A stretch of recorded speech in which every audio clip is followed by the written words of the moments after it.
Welcome to this impromptu episode of the GameChanger 00100 show. I'm your host, GameChanger. So I get this call, text message, or email or something telling me that somebody is on live talking crap. So for those of you who don't know, I was on Razor Ray's show yesterday and had back and forth with some of the people because what's going on is they want to beat this dead horse as much as possible. See, every day, every second, Black women are on TikTok, on X, on YouTube, on World Star Hip Hop, making a complete fool of themselves individually. And then by proxy, diminishing the value of the brand of the whole. And then when you confront them about it through shows like mine, the overwhelming response to this is, oh, well, you shouldn't let this, not all of them, not all. You shouldn't let this one person, even though it's not one, it's one per second. You shouldn't let this one person per second determine what we are collectively. So then one passport bro makes a fool of himself and they just want to go in on it as much as possible. And so do the simps. So do the simps who want to pander to their needs, especially the boomers. Hit the like button. So I get a notification that there's a woman talking that ish about GameChanger and Passport Bros and how this whole Rella situation is. That's just how they are. And blah, blah, even though he's said numerous times he's not a passport bro. That's what I've heard. And blah, blah, blah this, blah, blah, blah that. So I go on to talk, and it's what you expect. A lot of deflection, over talk, and a lot of idiotic statement that really don't make much sense. It's a lot. It was a lot of that. I'm like, But one thing that happened, I got kicked off. It was funny because they rage quit. And it was funny how and why they kicked me off. And this is why I came over here to share it with y'all, because they're still alive. It shows what they fear most. So shout out to the 18th letter. He was on the show, and here, I'll just share it with y'all. Hit the like button. Hit that like button.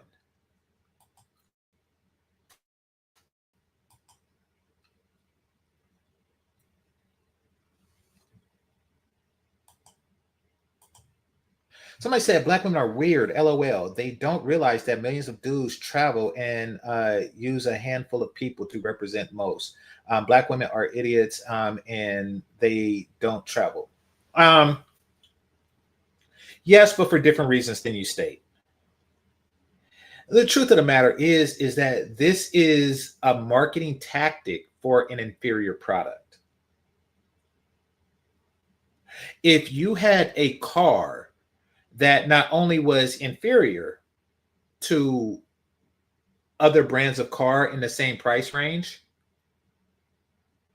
and you don't wish to lower your price or improve your quality, then all you have is to try to control the narrative, which means that every time your crappy car breaks down, you just say, not all of them explode, or some crap like that. Every time it breaks down, every time someone has a complaint, ignore the Yelp reviews, things like that. So it's just tactics to try to get you to latch on to an inferior product and silence anybody who calls it inferior, as they did me. I want y'all to pay attention to this part, and then we're just going to get some random snippets.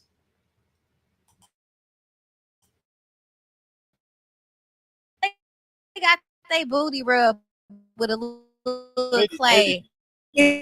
Now, over there, let me add this. I've been to Jamaica.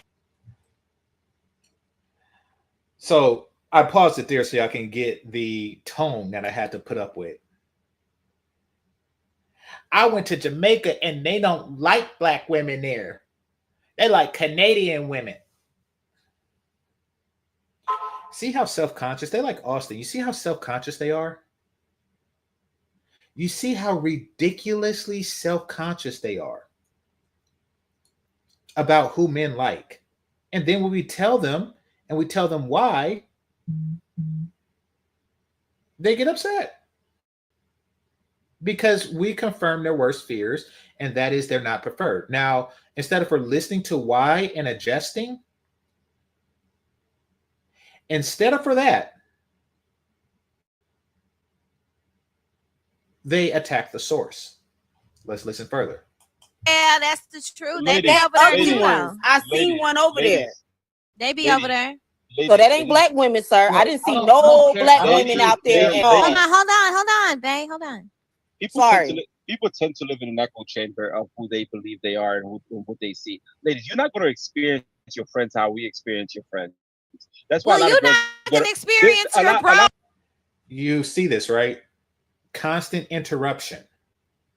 Constant interruption. Like we ladies, experience ladies, your bros, ladies, and sir. that's fair. That's But crazy. ladies, do you wonder why a lot And of women that's how go? you got a situation like Jay Rello right Ladies, fucking now. I am not in that situation. That is not the good. But ladies, what I'm saying is this: the amount of women that go on vacation together and come back, and primarily the reason is finances. Because when they don't have a man paying for them, and they see each other, what actually happening, they really start seeing the reality. Not to say that there's a plenty of black women doing amazing, have the money and have all that.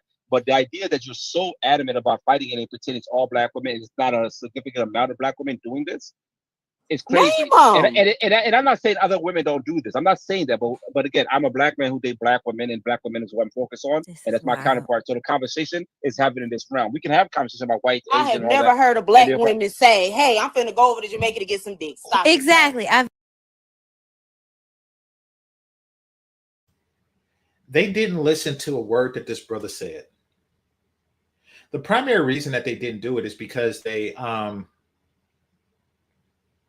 don't is because he's more intelligent than them, like by a wide margin. And quite frankly, they can't handle it. They don't understand it. So yeah, they didn't listen to a word they said because it doesn't really compute with them, and that's why they interrupt. Never heard that before. When did I say anything about dick? I'm You speaking just said in that sense. it's a lot of black women that was that me. ain't That was one me. of That them. was That was me. That was I me. never, again, you're looking to make. I apologize. That wasn't him. Different Thank you for the black apology. man. Different black man. I'm the I black man. apologize. Yes, I'm just again. I travel a lot, and I'm speaking to the realities in which I see. But I why talk do to you the only people. pay Can you attention name to them? why You do they can't name hold it. on? Go ahead. Why do y'all only pay attention to what black women do?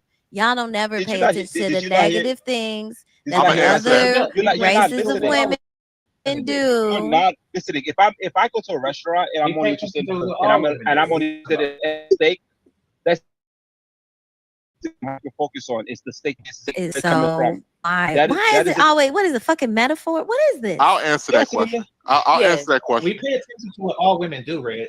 We Why do you definitely believe do. that we only pay Then attention? name the Bull, women. that I can is name the niggas going over there. Name the women. I just want to know. Please answer How the you question. going? How can It's you the name hundreds? Okay, so this is another thing that they were doing. This is a female tactic, but the dude was doing it the most. Rico was doing it the most. And basically, it's a tactic where they put a ridiculous burden of proof on it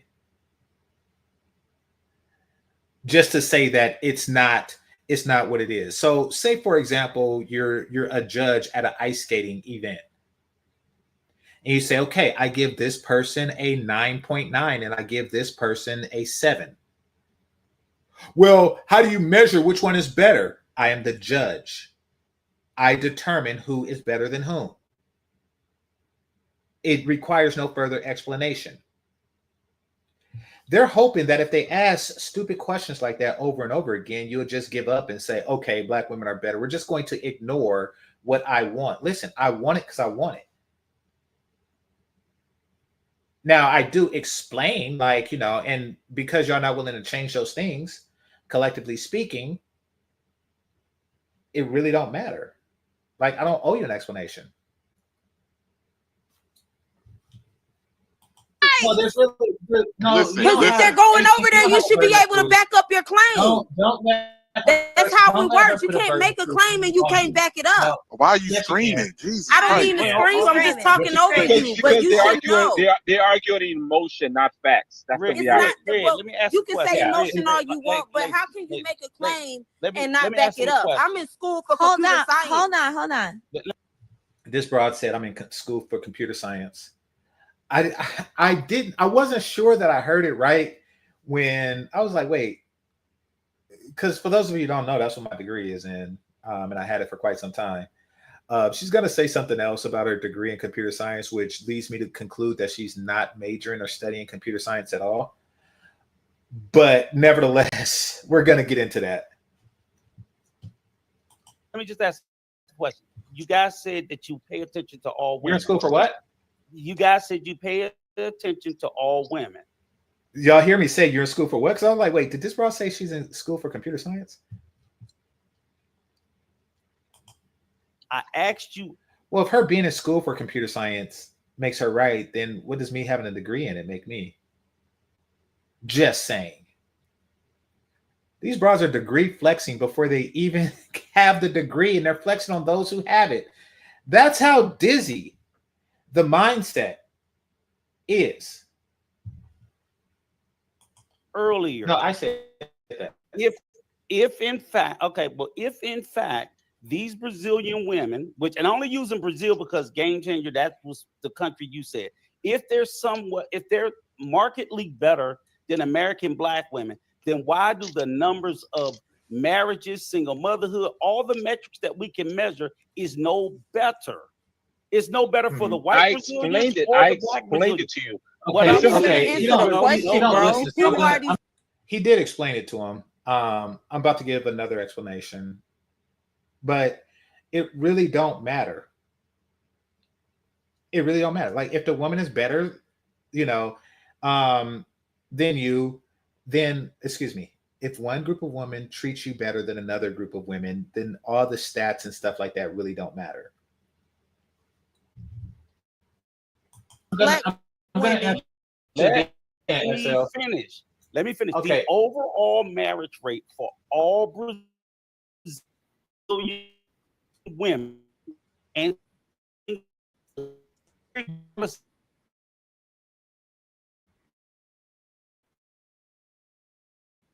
Oh.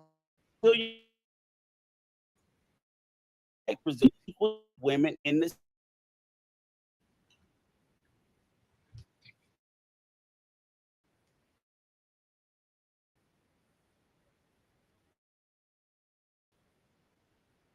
A lot too.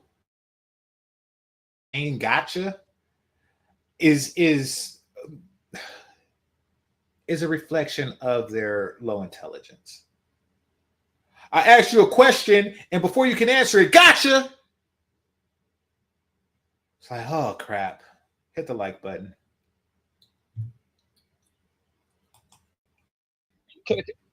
So, due to poverty, a lot of Brazilians shack up and never marry. There are people who've lived together for 20 years and never been officially married on paper. However, they do have rituals that they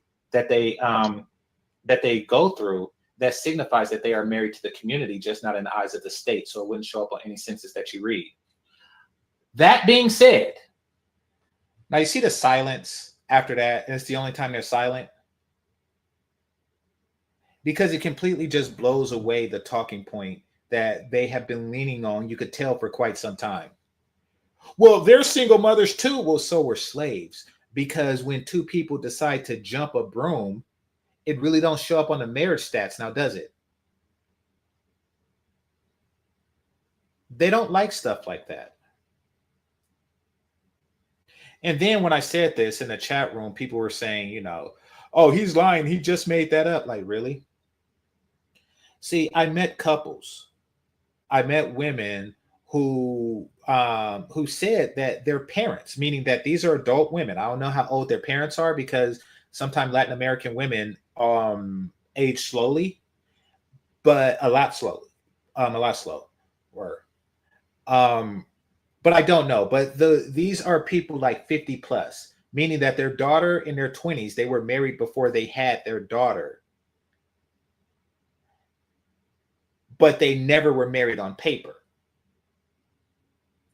They just lived together, wore a ring, and behaved as such. See, those people don't really show up on the stats.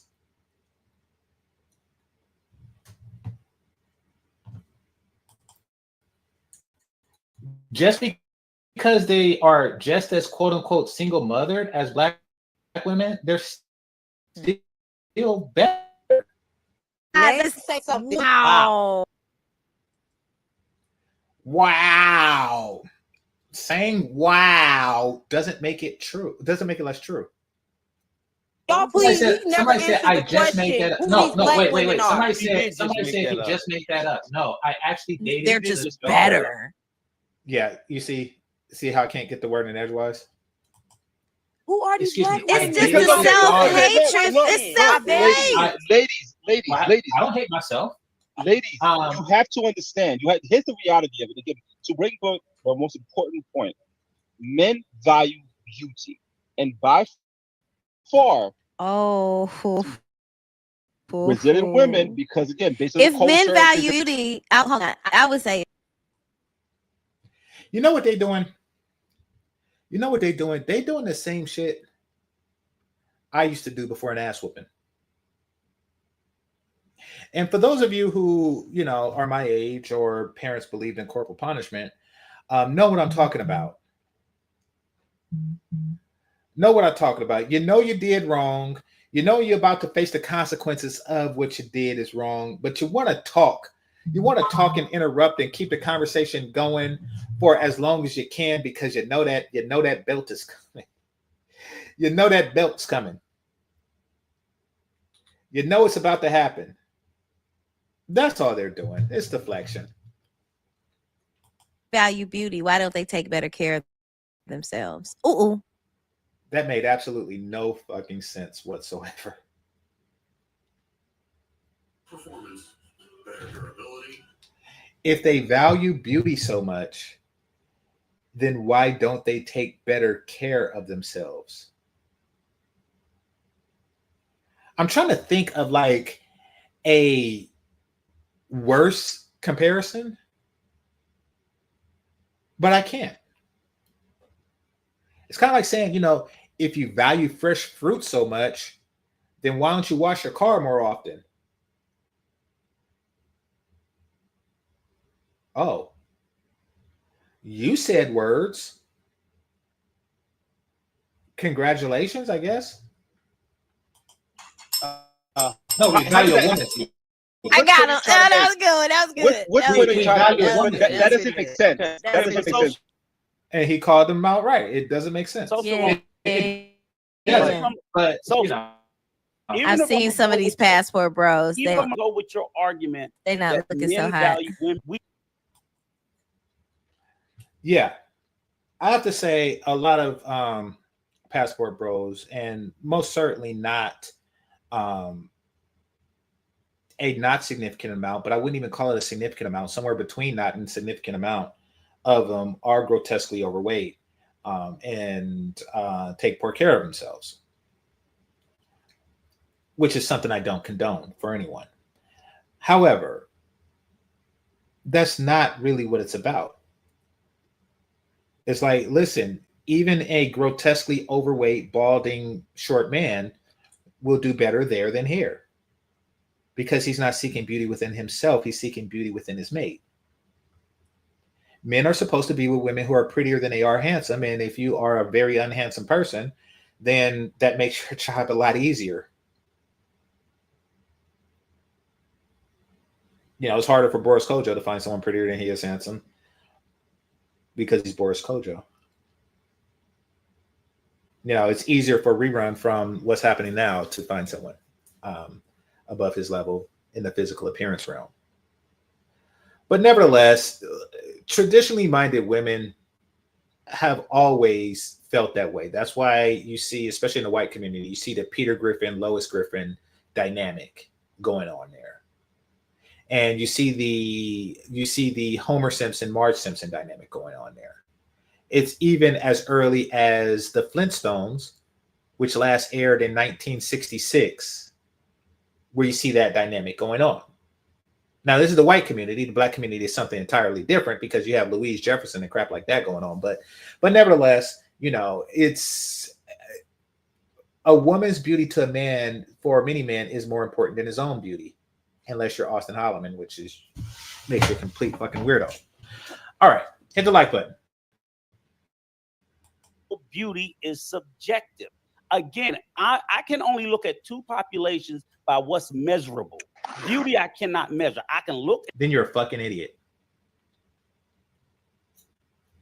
See, WS, you know, those tiki torch, you know, the people that follow the guy with the funny mustache.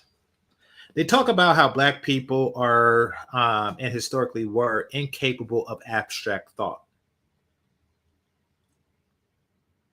Abstract is something that is untangible, immeasurable, et cetera, et cetera, et cetera. This person here is ill-capable of abstract thought because he's a moron. I can't measure beauty. You can't say that one person is more beautiful than another, then you're an idiot. And you don't know you're an idiot because that's an abstract term. But everybody else know you're an idiot. Like, I mean, just like you can say a person is smarter than another person, as I can say everybody is smarter than you, you can't say one person is more beautiful than another.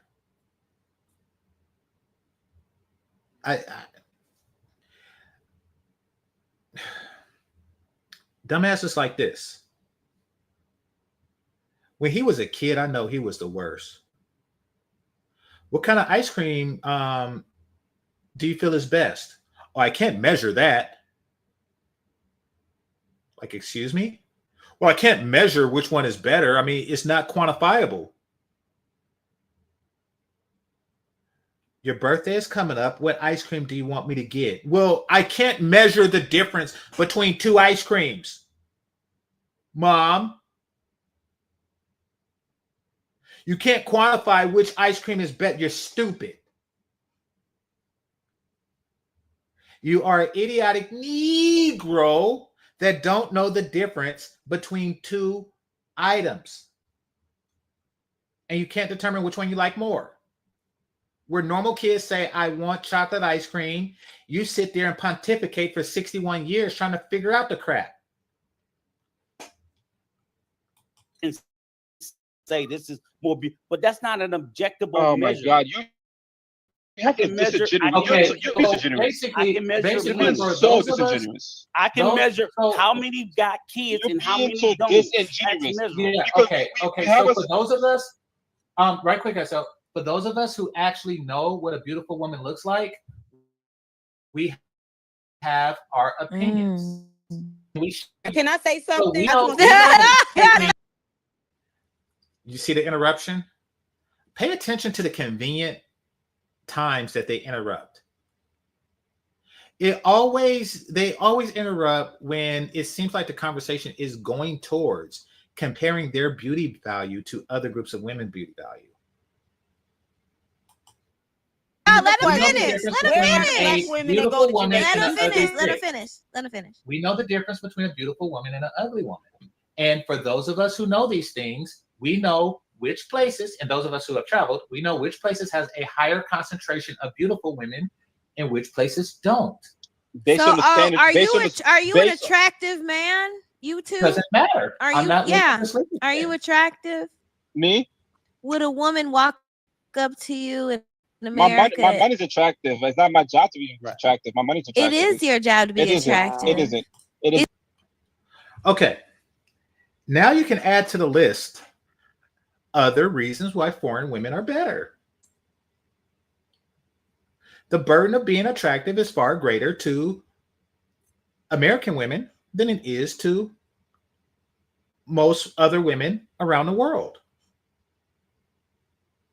Instead of listening to what I was saying, they like, wait, are you attractive? Like, holy crap. So now all of a sudden y'all can measure such things, huh? If you're an ugly man, it's better to be ugly overseas than it is to be ugly in America. If you're an attractive man, it is better to be an attractive man overseas than it is in America. If you are a man with a little penis, it's better to be a man with a little penis overseas than a man with a little penis here. If you're a man that can't dance, it's better to be a man that can't dance overseas than it is to be a man that can't dance here. If you're a man with a poor fashion sense, it's better to be a man with a poor fashion sense overseas than it is to be a man with poor fashion sense here. Let's see. If you're left-handed, y'all see where this is going.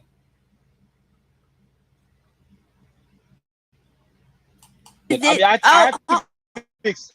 have to be acceptable. How often do you wash your ass? How often are you washing? Yep. In a conversation between adults, a random ass washing question just came up. To understand the lengths of depravity that they would go through to segue the conversation and derail your thoughts. So, how often do you wash your ass?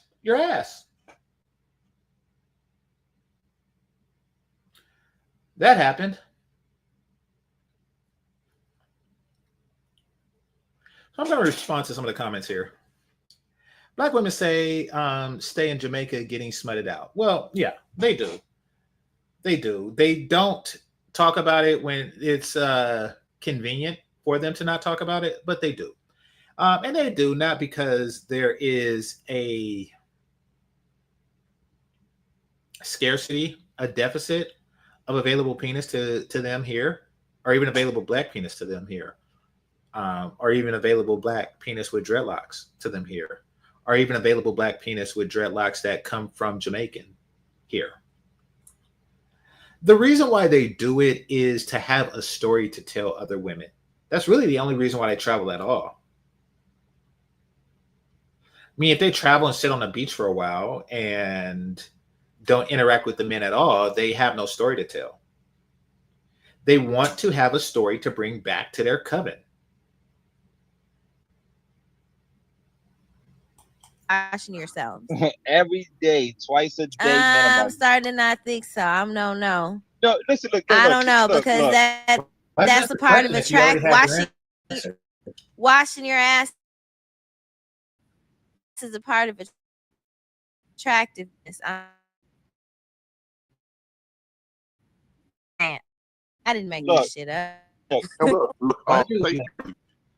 Look.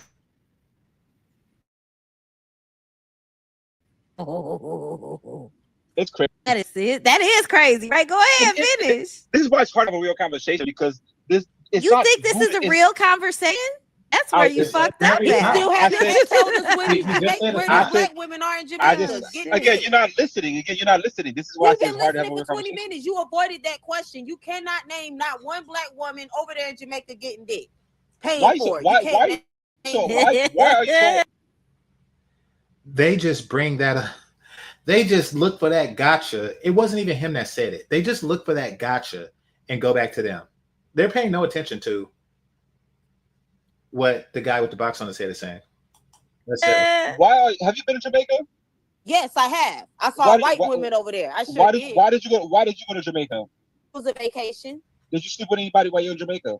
No, I did not sleep with anybody. Do you sleep with people in all the? Have you slept with someone all the 50 countries you've been in?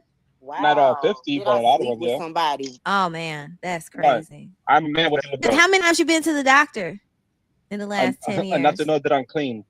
Shit, he ain't been to the Okay, doctor in so 10 years, and then girl. even if I Shit, don't did let him lay fool with you. For those of you who are new to this channel, hit the subscribe button. And for those of you who are not new, you know that I've had STDs and I have given advice on how to avoid them or minimize the symptoms of them to get you back out there. Yes, I get tested all the damn time because I know how I get down. I mean, what in the hell? So basically, she asked how long it's been since he goes to the doctor, and he goes regularly. You see, the thing is that we feel our dick burn. Unlike them walking around just spreading the crap to people, I actually feel my dick burn, and I see my dick looking funny when shit happens. And you take care of it. But even in spite of that, I do go to the doctor. And yes, I now have a female doctor. I haven't had an STD since I had this doctor. I don't know if she's sexy because she has a mask on, but the top half of her face looks good. And I would get embarrassed if I caught something and she had to diagnose me with it. But fuck it. That's just how it is.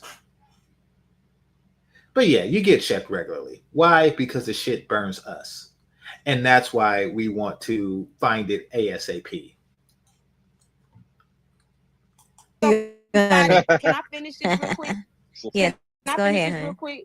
Even if I did lay with somebody, can you name 20 more thousand women that went over there, black women, or just 5 black women that went over there? Okay, so I'm gonna fast forward because this conversation is getting. Name 25,000 of them right there. You I can name 5. You name 5.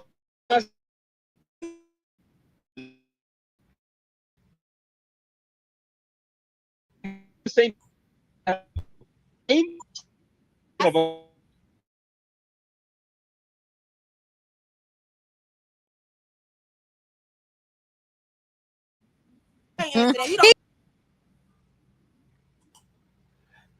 You see this?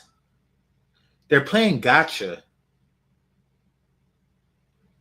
They're playing gotcha on with somebody that's not playing gotcha with them. But furthermore, they're playing gotcha and they're just saying gotcha. We got it. So disingenuous. What? This? Oh my god! You know what? Sorry. This is sorry. Yeah, such. But you know what? So like, it seemed like when I sat there and asked the question about stipulating, how do we know that women in another country are in? It is because I said so. Like, what better answer than you need? Like, why do you think chocolate is better than vanilla? Because I like the way it tastes. Better than I like the way vanilla tastes. Which is the equivalent of saying, because I said so. Okay, somebody said the video is glitching badly. There's nothing I could do about that. Except apologize again.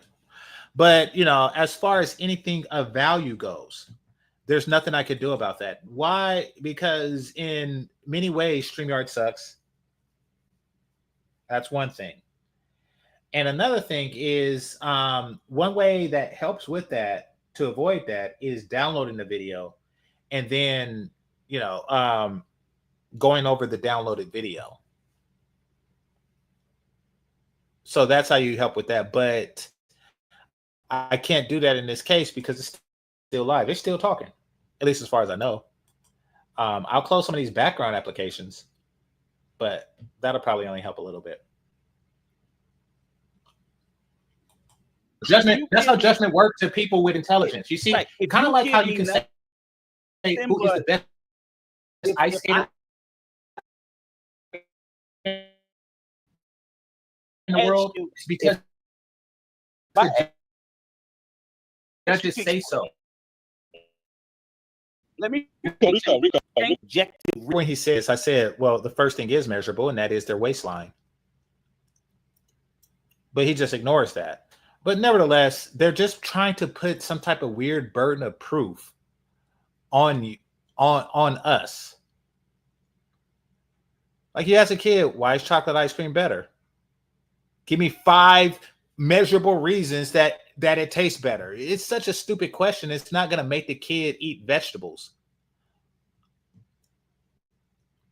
It's not provable. It's not demonstrable. So you have to give objective, evidence-based, factually provable to say this is why this is taller than this. Let me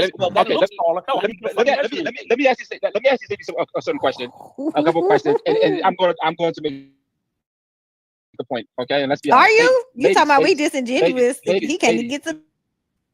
Yes. If you were to pick a partner, what are some of the things that you require? Just for you.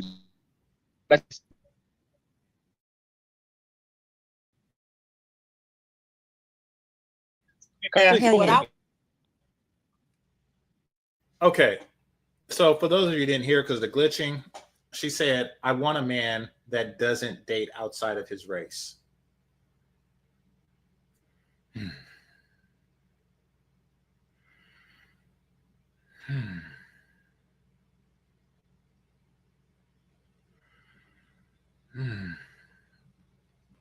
The insecurity that they have is astounding. You see, it's not enough for them to want a man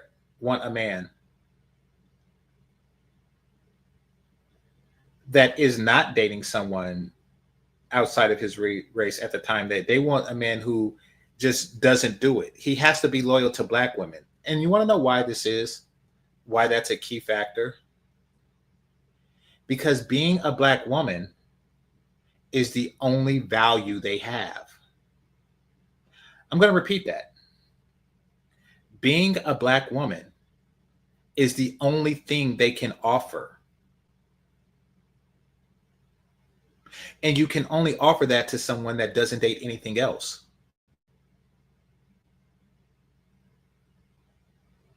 And Jessie Lee said she can't compete. No, she can't.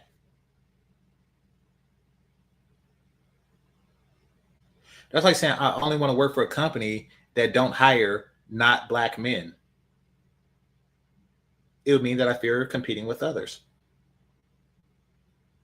And since Black women don't compete with each other for Black men, they consider that as an automatic win. That's number one. That's because good. I don't do it. So I like. If I can do it, then you can do it too. I would never ask somebody something I can't do for myself. Okay, so number 2, he doesn't have to have a lot of money. Let me tell you something. The criteria that Black women have, let me rephrase. The criteria that Black women say that they have for a mate is always far less than the criteria that they actually have for them. All I want is a man that don't date white women, and he don't have to be rich, and he don't have to be tall, and he just have to protect, and that's it. Like, okay. But then when that guy approached them, all you hear is balloons pop.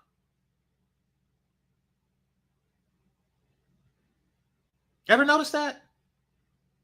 Ever notice all I want is a man. He don't even have to have shoes on. He don't have to smell good. He don't have to, have straight eyes. He don't need all 10 fingers. A good 8 will do. He don't need a big dick.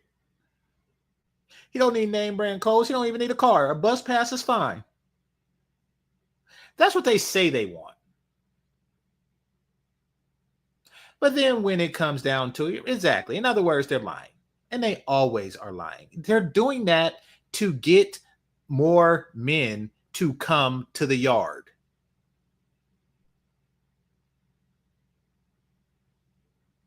So simps can say, oh, if that's since, black women have a low bar, let me sign up for that. And then they just mosey they lame ass on the Pop the Balloon show. And then it's pop, pop, pop, pop.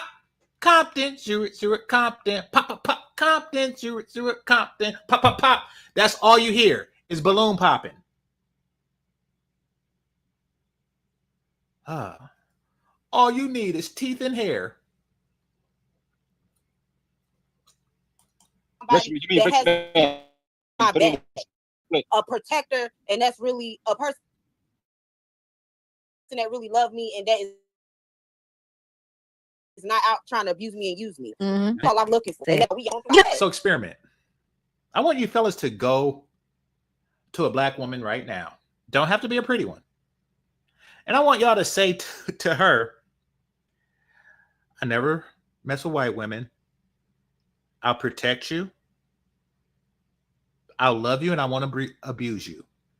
And see the response.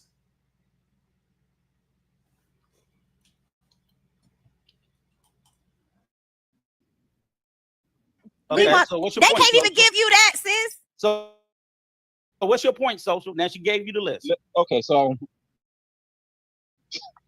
again, I'm not going to argue with everybody. Okay. It's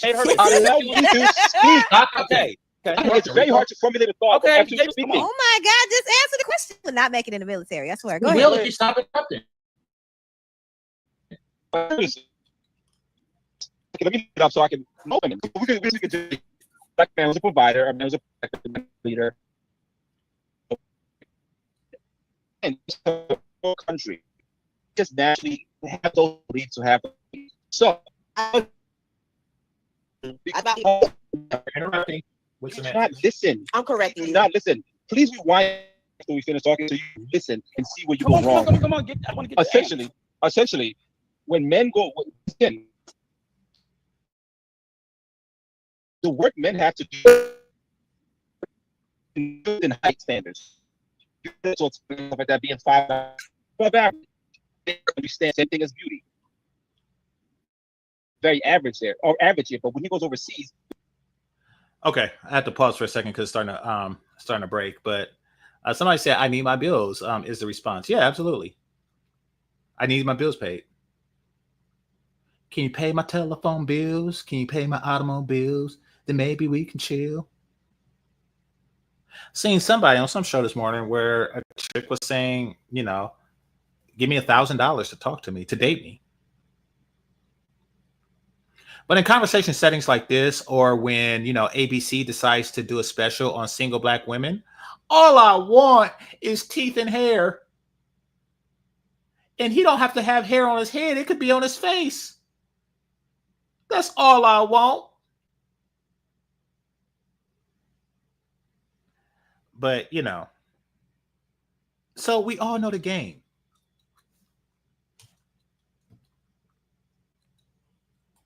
Because of his finances, because most people, if you make $30,000 a year, you're in the top percentage. But within the States, you're nothing. You're man.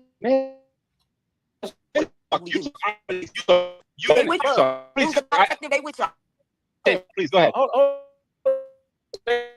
It's like if one people could go one at a time, because when the people play it back or I listen to it, it doesn't sound good.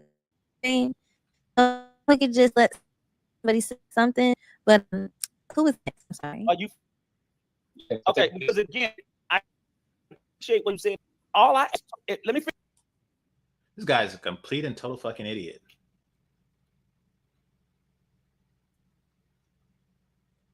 I want you to describe how something is better in a non-subjective way.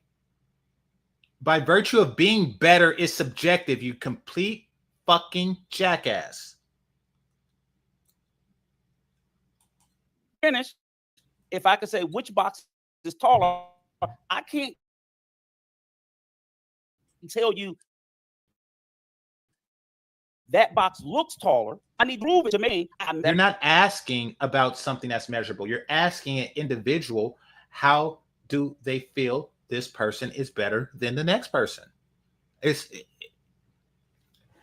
swear I have, this is why I don't have panels, or at least not open panels. I invite people up individually, like, because it's so many idiots in the world. Is 18 inches, that box is 16 inches. This proves that this box is taller than that.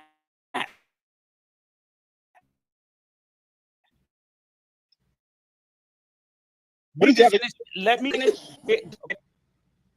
You asked us why they're better, and we gave us what we like in women. This dude's a freaking idiot. I can't stand it. I'm not gonna subject you all to much more of this. I'll move forward.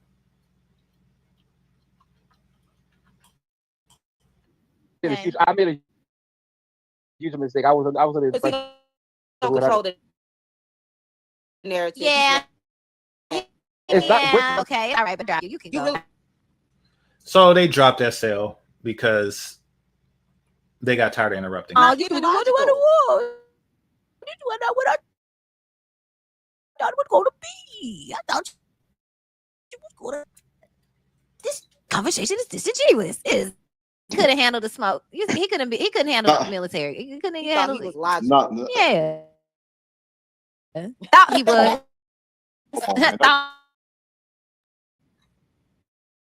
Wrong. I jumped. That's a good brother. I did not smack. I think he just flustered. Just said that you dropped him. He act like I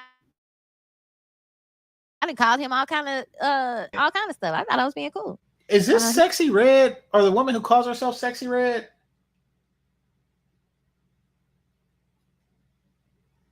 I didn't make out the voice till now, but her name is like Red something.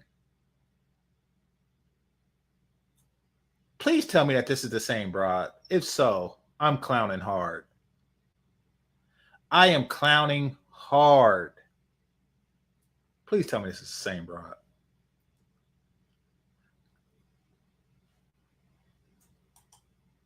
I'm going to reserve my clowning for later. Okay, y'all confirming it. Holy crap. Holy crap. I wish I would have known that when I was up there. She changed her name.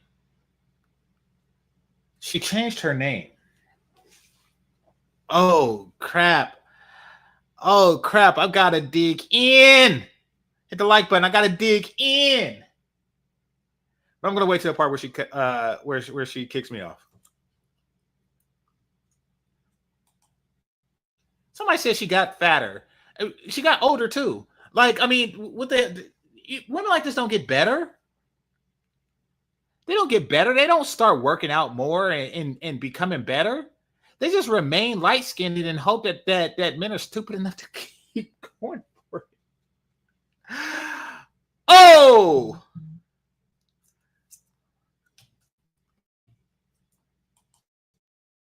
He wanted. Is that when you constantly interrupt somebody that's talking, it becomes frustrating. I do agree with that, because you gotta stop that shit, because that's getting on my fucking. I'm not even gonna lie. He said, "You do it all the time too, Game Changer." Like, yeah, because I'm an asshole. What do you mean? Of course I do it. He admitted It's okay. He ever see this? But Honesty. You gotta have honesty. If we're gonna be what we are. Okay. It's buffering bad, but he said, I don't really know the women in Brazil like that. And they were like, exactly. You don't even know if it's good or bad. So yeah, I have a response. I gotta say it. And this is what's gonna kick me off. Can't be a set in stone statement because you don't even know if that statement is true. So you can't say. But I never was. So I said, you should go. If you want to find out about Brazil, you should go. And Red's response is, he ain't going nowhere.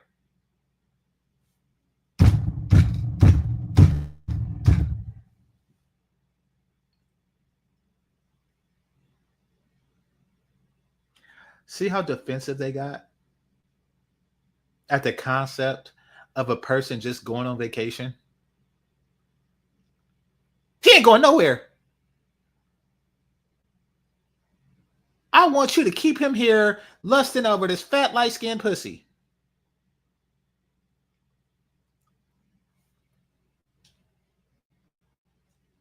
Yeah. Where you gonna go? You should. He ain't going nowhere. I'm not trying to argue with you, sir. I And when apologize. you go to Brazil, I want you to approach. She getting nervous. She's nervous. If you go to Brazil, I want you to approach 10 Brazilian women. And he ain't going nowhere. They just interrupting it. This is classic. Watch what happened. Some women here in the Can I States. say And something, tell me the please? difference. I'm in I college would like right you to now, do that. and you have to make. I want you to do that as an experiment, and then tell me the difference. You can Can I come to say my show and something do real it. quick? It just don't do it. You up on that off it. About your response. Please, That is disrespectful. Get the fuck. That is so disrespectful. Telling a man to experience something and then give a comparison is disrespectful. That's how you know you're going to lose.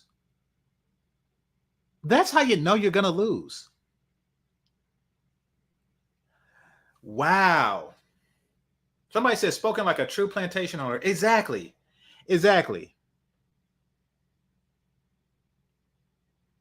If somebody was to say, hey, I want you to go to the north.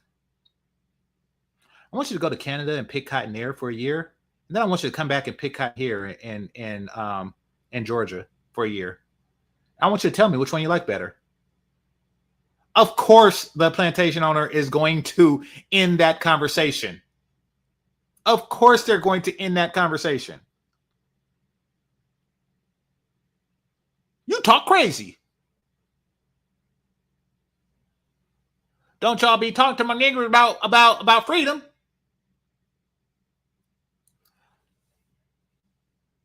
And now I'm kicked off. And the other chick is talking about how I go to school. I'm studying computers. Holy crap. Why did she mention the degree that I already have? It's astounding. And then she's going to say some crap that makes me, I don't believe shit she has to say on that regard. I don't believe that she's actually going to school and studying computer science. Let's put it like that. Oh, what? No, fuck that shit. That motherfucker ain't hit my fucking Cash App trying to fucking get free press off of me, bitch. You can go. Can You're I say something dismissed. real quick? No. Wow. No. Yeah, that was disrespectful. So he can get fine. That was disrespectful. Anyway, yes, you can go ahead. Thank you. Suggesting a man take a vacation while these women are taking vacations is disrespectful. I just wanted to say something. When we're talking, this is the reason why I'm getting upset, is because I'm in school right now for computer sciences. I've been Yeah. I wish I was here for this part. School for the last 3 years, and one thing that I have to do is I have to constantly write essays. You have to do your Writing essays is not part of computer science. Writing essays is not part of computer science. Writing essays is not part of computer science.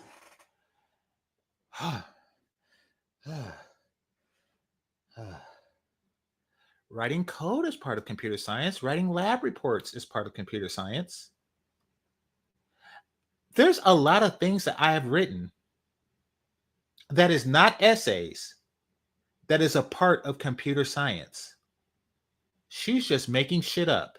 Did I have to write essays in college? Yes. Did I have to do any essays as part of my major? No, not a one. Not a one. So for those of you who haven't been to university, you have to take a lot of classes that don't necessarily pertain to your field of study. You have to take a foreign language, for example. You have to take a humanities course, for example. And I don't even know what humanities is, and I have to take that. You have to take an English course, critical thinking, things like that. You have to take a bunch of other stuff, all of which requires that you write essays. That's not a part of the major. I majored in computer science, and they make me write essays. When was... Shut your stupid mouth. You are not majoring in computer science. In fact, I'm wondering if you're even in college.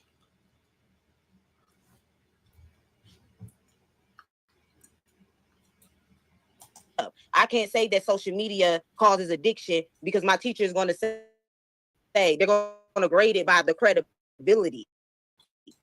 So if you say something and you can't back it up or make the content, because he's skipping over the questions. He's not thinking about weave and hair. Like that's but I didn't get an F.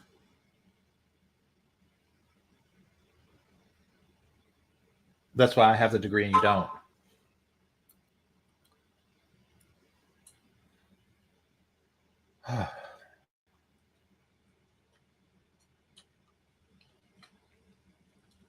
I've been studying it for 3 years. So you're a junior. Well, I'm not a third year student, but I've been studying it for 3. Ma'am, you're stupid. Say, man, you said that a lot of those black women copy a lot of those other groups are going to copy black women. He brought up, why do you care? This is them trying to divert the conversation. We weave, but we never talk about the fitted and the fact that with them fitted hats, they got branding. Wear the brands on your fucking hat. Now people know exactly where you're from.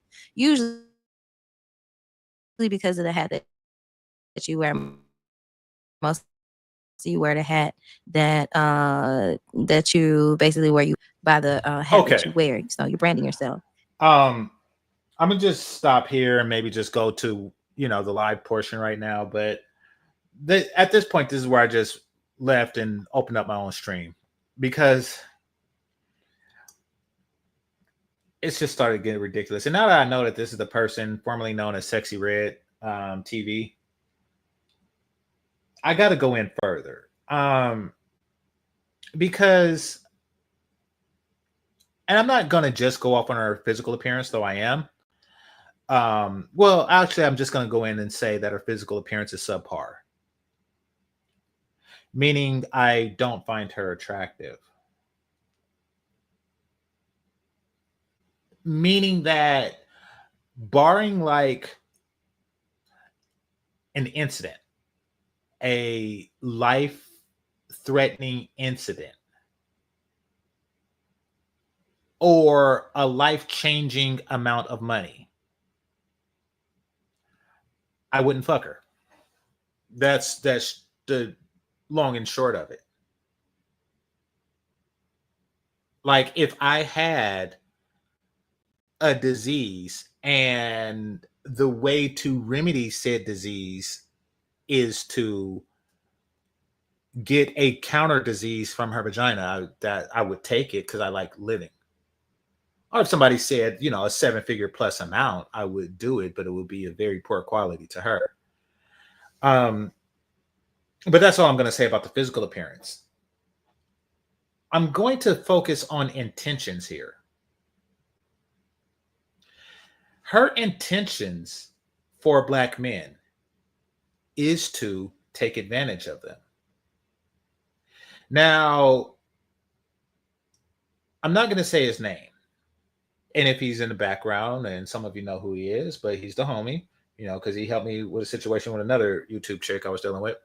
You know, he had my back on that, so I'm not going to disrespect him by saying the name. But she did hustle a YouTuber. She's one of these chicks, and I'm pretty sure some of you have gotten this. She's one of these chicks that be in the background of these spaces, in people's inboxes and emails, you know, being flirty and stuff like that. And then, you know, after a period of time, you get a text message saying, you know, hey, I'm in this emergency situation. Could you send a cash app to such and such? Now, keep in mind, she sent these to like 10 guys, maybe even 20. So, you know, if 5 of them send $50, she just made $250.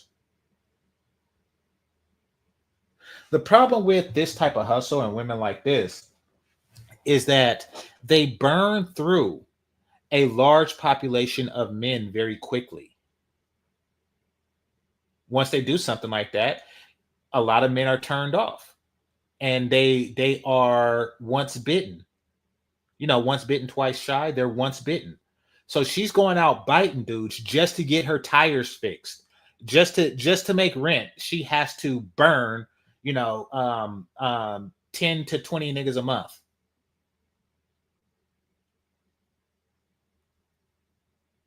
Which means that she needs a surplus of thirsty niggas. And Passport Bros, unfortunately for her, cuts into her surplus of thirsty niggas.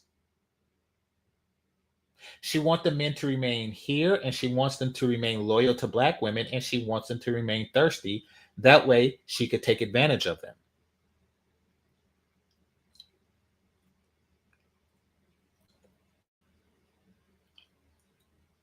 Someone said only pretty women can get money for free, not ugly ones. Not if those circumstances exist. She need that trifecta. They need loyalty, thirst, and isolation. Those are the 3 things. If you are loyal to the sisterhood is going to see you as a prey. Step 1, sexually deprive you. It's easier to convince 13 women to sexually deprive you than it is to convince 87 women to sexually deprive you. So if you're loyal to 13% of the population, it's easy for that 13% of the population who have this hive mind mentality to say, okay, we're going to starve this man out. That's step 1. Step 2, after he's good and thirsty, make it appear as if he can have a taste of your water, your swamp water. Oh, actually, step 2 is measure his thirst. My mistake. I'm getting ahead of myself. Step 2 is measure his thirst.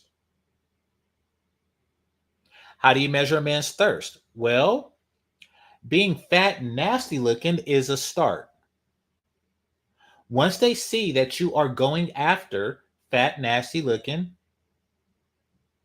whores, they know that you are primed and ready. You are thirsty. They can leverage the box on you because you have diminished all standards. If I see somebody drinking toilet water, I know that they're thirsty. Or if I see them like clicking the toilet handle, hoping to get some water out of it, I know that they're thirsty. So that's step 2. Once you understand them, their thirst, you sell them the possibility of water, saying, if you send me this amount of money, if you give me this amount of money, there is a possibility that you can have some water.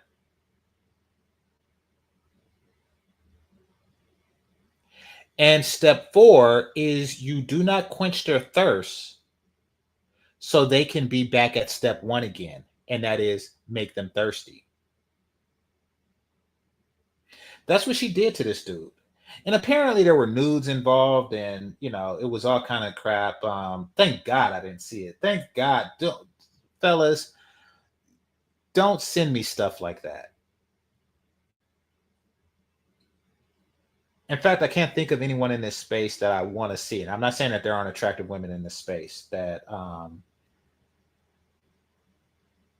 looks good without clothes, but I don't want to see, say, Danica Marie, for example, naked, because she's a married woman and I don't get down like that. But I don't even want to see it. Actually, I take that back. I did want to see Megan Good when she was married. Yeah, and I'm glad I did. But I don't know Megan Good. I know Danica Marie. So, yeah. But I damn sure didn't want to see Sexy Red's ass naked. That is something that is a sight that I truly didn't want to see.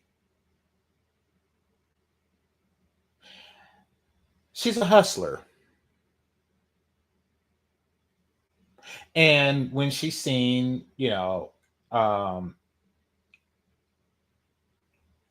me telling 18th letter to sample other populations, then what that does is that eliminates the possibility of step 1. Remember, step 1 is to make him thirsty. If he drinks Brazilian waters, he's not going to be thirsty. If he drinks from that sweet, sweet nectar of the Amazon rainforest, he won't be thirsty for a while. And then when they try to test their thirst with their fat, light-skinned asses, he's going to say, no, thank you. And that's something that they can't stand to hear. That's why they require loyalty. Hit the like button, people. I'm cooking with fat here. I'm cooking with lard. Hit the like button. All right. And let me go to the end of this.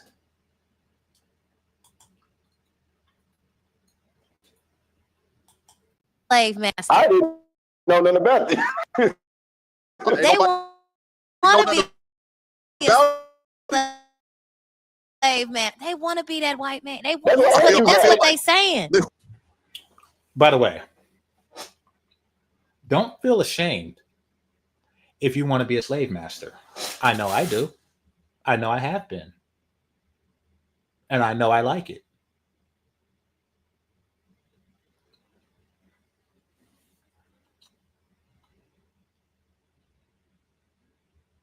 So, fellas, if you want to be a slave master, say it loud and proud.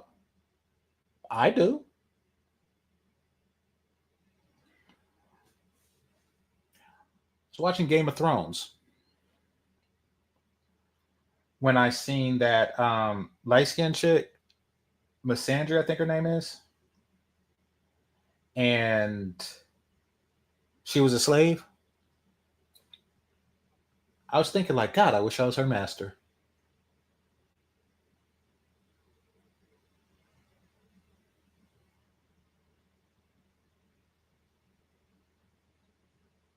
Yeah, I'm thinking about it now. I see nothing wrong with wanting to be a slave master. I don't. Moving on. wrong way. Everybody in all Negro black. Kingdom. Listen, so Saying, don't nigga, nobody I know got your nothing, huh? woman. Somebody got to know something. Don't nobody know nothing. That's That's how a I feel right subliminal now. message, y'all. They're saying, black man, I come into your neighborhood and take your woman. You can't do nothing. See, now you trying to flip this off on black men. Are you trying to flip this back off on black men? They, These are I thought they the black didn't want women us that you though. I said thought that. they didn't want us. I thought These they are the didn't want black men that you women. said that are the more you I know thought they self-loving didn't than want black the. men. They didn't want the black woman. Now they want us to be mad. Which one is it? Go ahead and play the audio. I can't do a stream. I want to do that.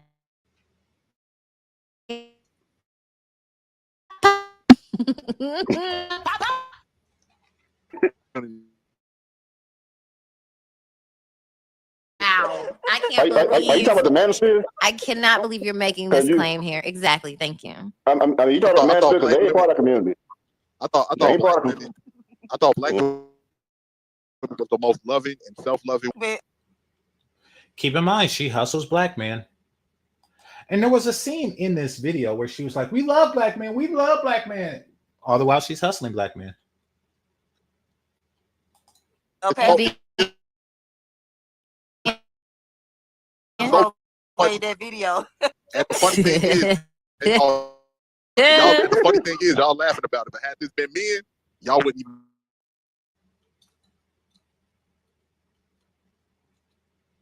But they be lying. Okay. Right. They be pandering. They whoever makes you happy. They don't say No, you the smarter white than their people- man. You date whoever that makes you happy. You know what? I'm Let's gonna stop start all making that. Well, you do that in the back chats in order to try to get money from dudes. No, don't do that. Yeah. Should have been did to pick me. I'm definitely getting on that. Don't let. Yeah. Man, Danica already took it away, right? Pygmies look better than you.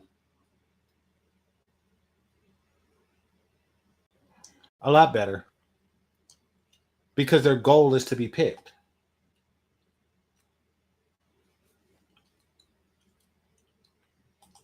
Crown tits. Shout out to Danica. There's nothing wrong with it. I don't think I would. I'm not. I'm glad you were self-aware enough to realize that. I need to get my pick. Yeah, it do look exhausting to be a It pick. does look exhausting, right? It really is. Trying to put the in at the crazy. All right. She's just pleasing one man, her husband, and she is creating content for a lot of men, just as you are. Basically, what you're saying is you can't please a man.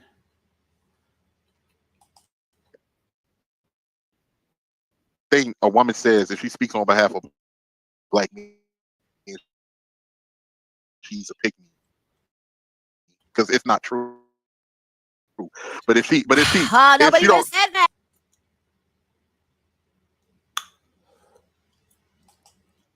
Because no, you know, no. Let me ask the question. Hold on, let me finish. Just let me finish.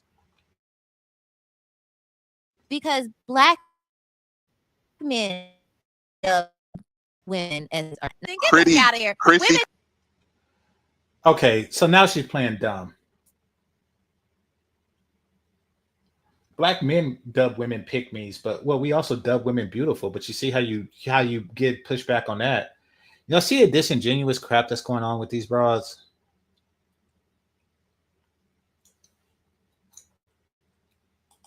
Created that term. No, Chrissy was the first person to use that term. I don't believe you. I believe Chrissy, the queen of color. It's because that women create. We never said women don't create anything. They create strife, grief, chaos, and misery. I'm talking about Black American women.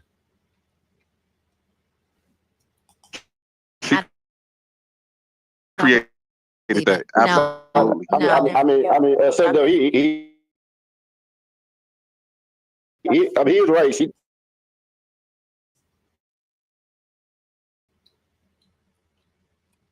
if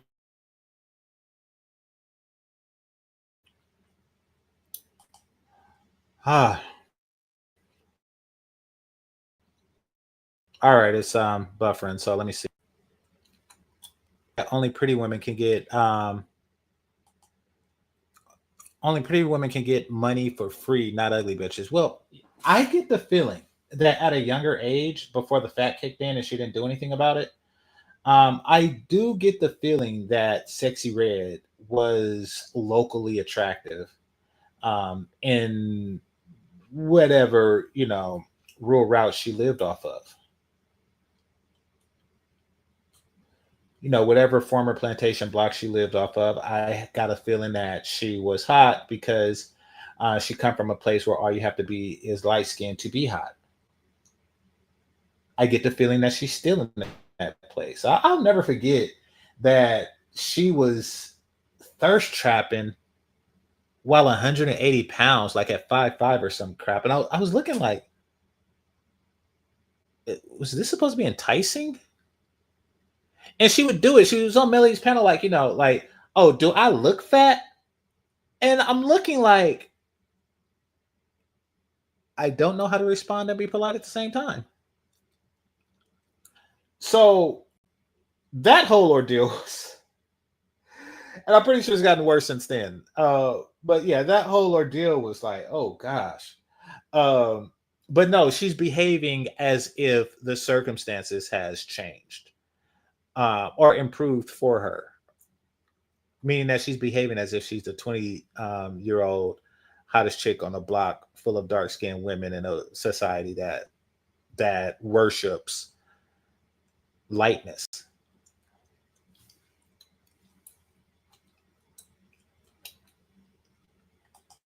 Videos about it. Hey,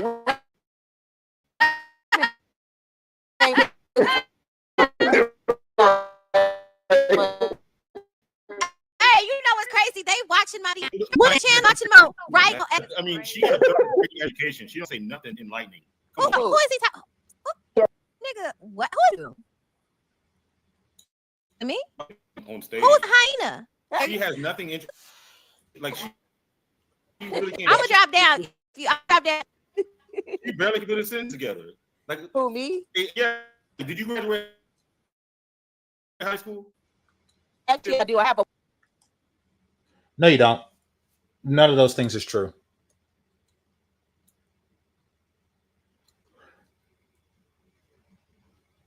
None of those things are true. All right. What was I saying? It was a comment I want to respond to. Oh yeah. So, what do you mean? Tell me what's going on with her and BMT. I don't really follow the gossip like that.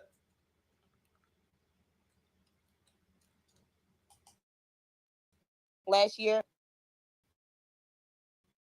I got a degree in medical building and coding, and right now I'm going to go to school for EKG. Yeah, Oh, he challenged her. I want to see if she do it. So she was majoring in computer science, and now it's EKG. Yeah, she's all over the place. Medical billing, which has nothing to do with computer science at all.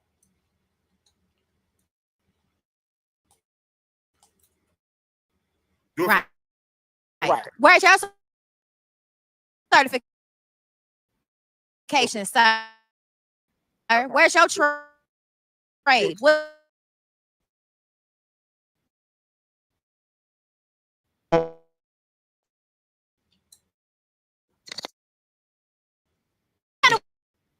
Sit down, act like.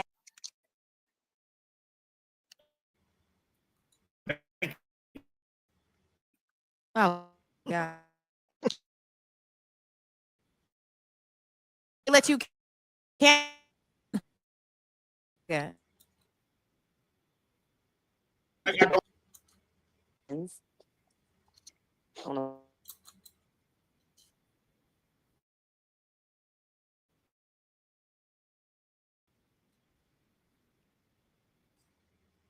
All right, this is a shit show. I'm about to get off of here, but I want to see her certification. Can you see me? I can't see you. Okay, so can you See that? No, you a see little to that? the what's that say? Uh-oh. It says the Bar Uh-oh, she University, flexing. which is accredited It's school. side- Now It what? says for information It's technology side- is I don't their see it. Stop gift and all interrupting her. that. So yes, it is. Now And what? I haven't Triple even black? graduated yet. I haven't even graduated yet. Yeah, I'm getting 90s, 80s. I have to do essays. I write the best can't essays see. and stuff like that. So What the that fuck? being Use Chat GBT. You get no, I don't. No, I don't. Hold No, on, I hold don't on. use that Crazy. GPT. He agree with You said that I use. I don't know. Josh, what are you talking about? BMT was on Razor Rays just last night. You talking about Black Man Travels, right?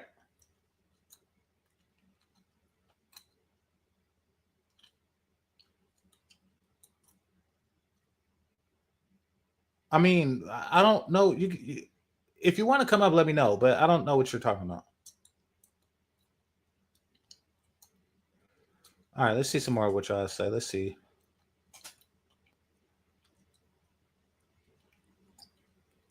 Nah, but they see how weak you are. Like I had said to you, little one, social media is a waste of time and exposing everything. Yes, that's what I'm doing. Just as you've exposed yourself. He doesn't know those women either. Okay.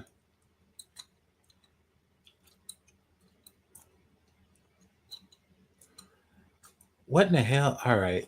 You want a link so bad. Let me put the link out there.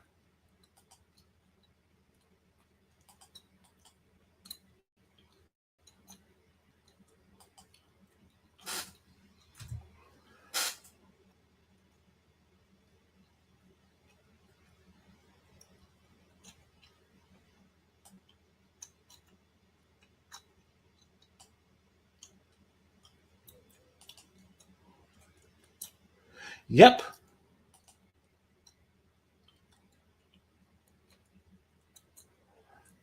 Those are all lies. Them 304s have a laundry list of delusional demands. Yeah.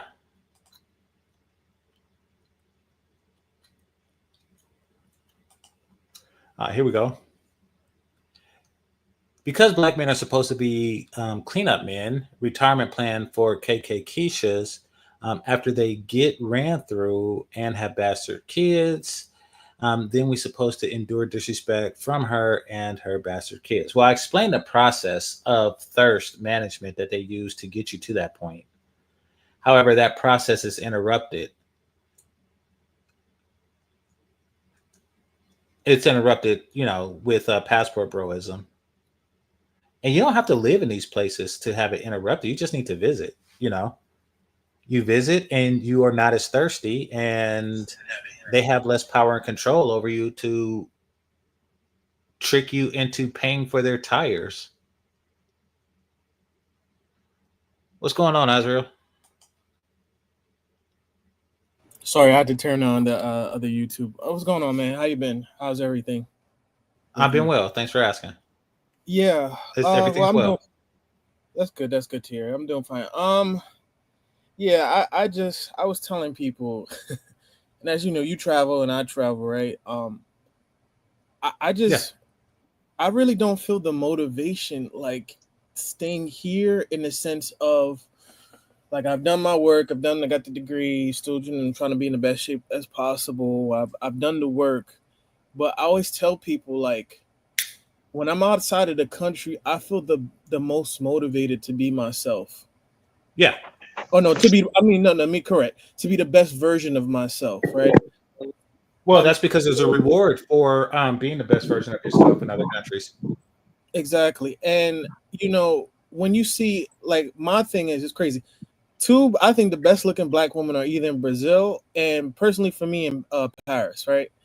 Okay. And to me, it's something about like Parisian black women where not only they look good and they have their diet is better, so they're not eating as much oily or fatty food, so they look more leaner in the face, and they're more in shape. And then a lot of the times you can find one that wears their natural hair and then on top of that, eating the fashion capital of Europe. So one of the fashion capitals of Europe. So they're dressed to well. You're not gonna see a woman out in a bonnet on, right? So it's like it motivates you to be the best version of yourself. Where you want to dress well, you want to make sure remind yourself, make sure you put on the little cologne before you come outside. Like those things, I believe before feminism just like went into on steroid mode. Like those were the things that motivated men to be like, okay, I want to be I'm gonna make sure I got the best cologne, make sure I'm looking right. I'm gonna check the mirror 3 times before I go outside.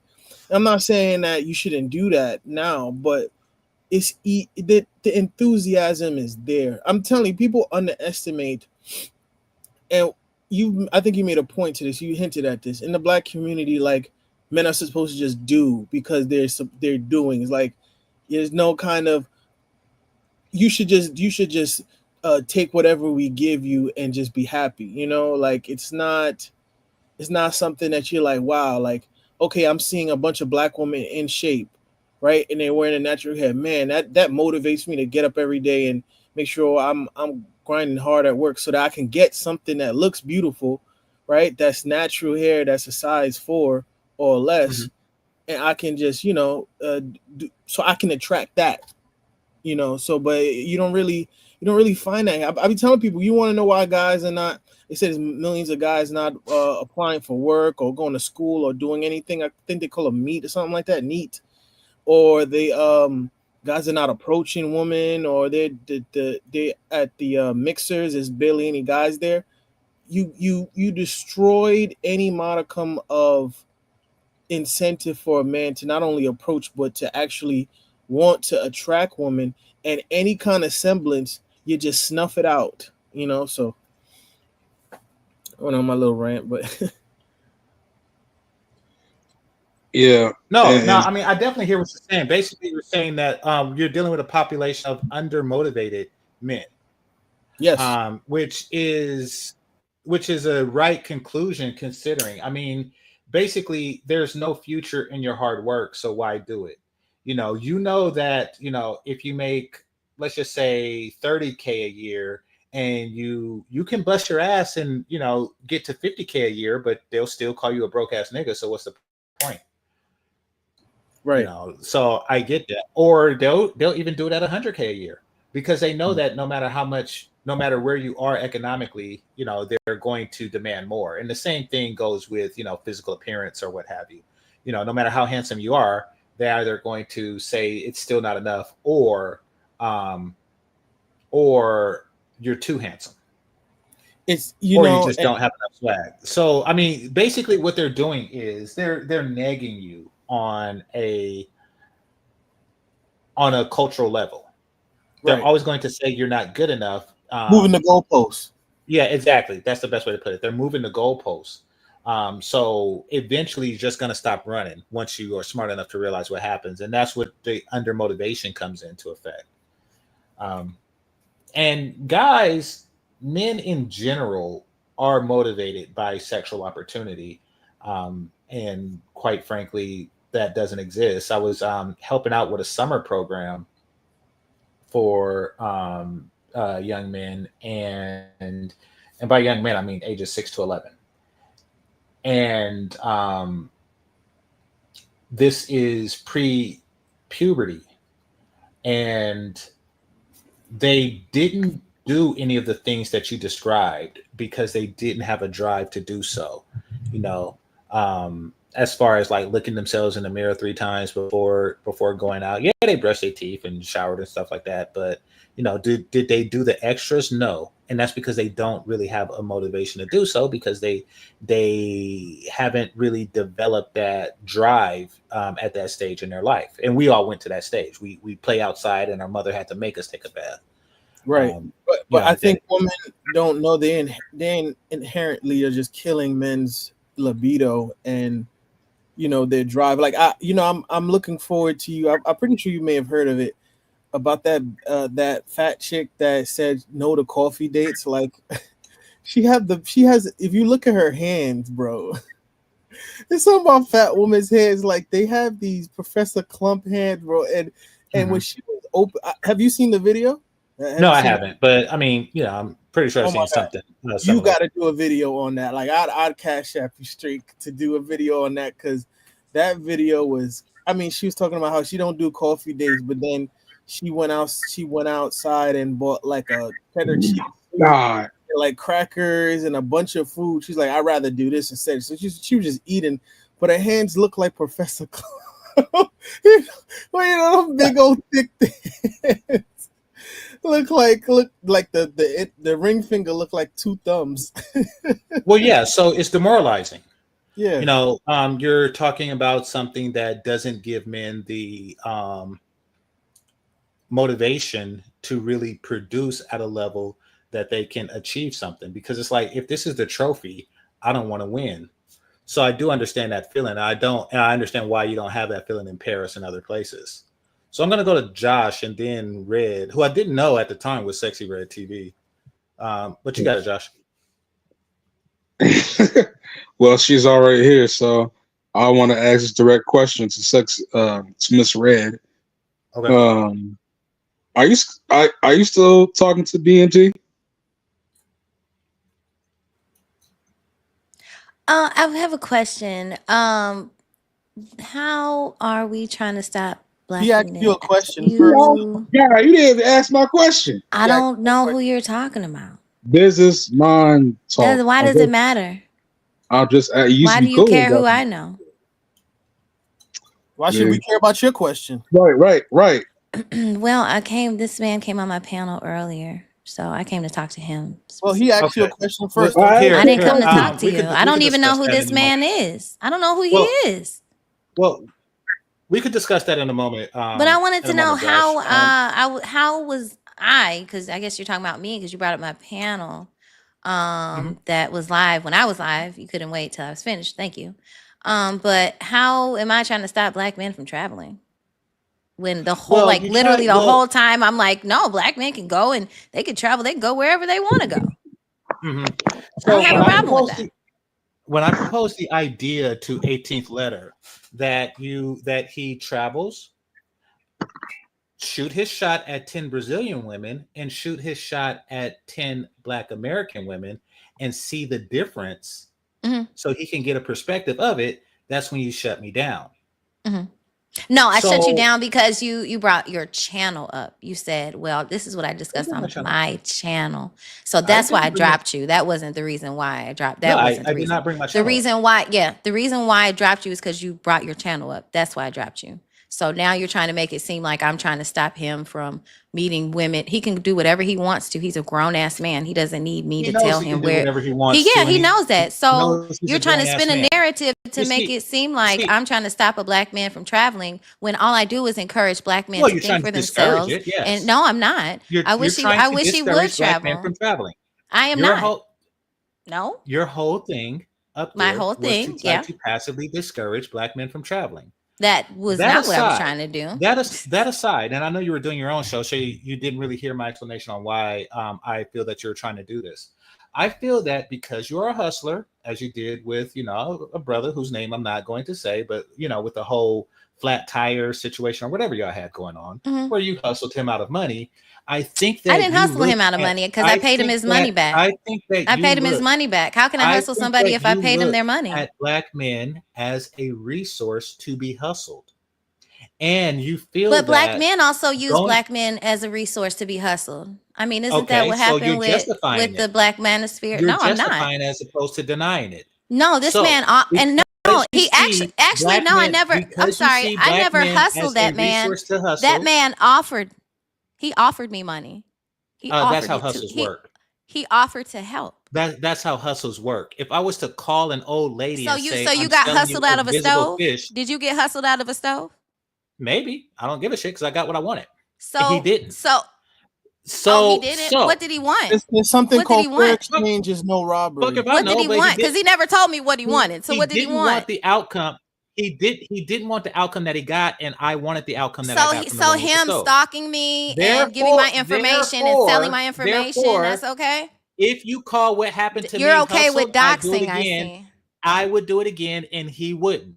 Now, furthermore, because your MO is to get in the back chat and try to hustle as many thirsty niggas as you can. You want men to remain as thirsty as possible, and you know that that doesn't happen if they travel regularly and enjoy the company of beautiful women who are fit and under 40. You understand that that is competition and they can compete with you in a way that you cannot win. Therefore, you want to passively discourage this behavior at all costs. And because of this, MySpace exists to point out this particular pattern of behavior to stop women like you from hustling guys as you've done in the past. Well, that's not going to happen. Y'all have a good night. You as well. What are you saying, Josh? Nothing. Well, I mean, I want y'all to pay attention. So, my audience, I want y'all to pay attention how there was no denial of it. It wasn't that, we are not trying to hustle them. It's no, I am not going to stop these men from being hustled. I am certain that I have the continued ability to continue to hustle your black ass, is what she's saying. As long as I'm light-skinned, I can hustle the shit out of you. Y'all see what we're dealing with? They do not want you to travel for this reason. They do not want you to get away from this particular mindset. She's like, I got you, nigga. So there was a scene in and it was a very sad scene in that show. It was one of the powers. No, it's not. It was Raising Cain. It was Raising Canaan. And where Cain's mother was like in his uncle's face, like, I own you, nigga. There ain't nothing you could do. I own your ass, nigga. And I was like, damn. When they got you, and they talk like you are just a bitch and there's nothing you could do about it. And that's what it is. She's basically like, listen, you are stuck with this fat ass old pussy. And I got you, and nothing you could say is going to stop me just fucking getting nickels and dimes out of your bitch ass. That is how she came with it. Well, I put it in deep for GC. This is how she came with it. You nothing but a slave. You my slave, boy. If you go on this plantation, if you run out this plantation, we gonna hunt you down forever. We're gonna hunt you down forever. You will never get no peace, nigga. You won't never get you never gonna run for the fat old bitch. That's what she's saying is, nigga, you got nobody else, nowhere else to go but here. So basically, what you said, you my slave, boy. Yeah, that's what she's saying. Yeah, that's what I'm saying. That's why I brought up that Raising Canaan analogy. You had to have seen this skit. And guess what? And the greatest Martin, as Martin Wayne say, run, nigga, run, run.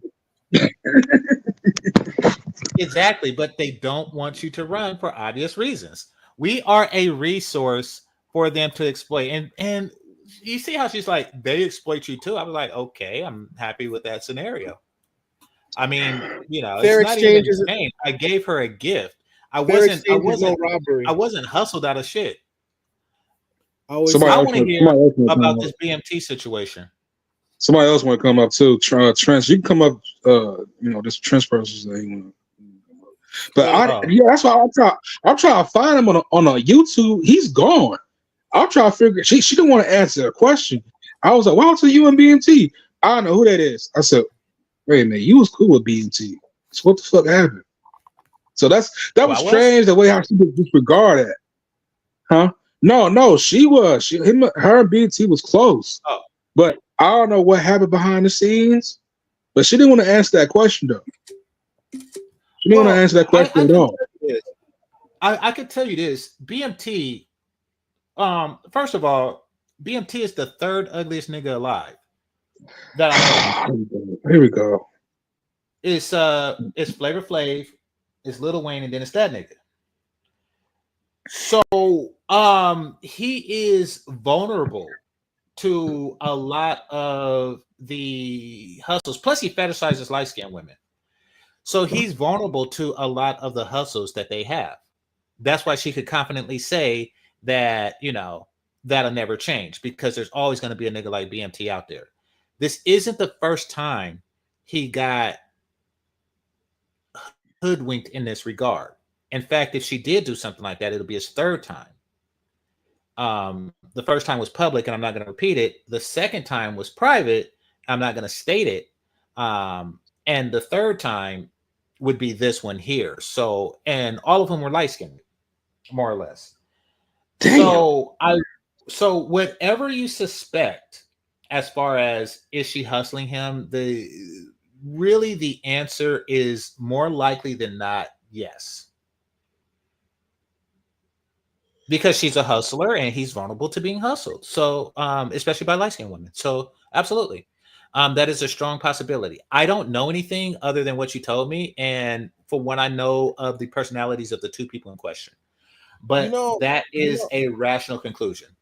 California is not perfect, but one of the greatest things about California is that is you as a black man, right? You're not swayed by a light-skinned woman like that. That's just the everyday thing. Yeah, it's not like I'll be telling dudes that be like, she's all right. I'm like, she's mad. What are you talking about? I'm like, and I hate to say it, but I think it's especially a down south thing where it's like they just like mesmerized by like a light-skinned woman. It's like, dude, like, and as you know, in Chicago too, man. Guilty in Chicago too. My city too, man. Yeah. Well, I still did too. I had to step back and I had to see how these niggas was wild and out there. I was like, what y'all? Like, she ain't no different than the dark skin was. What the hell? Somebody dropped me one time. It was very weird. I didn't notice it until college, and brothers from like Maryland and stuff, and DC and Florida, I started meeting them, and I was like, these niggas is nuts. Like, I was like, well, when you're around the variety of go ahead, no, finish what you're saying. No, I was just saying, like, I realized then that it weighed heavily on their decision and their definition of beauty. Right. I never even heard the word red bone before. I was like, what the fuck is that? That's a South thing. And and then but then I forgot about it because college ends and you forget about shit like that.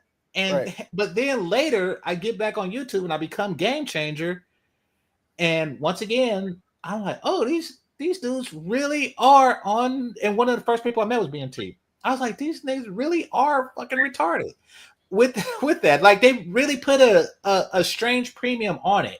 Like, yes, and I'm not saying that she's ugly. She's an attractive woman, but Brittany Renner, I was like, okay, she's okay. I mean, you see a bunch of Brittany Renners. You can see a bunch of Brittany Renners in West Hollywood. That's not nothing that's like, or in Soho, right? Or in New York. Like, it's not like it's a once in a lifetime looking chick, right? Like, I've seen girls on Venice Beach, at the boardwalk look like one of the Instagram influencers, India Love. It's not like, and I'm not saying, in South, although, unfortunately, that's another thing too. They don't have no standards in terms of, okay, a woman, any woman above a size 6 to an 8, that's not really attractive.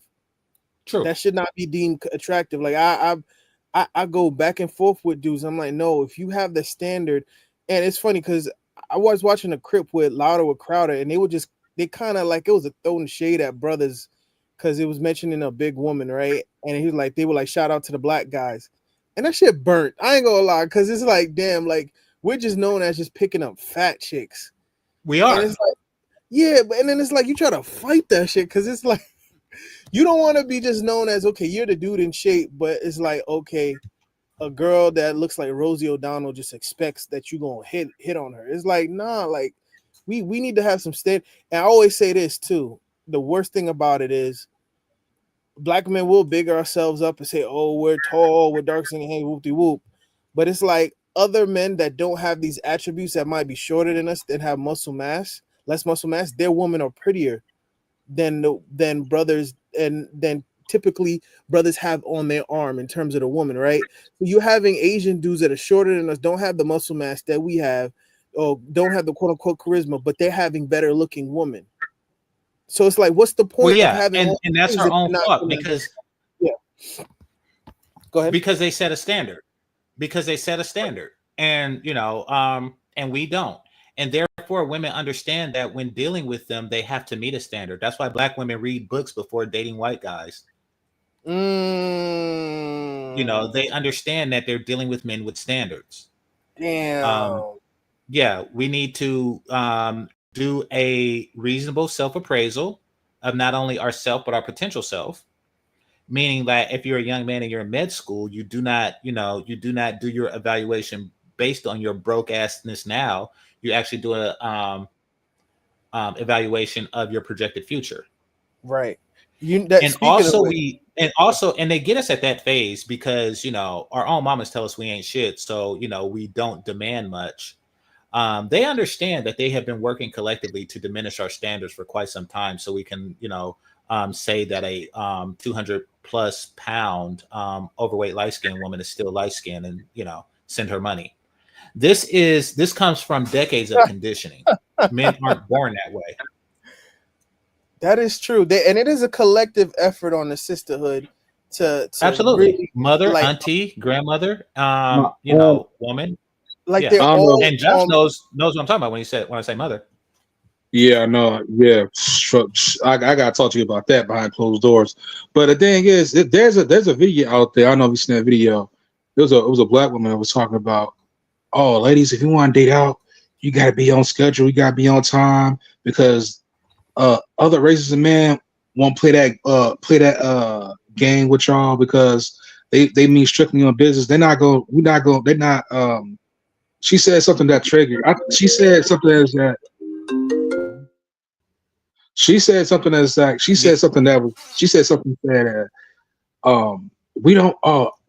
they not as trained like our Black men. They not as she said something as like as particular as like we don't put them in the same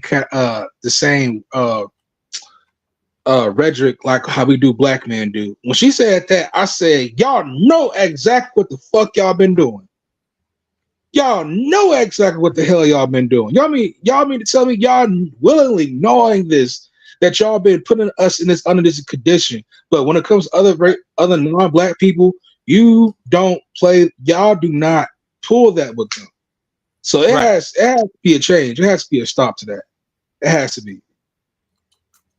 Exactly. So they understand that they have conditioned their men to basically institutionalized.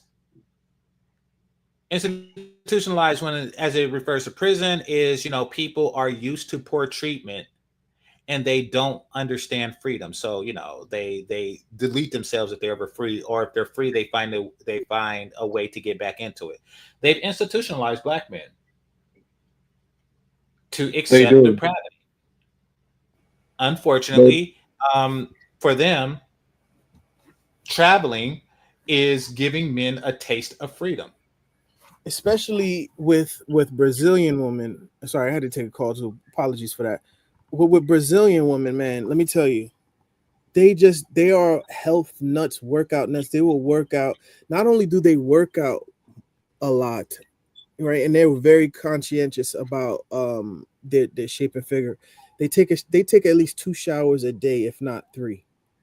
Right, so these are very, very hygienic people. And I'll be in Portugal in October, and I'm going to go to Brazil next year for Carnival. But like, these are women. It's like the perfect code. Like, if you're a guy that has, it's like, I hate to say it, but like low key, like Brazilian women are everything you kind of dream for. It's like they're very hygienic, right? They're they make their heavily conscious about being in the gym. Like, you don't have to tell them to go to the gym, or you don't have to hint at it. Like, they're on it. Like, you probably have to make sure that you're on point, right? They're very affectionate. It's to the point where, how should I put it? Like, if you meet a Brazilian chick and y'all go on a date, if you don't kiss her at the end of the first date, she probably think you don't like her. And then let's say she might still go on a second date with you, but if after the second date you don't kiss her, she's probably gonna ghost you because she thinks you don't like her. Yeah, she wants you to be to make the first moves. They're very assertive over there. Then they'll kiss you just as a hug. Kissing over there is like hugging people. Yeah, I know. And guess what? You know what else too? In Brazil, I know you met Japanese Brazilian, but Yes. oh my god, the way I seen them do, because I didn't know Sao because Paulo, Japanese cultures. there's a lot of Sao Paulo. There's a lot of them Yeah, there. a lot of Japanese cultures. Yeah, they heavily influenced the. I don't know, Japan went over there, or the Korea or the Brazil went to Japan. But No, no, yeah, no, no, they no. do very It mixed. was there was the outside of Japan, Brazil has the highest amount of Japanese population over there. So like a lot of times, I forgot during what time, but it was a lot of Japanese went to like Hawaii, and then they also went to like Brazil. Not around So that time. that's how I get mixed up. The Japanese with the Brazil, they got mixed Yeah, together. yeah. That's why I figured that happened. But man, that was the most because the Japanese and Koreans, they also are very hygienic and also very fitness health nuts over there too. I seen I see Koreans over there got like a dance fitness class over I there. wish. Every Well, let me tell you let's this. see. 'Cause we have a new person here. Triple Okay. Black, what's on your mind? What's happening, man? I followed you over from Sexy Red panel, man, and I got to commend you, man, for handling yourself like a true G. You know what I'm saying? Yeah, thanks a lot, brother. Yeah, because the thing about it is they were like being very disingenuous and just. I mean, I hate to use the manosphere term of disingenuous, but it was kind of bad. But everybody builds their tribe and shit like that. So I know where you were coming from and shit like that. And there was like one hyena on there that was trying to. It was kind of sad. Like she was really, really using these talking points. It's like, why do you care? Like, why do you care about Passport Bros and all this type of shit? she got mad at you when you called her hyena. I saw that shit. She kicked you out. It was more than one hyena up there. No, but I'm just saying, it's like, why are you so like you've made 20, 30, 40 posts or videos about Passport Bros, and you say that you don't care. Why? Wait, who? Red made 2030 or the other woman? Oh yeah, I mean that's her whole. I mean, it's grifting, but it's just like, God damn. At some point, you have to say, you know what? I care because it affects my pocket. Like, yeah, and well, that's what it came down to. So I don't know if you was here, but she was on this stream just now. Yep. That's what it came down to. It affects her pocket. Right. She hustles men. She actually uses this space to hustle men. Right. She hustles men in order to, get money from them. And the men have to be thirsty, one restricted, or excuse me, B restricted, and C loyal. That way they can't have their needs fulfilled by any other means. Once those three things, well, right quick. Once those three things is accomplished, then she can hustle you. Then she can use you. Then she can, run up the bag on you. Now, men are not thirsty if they travel. Right. And they also develop a higher standard. She has found in her personal hustles that men who travel, passport bros, and you don't have to travel every day. You don't have to have lived in Brazil for a year or something. You just need to take a vacation from time to time, are harder to hustle. Right. And they feel that every dollar that they give her fat ass is $1 away from their next plane ticket. Right. But I mean, it was so funny when you got like she was trying to bring you down to the service level, and then you just kept saying, you know what, they're better. Like at every fucking talking point, you're like, they're better. It's like, I mean, it's common sense. I'm like, I don't understand. Like I guess the women, like especially the black women. I mean, I'm 44 years old, going on 45. Okay. And I've dealt with enough black women. I'm like, man, you guys are nothing fucking special. I'm like, God damn. It's like it's like the ones in America. The ones in America. You're a dime a dozen.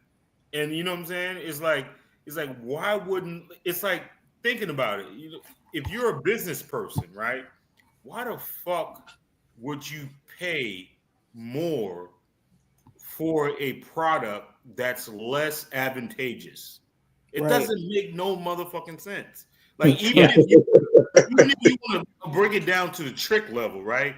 you know what? You want to call me all these things. You want to call me a trick. You want to call me all this shit, right? You'd be like, okay, A is going to give you more. B is going to give you less. Why the fuck would I choose B? You know what I know? You're missing something. Well, right quick, brother. You're missing something. You're missing something. Well, right quick, Triple. Let me just add something to what you said. A costs more, or excuse me, A costs less and give you more. B costs more and give you less. Now we can make the business deal. I mean, am I wrong? It almost feels like, man, it's like the educational system has failed us in America, to where you can have women parading themselves around, you know what I'm saying? Especially average women. I mean, I can see if she was a bad chick or whatever, but an average fucking woman trying to convince you that you pay more for less and you should be happy about it. The shit's crazy. It's like a comparison of you going to the gas station. You get the cheapest gas, regular gas, but that's in the long run, it's gonna fuck up your gas tank and shit like that. But you get the premium gas, it does less harm to your car, and also it lasts longer. And let's not forget, in this instance, premium gas actually costs less. They're selling regular gas for premium gas costs. American women, unattractive American women, cost more than attractive foreign women by a wide margin. And I'm not just talking about like on a trick level. I'm talking about on like a gift giving level. Right. You know, like, I mean, like a happy Valentine's Day, like what you want for Valentine's Day level, what you want for your birthday level, happy anniversary level, you know, and then there's the amount that you have to spend on your own clothes, you know, just to say that you have swag or whatever they find appealing. So like on every level, there's a much greater cost involved. And then of course on the tricking level too. So, you know, and I mean, this is what I would say too. Maybe I'm a little bit different because I have an MBA and I went to school, you know, I have a bachelor's administration. I have a bachelor's in marketing, you know what I'm saying, in business administration, and I have an MBA and I also have an MPA, right? Okay. Maybe I'm a little bit different because my mind thinks of like a cost. I mean, I always look at it from a cost value analysis. Is it cost effective? You don't need it. You don't need an MBA to do that. I know you don't need an MBA to do that, but I'm just saying it's like any dude that's ever took business 101, right? Like a business administration class, whatever, or economics class or whatever. Like if you've been to college, you've been in that realm, you know, other than that, like you would know that these American women compared to women outside of like America is just a much better value because they teach you that. I mean, that's just surface level education. You feel me? It's just surface level education. You know, imports, export, like they teach you that shit right out the fucking gate. And do you think like the most educated women in America or in the world that profess to be would understand that we have that understanding? Right.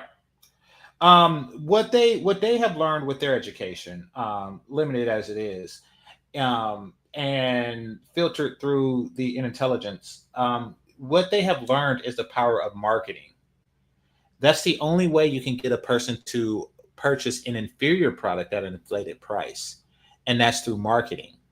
Which is why a person, them, not us, and when I say them, I'm talking women, will pay $900 for a shoe simply because it has an Italian name on it, versus $9, which is, you know, for the same shoe that don't have the same name, that don't have it.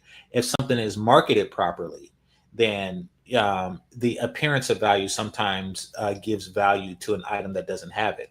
What they're trying to do is they're trying to market trash box, and they think we're going to fall for it. And that's the only really twist that they have. So that's why we get into these discussions like the one that I had where they were saying stuff like, some men like it, some men like fat women, and just bringing out all the excuses, the trades trying to shame me for gifting a woman a stove or something like that.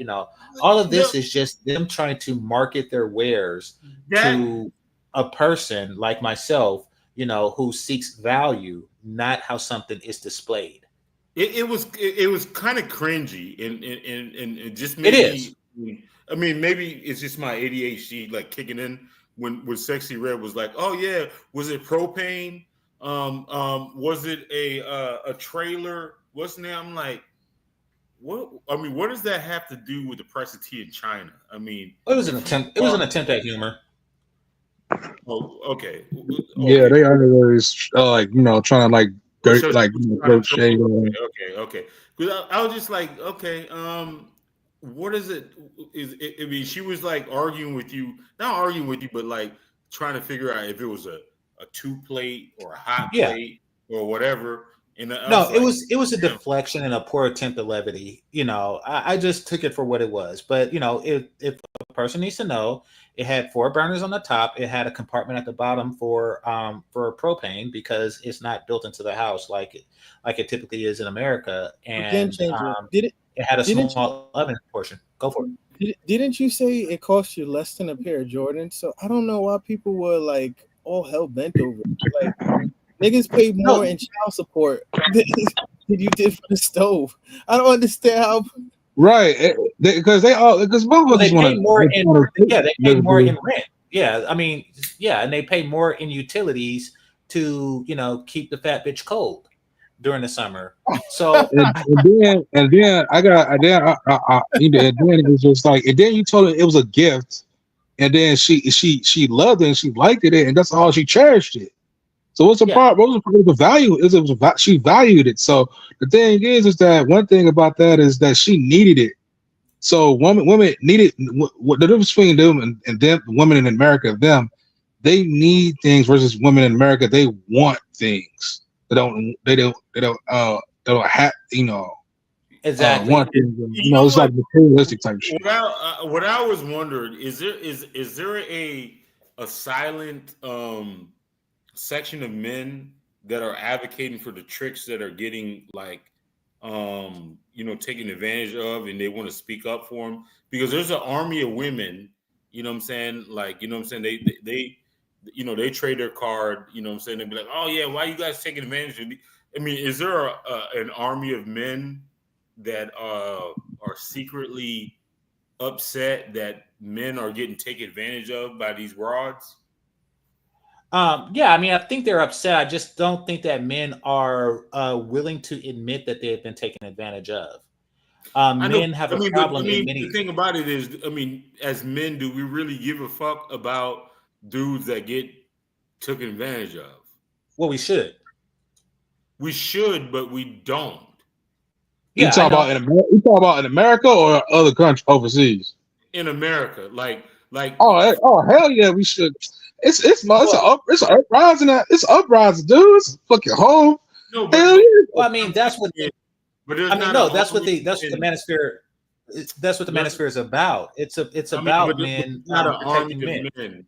There's not an army of men, like, you know what I'm saying, hey, you know what, nigga, like, you went over there and you got taken advantage of, so we need to go rally up and get your justice due. Like, you know what you were getting yourself into, straight up and down. I mean, but men, we deal with consequences. You know what I'm saying? If I'm going to go overseas and I don't play the game raw and I get taken advantage of, that's on me. You feel me? Oh, you talking about overseas? No, Yeah, I I see. mean, I That's see what on you're me. saying. okay. Oh, Okay, let That's me on respond. me. Let me respond to that. I do feel okay. that that's what the passport bro community should be. I'm not a passport bro, so it's not really my place to say. But ideally, that's what it would be. It would be that if a brother got scopolamine, or something like that, he would be able to call part of the network and say, "Hey, this is my situation. Blah blah blah. It happened. I'm on the corner here. I'm naked. My cards is gone. I cash app you the dough, but I don't have no phone. So, in fact, I don't even know how I'm calling you. But it should be that. What was unfortunate, and this happened years ago, so maybe it's changed. It was unfortunate that when the brother got into it with the one woman, and people was like he deserved it. Apparently she was a hooker, and she changed the price like after the fact. After everything was done, she broke the table, and he was being criticized as opposed to giving aid. I don't like that aspect of it. I do feel that we need to strengthen our sense of brotherhood. Not saying that you should support somebody like Jay Rillo. I mean, use intelligent discernment, but we definitely should strengthen our sense of brotherhood. What the manosphere and what I'm gonna mute you, Josh. Okay, there we go. And what I represent, because I'm not really part of the Passport Bro community, is to help people learn from my mistake and gain from the experience of my wisdom, so that they don't find themselves so they don't fall into the pitfalls that I have fell into, and that they don't fall into the pitfalls that I have fortunately avoided falling into. And that's why we have these talks, and that's why women are threatened by these talks, because without it, you're just some schmuck that just cash app women because they give you a sad story. By the way, the woman I gave a stove gave me a lot more than a sad story. A lot more. And I'm not even talking about sexually. But what's his name? Oh damn. Dag, I forgot his channel. Passport Bro Receipts. What's his name? Older dude. He always goes to Colombia. Damn, I can't believe it. I'm always on his channel. Game Rod. No. He used to be on Obsidians a lot. I forgot. Okay. He's an older dude from Virginia. Pablo, yeah, Pablo Frescobar. Yeah, Pablo Frescobar. I know. That. Like, he's two things, right? He said your girlfriend is better than my HWORE. So, and it's pretty much that goes into play into what we talk about, and I believe particularly Black people are the canary in the coal mine. But it's like dating can never be what people want it to be if not only is it transactional, it's just cutthroat. Like, okay, I'm gonna get the most out of you before you get the most out of me, right? And we're coming, it's like, oh, we're supposed to exchange over money for some kind of product, but we both are gonna double cross each other. It's like you don't get anywhere when you gridlock each other or you try to scam over each other, and everything is transactional and everything is a hostile takeover, both man and woman. So you hear guys talking about, oh, I don't have to do nothing, this, that, and the third.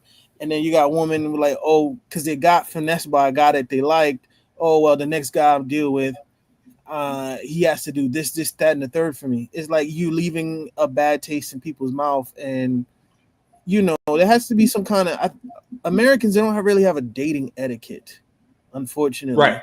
No, I mean, anymore.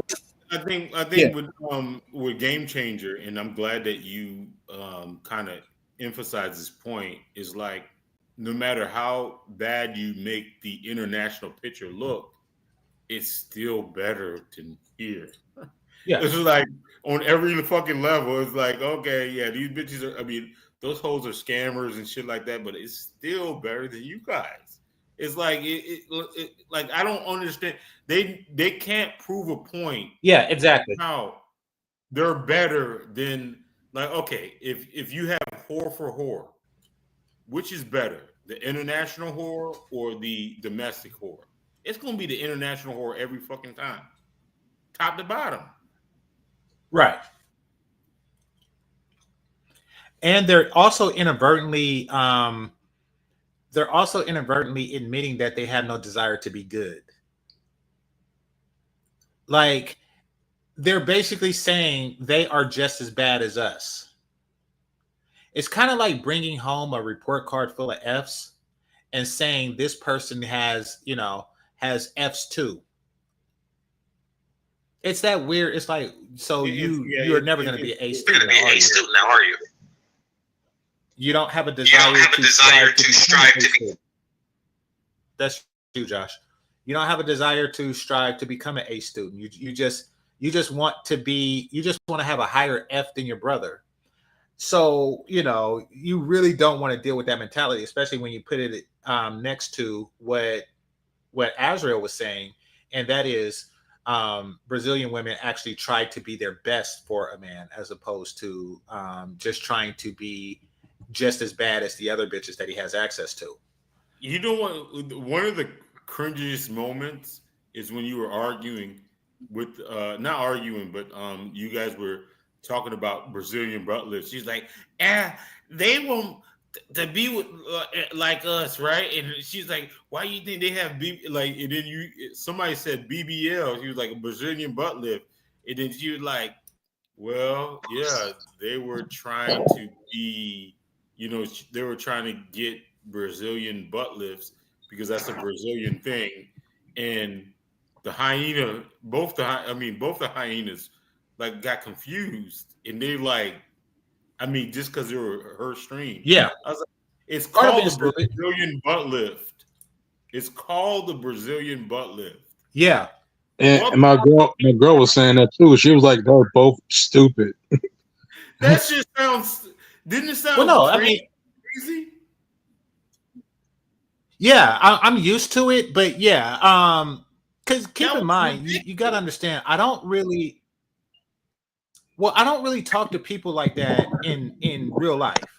So I used to when people said stuff like that didn't make any sense, I would just like lash out and just get confused and baffled.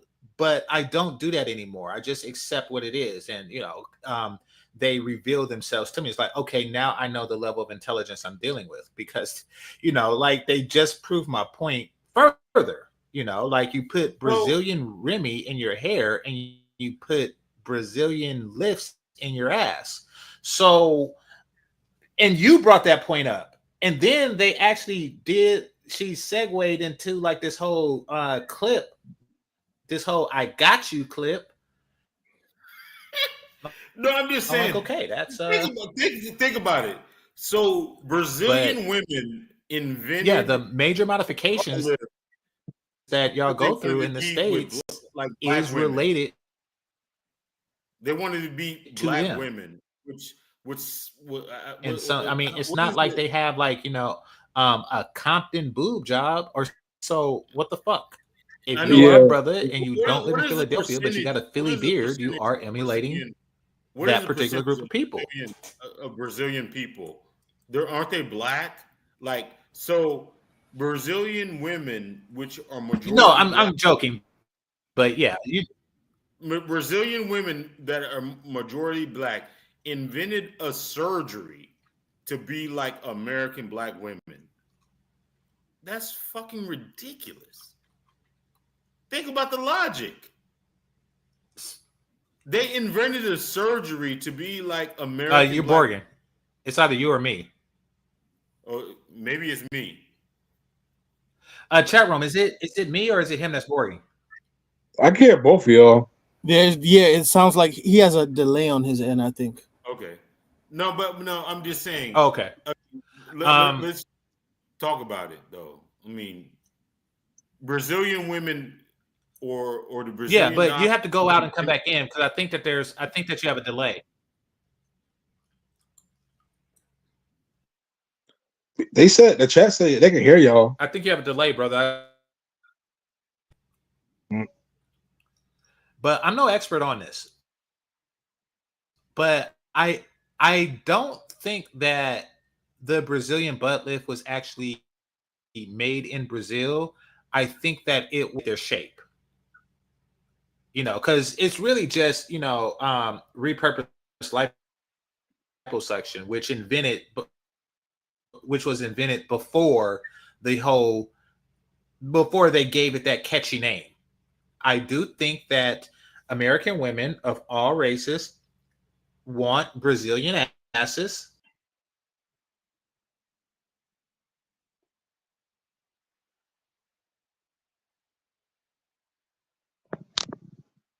Well,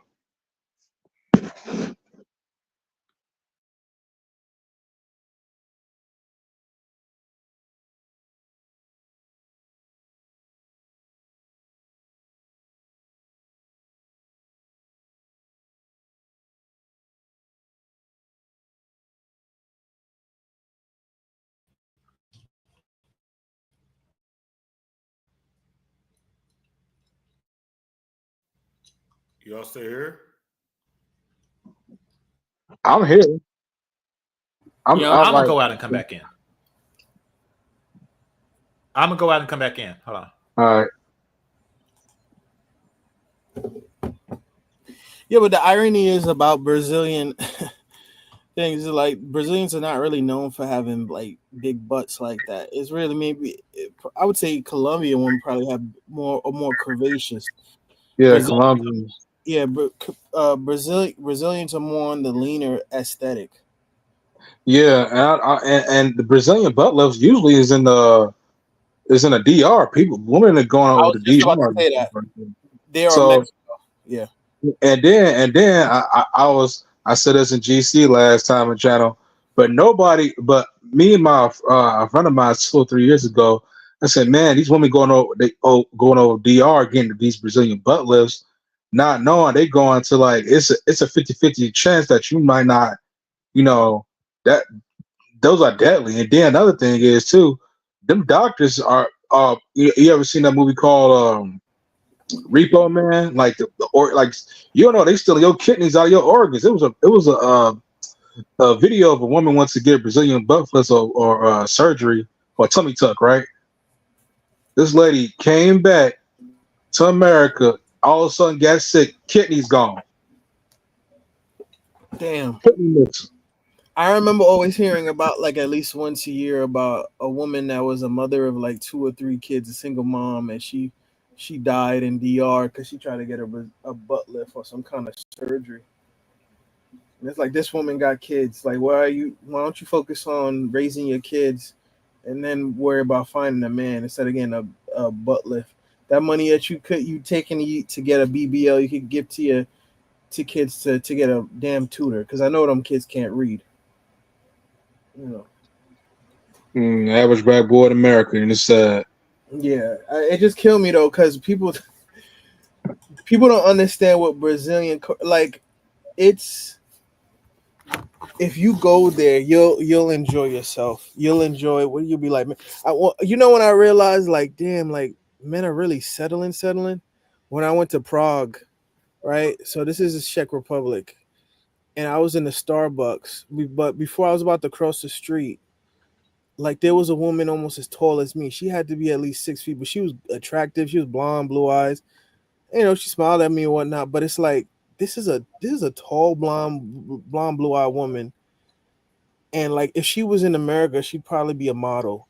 And then it's like, okay, then I go into Starbucks, and it's literally the same thing. They all look like Barbies, but they're serving you coffee with a smile. Like I had to wait to get my coffee, and I was sitting down, and they came and gave it to me. It wasn't like in America where it's at the side where you just pick up the coffee, right? So it's like I'm like, damn, like these women here, and you'll see that a lot. The same thing in Colombia. It's like these women here are like 9s and 10s working at Starbucks, but you got fat fingered woman talking about I don't do coffee dates here. Woman size 18, 16 talking about I won't do coffee dates, or that big back chick talking about I don't do Cheesecake Factory. It's like America's bizarre world, man. I'm telling you, like it's only gonna make sense, or put it this way, you're gonna question yourself once you leave this country. I'm telling you. Well, why you think I ain't trying to jump in the subject, but why you think the FDA food laws is changing? The woman, I was seeing Donald Trump changed these food laws, I was looking at these women that getting 50 liters of pops, 8 chips bags, and junk food. I'm just like, this is where we went wrong. I have to do the same with my mom. I'll be telling her like, she's like, "Oh, can you go to the store, give me some Cheetos or some chips?" I'm like, "Mom, you can't." I'm like, "When the last time you like? I know, like, yeah, I get it. You drink water at your job, but it's like, and it's not like she's not no like welfare queen or nothing like that. But people have their little cravings. I'm like, you gotta watch that. That's a lot of if Yeah, you eating chips every day, she cravings, but we talking about the everyday average, like EBT right? cards, and like they getting like droves of it, and you see their kids, and they just be over, but you just look at them, just like they just skinny, and just like matter of time they gonna be big too, and just like I just like what went wrong before the '80s and before the 2000s hit. It just like Big Mom is not around no more. That's one of the biggest things. Our grandmothers, what's her name? What's that rapper from Florida? They would be with what's his name? Damn, I forgot. She's from Florida. She's older. She was in that Trina. Yeah, Trina. Like that. Those are your grandmothers. Those are the grandmothers of this generation. She fits it perfectly. Mm-hmm. So you're not gonna have your grandmother that's still going to church. That's another thing too. They were the anchor of your family. They say something like 50% of black reunions are down. Like, or there's not. It's been reduced. That's how much since in the last couple years. The only time the traditional, I guess, black family get together with somebody when somebody dies. There's no more. I mean, they said what 47. Yeah, a death is a family reunion. That's it. Right.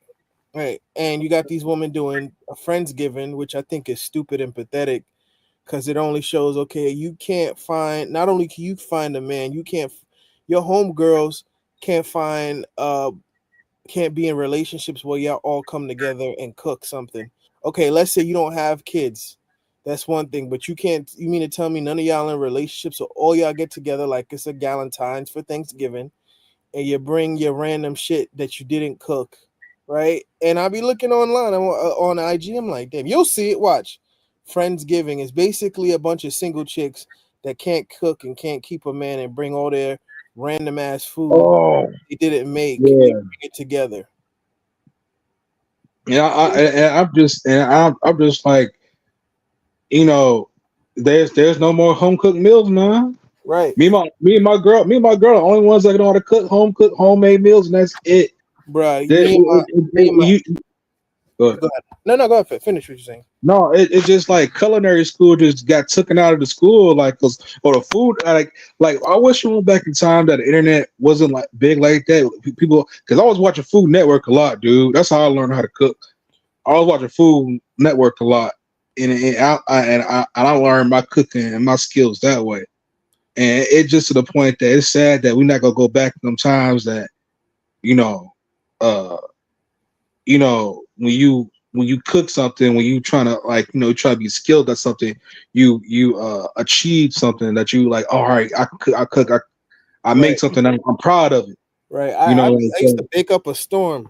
Well, when I first got my stove, and for one of my apartments, I was just baking nonstop. Like I went to Trader Joe's and was just buying anything like the I forgot what it's called, but I was making brownies. I was making like what's it called, those light cakes. Man, I'm like, damn, I enjoy doing this, but you got to watch. You can't bake too much, but yeah, man. What I was actually gonna say is my beef is I had what I had with my exes. I was like, oh, I'm hungry. I'm like, okay, let me give you $50. And then I'm like, in 2 days, she's like, oh, I'm still hungry. I'm like, bro, like, what did you do with the money? She's like, oh, I spent that. But I'm like, you spent it on what? She's like, oh, I ordered DoorDash. And it's like, bro, like, you could have. I always tell people, you give me today, even today, I bought like groceries to last me until like Thursday or Friday, and I'd even spend $30. Right? You get some chicken breasts. I bought some nachos if I want to make like like tacos or some burrito stuff, right? And then I'll also have fruits, I have grapes, and I have vegetables. All of that cost me less than $40. How come you don't know how to do that? That was a really turn off for me with my ex, because it's like, how if I give you $40 or $50, you don't know how to turn that into something where you can make 3 or 4 meals for the week. Yeah, I mean, something creative. yeah, I can't. That mean to tell me, like, if I have a kid with you, you're our kid gonna be malnourished as hell. Like, or you're gonna be like, oh, let's go order out something. And then anytime I come to our house, like, her fridge will be bare as hell. And she'll be like, oh, I just order out. She's like, oh, it's too much. Her stupid logic was, and I hate to kind of rant, but her logic was, oh, it's more expensive to do grocery shopping than it is to eat out. To me, I never understood her logic to that. I think it's just being lazy, but a lot of these chicks are lazy. I mean, think about It's not because she said that because it's not only that she lazy. She said that that was a I don't know if you read between lines. She can't cook. right. She can't cook. Well, None of them know how to fucking cook. That's what's wrong with them. That's why they so big right now. They be eating like DoorDash every freaking day. And right, I'm just like, I have a bad habit doing that too. But I'll be like, I got food in the fridge. What the fuck I need to order DoorDash? I could got sweet potato fries. I was like, man, I can put this up in there and bake that, whatever like right, that. Yeah, rice, quinoa, and a whole salad, whatever. So right. it's just that they don't know how to cook or be creative, because cooking is part of art and creativity. What you make out of You, your food, you know what I with your craft. you know what I made today? I bought brioche bread, which is my favorite. I gotta watch it though, because it has a lot of carbs in it. I had avocado that I bought last night, and I had eggs, and I had tomatoes. I just made an avocado egg sandwich. Like, but if I combine all those ingredients together, it didn't cost me no more than $20, and I still got that loaf of bread. I still have eggs, and that's something. If you would have ordered something like that, like altogether, those ingredients probably cost me like 25. But that sandwich in of itself at the store would have probably cost me like $10, if not 15 at like a chain restaurant, right? Now, if it's not at a corner store. But my point is, like, if you're not, you as a woman, that should be something that you should be the more resourceful person than a man. And what I was gonna also say is, like, I hear women complaining about, oh, like I was watching something and the woman was complaining about, oh, even though her husband is a full-time worker and she don't have to do that much work, she hates the fact that he leaves the cutting board in the sink. And I'm like, bitch, you got a dry cleaner. I mean, not you have a dishwasher. Like, if you have a dishwasher, no woman should ever fix her mouth to say anything about no dishes. Anything. You got a dishwasher, you got laundry machines. You can have somebody literally pay to fold your clothes for you, depending on how much pounds that you have for your clothes, right? A lot of these things are streamlined and automated. Women are just complaining just because American women kind of spoiled. They have it easy in America. And that's the problem. That's the problem. And that's why a lot of women right now, it's like American women are kind of spoiled. huh? Yeah, they are. I was gonna say, well, That's they like are spoiled. saying basketball players are kind of tall. Like, that's the most obvious thing, Right. Hey, Nigerians are kind of dark. Like, that is an obvious thing. There's no kind of in that. There isn't a kind of, like, oh, that person is kind of. No, there's no kind of. That person is that thing. They are that thing. Right. Like, there's no, oh, they're kind of spoiled. They're the most spoiled ever. Have you ever seen like a Filipina wash clothes? No, but I could imagine. I know it's hard work. Here, I'm gonna show you. And I know Manila And this isn't like, go for it. No. No, continue. I was saying I know Manila is rough. It's not a. It's a rough spot. Nice people though, but Manila and Angeles City is a rough spot.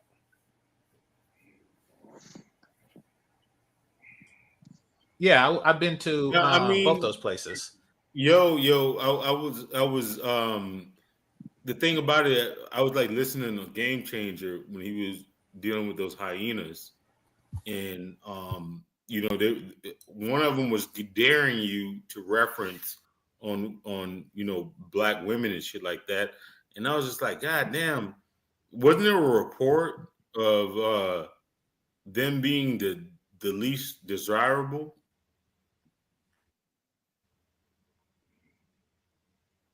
Hello? I can hear you. GC? I can look up the report, but I mean, I think as far as dating apps, they were the least desirable, and I thought you were gonna hit her with that shit. Yeah, they were. No, I mean, they already know that. They know where they stand. But this is how Filipinas wash clothes. Yeah, by hand. While American women are complaining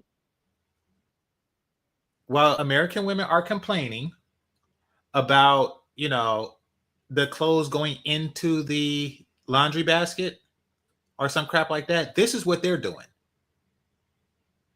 When you try to wife up one of them, they look at it as the greatest thing ever. And you can see why.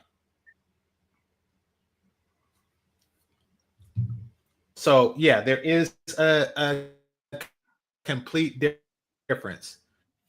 Damn, I remember my mama watching hand For washing one, clothes. the level of appreciation goes by hands, and give her access to a washing machine.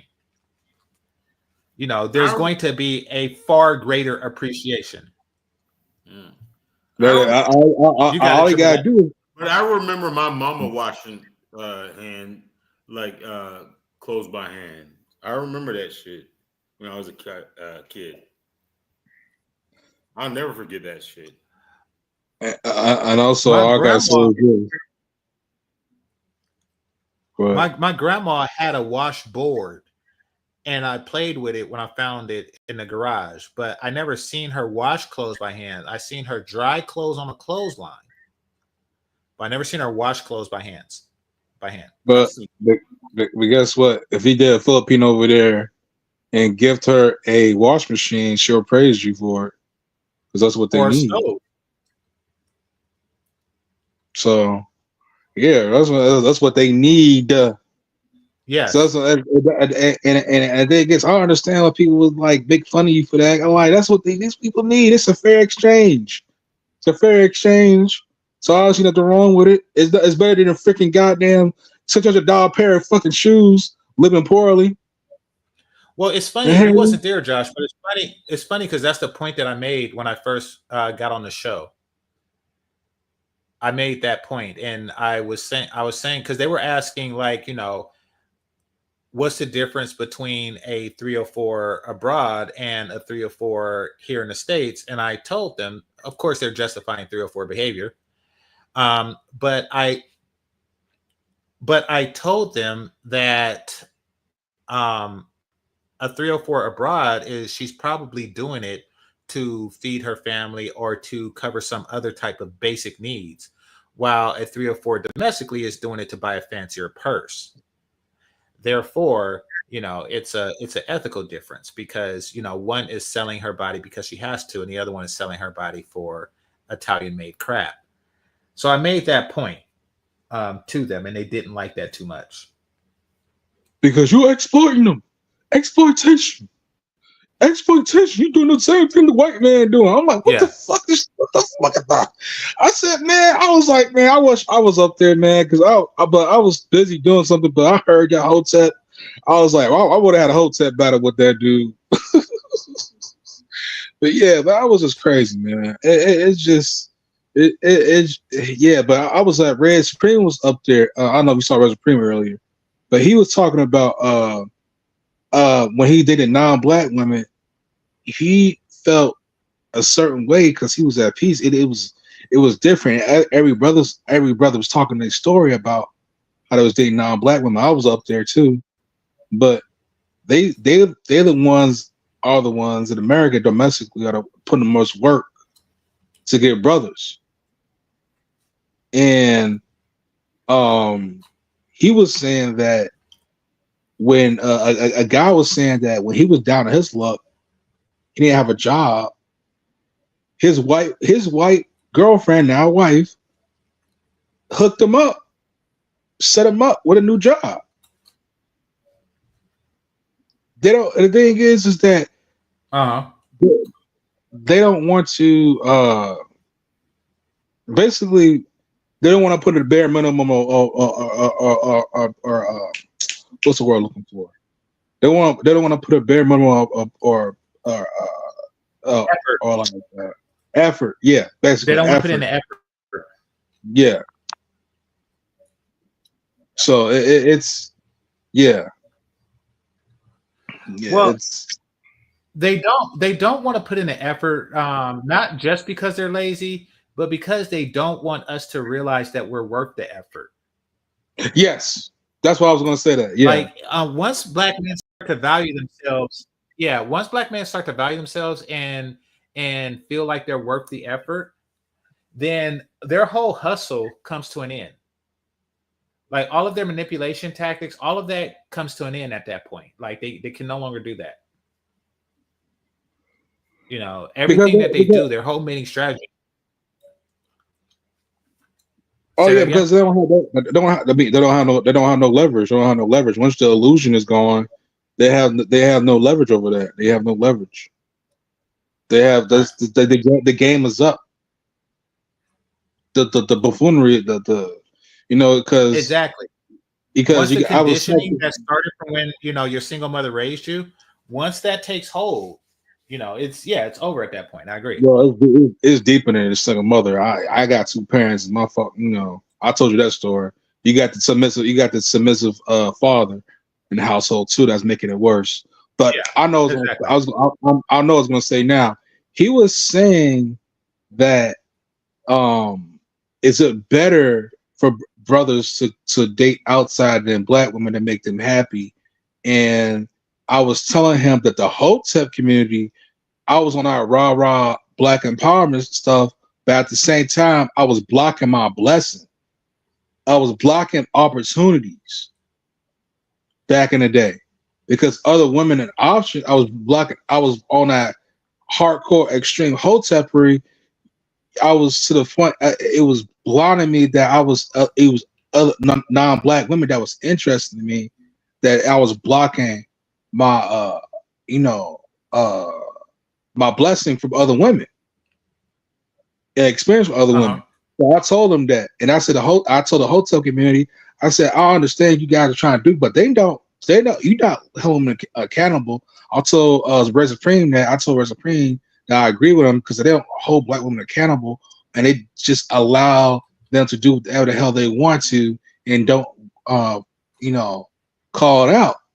And I got scolded about it. I got scolded by the conscious hotel community by that. So brothers gonna have to stop, get out the mindset, this mind control of these Dr. Umars and these other people that's like Sonetta and these pro-black these spaces. They gonna have to get out their comfort zone and get out and be uncomfortable out there and see what's really out there, because they're holding themselves back doing that. So and that's what black women want. That's why black women be bringing up these pro-black empowerment talking points, talking about you don't like black women with natural hair, you don't respect us. They try to shame you into that community. But bald-headed though. I mean, there's a lot of bald-headed black women. That was random, but true.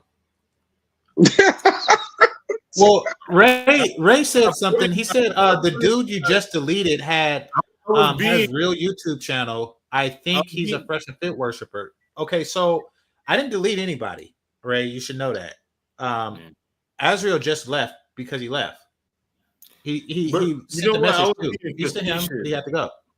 I was being facetious earlier when I said that 75% of women, black women, were bald headed.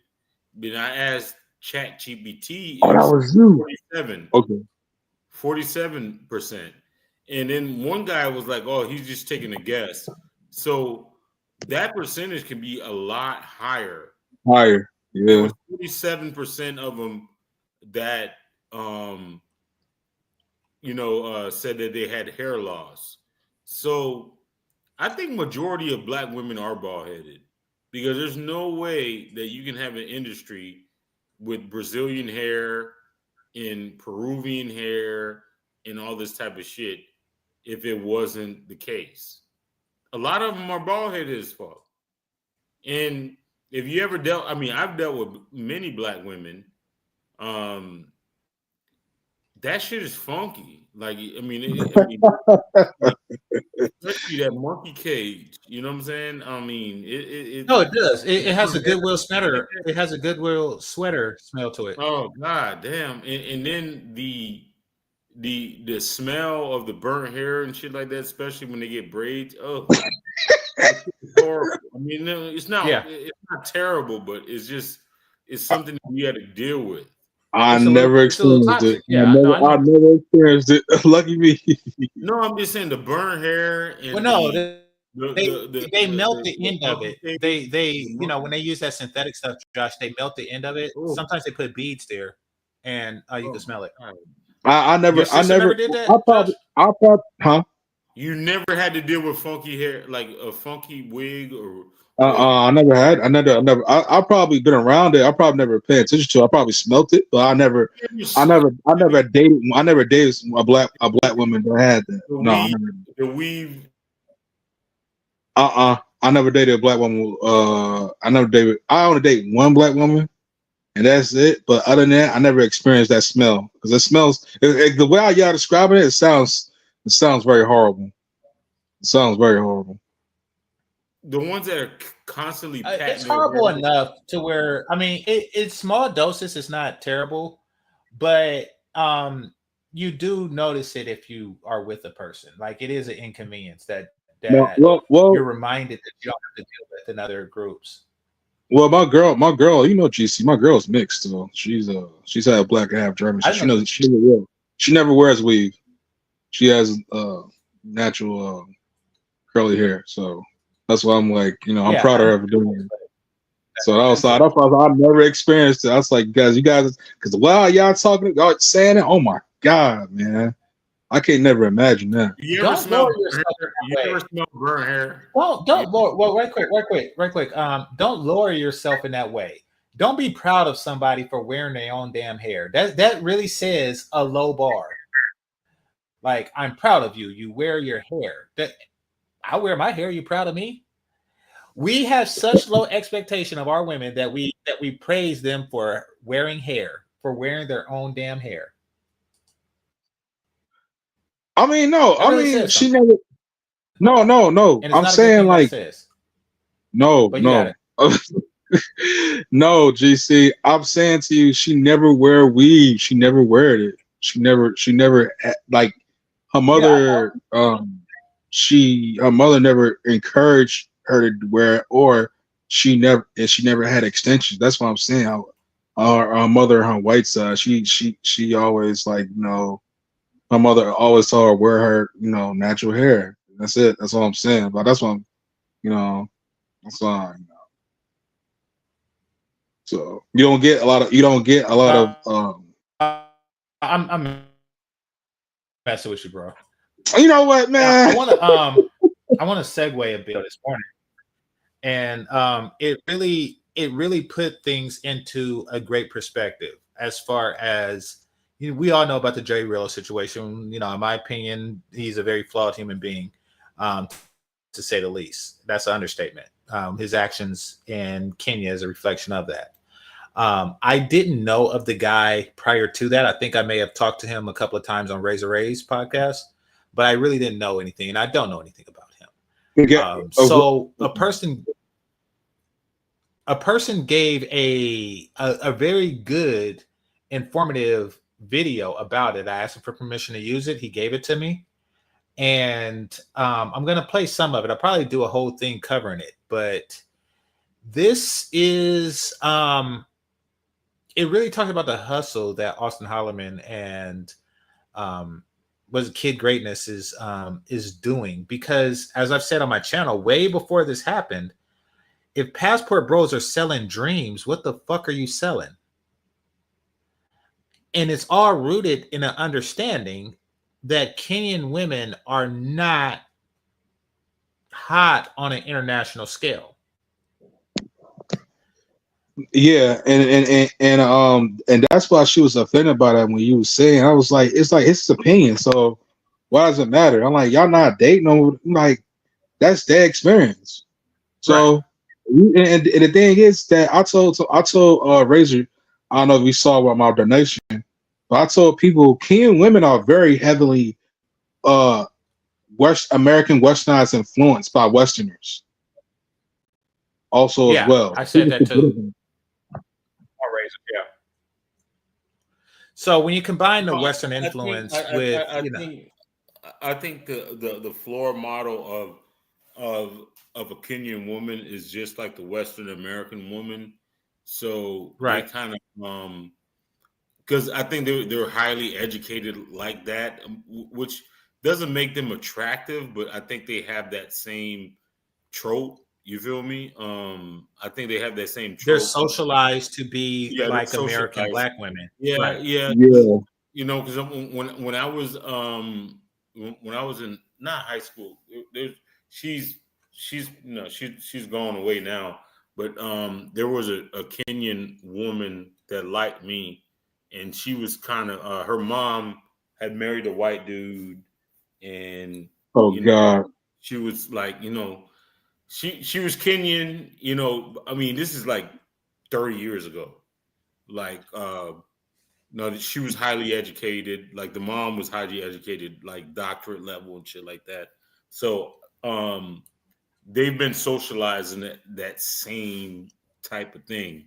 So most of the world don't see Kenyan women as desirable, even though they might, have the bodies, but they don't have that either.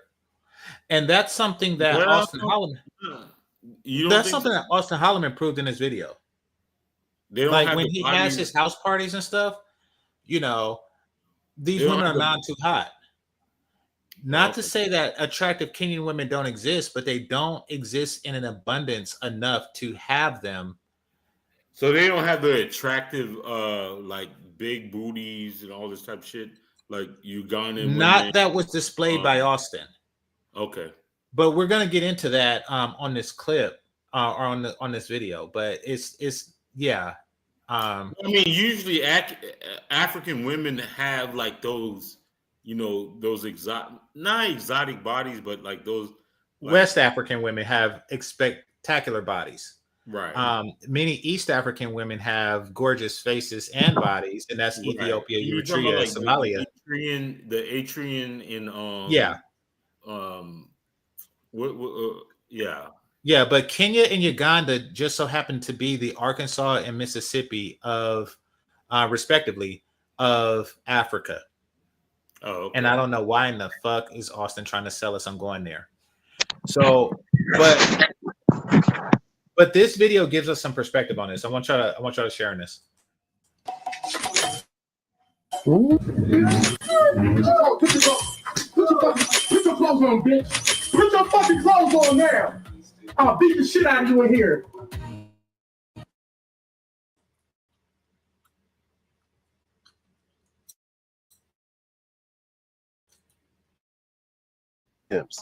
Meet your architects of delusion, Austin Holloman and his partner in crime, Kid Greatness. Their business model is simple.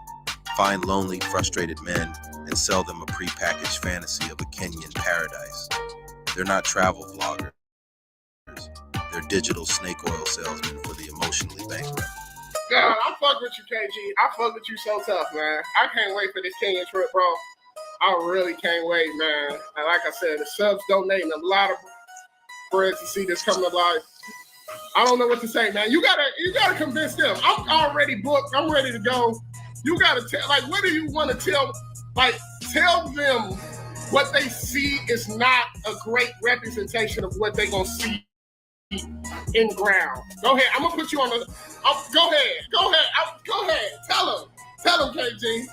Tell them. Yeah, once you actually get to the ground, go to the malls and all that, you're gonna be like, God. Okay, so here's my perspective on what just transpired. You have a person here, Jay Rella, who is admitting that he don't really see quality Kenyan women online. That there isn't a display of high quality Kenyan women online, including on Kid Greatness show and on Austin Holloman's show.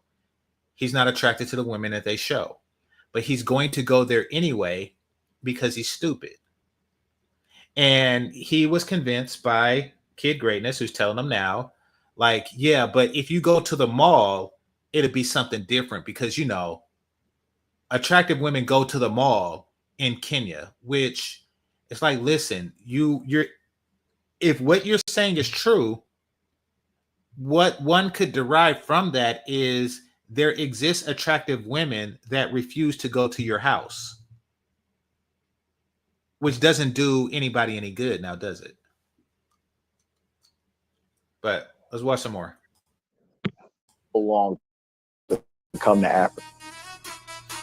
Because the crazy part is, it's not that they just bad. It's like your option in Kenya. Now, listen to what he said. You are the number one option in Kenya. That is not true. It's far from true. And they themselves will say that you are not the number one option in Kenya. Austin and Kid Greatness will say that you are not the number one option in Kenya. They say that people always prefer their own, and you're a tourist. In Colombia, Brazil, Thailand, you're not the number one option. In Europe, you're not the number one option. In Kenya, you're literally the number one option. They love black men. Like, how many places can you go in the world where you're literally the number one option? You're the top of the food chain. There's not many places in the world where you have bad, like, chicks like that chick I showed you, and he showed you the chick from my video. Like, they looking for you. Philippines, shut that dumbass shit up. You are not the number one option in the Philippines. I've been to the Philippines 3 times. White guys are the number one option. Knock that shit the fuck off. Korean guys are the number one option in the Philippines. Anyway, you're literally the number one option. So the chicks that you've seen, the 2 bad chicks I showed you on the screen, they are looking for you. They will come up and talk to you off the strength of shit. Remember what he said. They will come up and talk to you. Now, remember, Jay Rilla, he wound up buying a hooker. So we know that they didn't go up and talk to him. But you got, yeah, you definitely hit the cash app. Because, yeah, we really need to get Rilla cash app. Bring them out there because, yeah, I got to dust them off and pack them up. But, yeah, this is what I'm telling y'all, though. But let's pull up another shit. Did you pull up that video I told you before of other shorty? What other video? All right, which one? Which one you want me to pull up? I thought I sent it to you. Hold on. But yeah, you're literally, there's nothing messing with Africa in general. There's not many places in the world where you can go for your number one option. And then Kenya, like, to join. See, the funny thing about Kid Greatness in Austin is that they're more concerned about being the woman's number one option as opposed to what their number one option is. Like, I would choose a place where the women are my number one option, not where I'm their number one option. But maybe that's just me.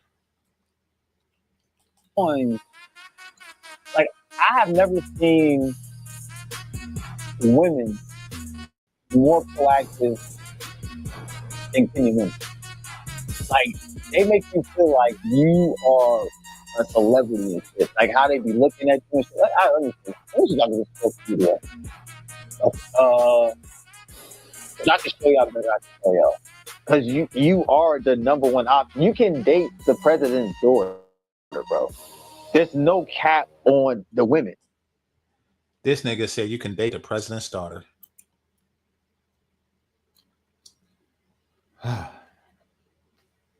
Remember, he wound up buying a hoe, a not attractive hoe. So this is what they're selling, but his experience there was far different. Got him in trouble. Switched up on him. There's nobody really to look. Everybody's black in the country. There's no colorism, bro. In Thailand, there's colorism. Like white people eat in Asia. You say something, Josh? No, you can play the video. You Josh, you say something? Over you. White people eat more in South America. In Africa, everybody's black. You can date literally anybody.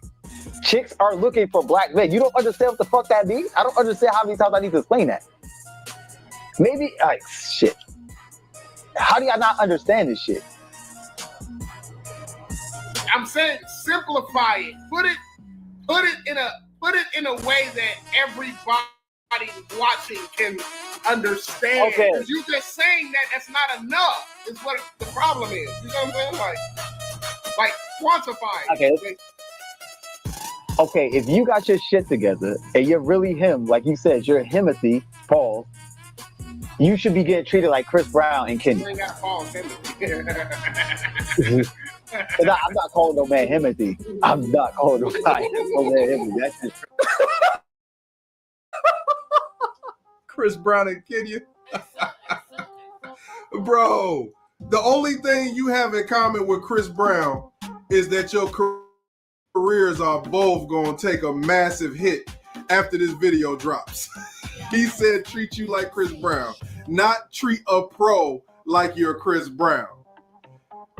They are promising a level of female attention these dudes haven't seen since their mom told them the macaroni art was handsome. And what's the main selling point of this magical fantasy land? Actions speak louder than words. I keep telling people, I've been to 5 continents and 28 countries. And if I decide to buy a refrigerator, a couch, TV, bed, 2 beds, and settle everything here, this is a place worth settling in. And so far, nobody that I know in their right mind has came to Nairobi and said otherwise. Which is why I'm glad that you've watched my videos and you've heard me talk about it. You decide you're convinced enough to at least consider coming here to do this live stream. I appreciate that. For sure. I mean, honestly, if I could be able to pay out of pocket, I don't know if I could afford this trip. It's very expensive. Yeah. To get this trip. Now, that's another thing. Kenya is more expensive to get there, and it takes longer. So this man is flying to Kenya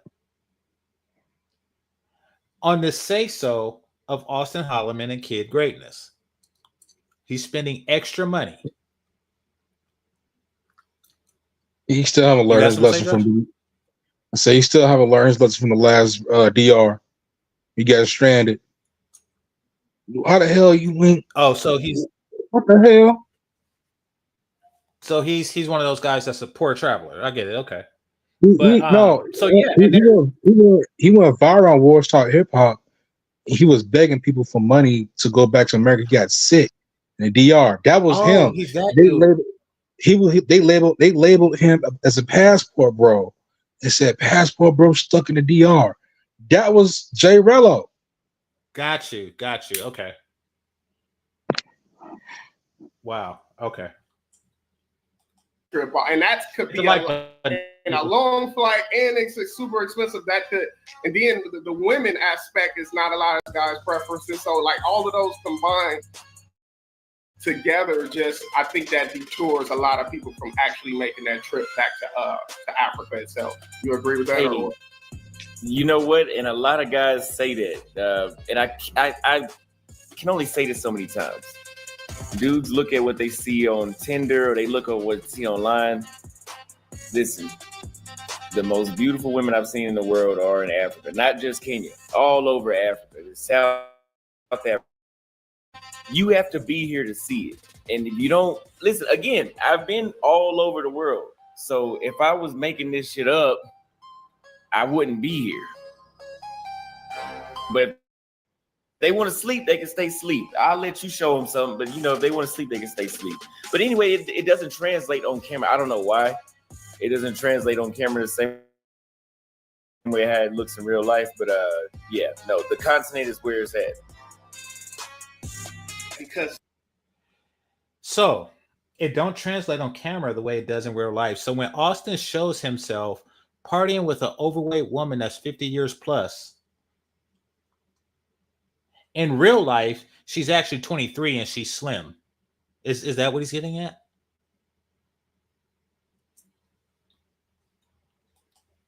Yeah, basically. So you would even say they had better looking women than. Say that again. No, I was agreeing. Go ahead. So he asked him. No, so this dude asked Austin Holloman, you would say that Kenya has even better looking women than Brazil. Let's see what Austin says. Average. And the amount. I mean, again, it's not just Kenya. Even when we were in Mozambique and South Africa, it seems like it's an endless supply of friendly, feminine beauty. Now, when he went to South Africa, he hated it because they weren't fucking him. So he's selling a dream. He's selling a dream. He accused Passport Bros of selling black men a dream while he's selling black men a dream. And endless supply. He talks about women like they're a subscription service. It's the ultimate pitch for the terminally online. Limited access, no personality required. Just show up with your American passport and a pulse, and they'll handle the rest.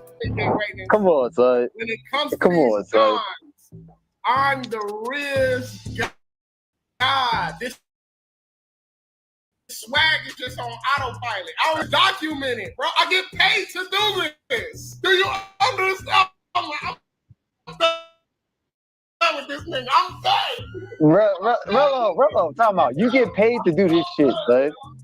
I get paid to do this shit too. See, look, son, look. Let me tell you something. Do you know why I'm going to South Korea? Do you know why I'm going to South Korea? Y'all motherfuckers need to do fundraisers. People see the greatness already. And they sponsor trips off the screen, son. South Korea, a motherfucker was like, yo, kid, you really him, son. Why don't you do South Korea? 2,200. I didn't even fundraise for shit. South Africa. Damn, yo, kid, we want to see you in South Africa. Here's 2,500. Did I fundraise it? Bro, come on, son. That Rello, you don't want to do this to yourself, bro. You going to get some real YouTuber. See, you're still like fledgling YouTube. You're trying to figure out things. Your days.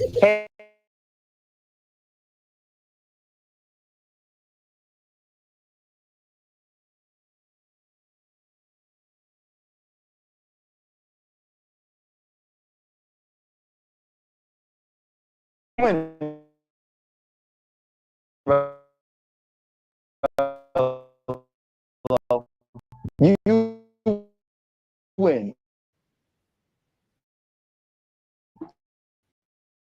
Kenya doesn't have bad chicks. You win. That I last want chick to I see the chicks that he's talking about. He's showing these guys.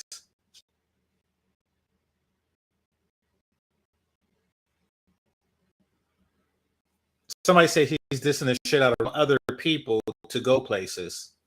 I don't know if that's a diss. You know, I don't think Rillo sees it that way. But for whatever reason, he is really big up in Kenya. That's your channel. Ah! That's your channel. What the fuck? What did he say, Chad?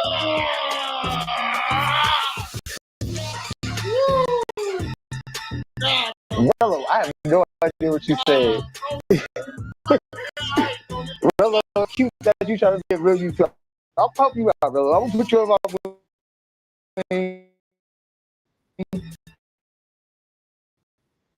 We're gonna teach you how to make structured videos, not just live. We're gonna teach you how to get real.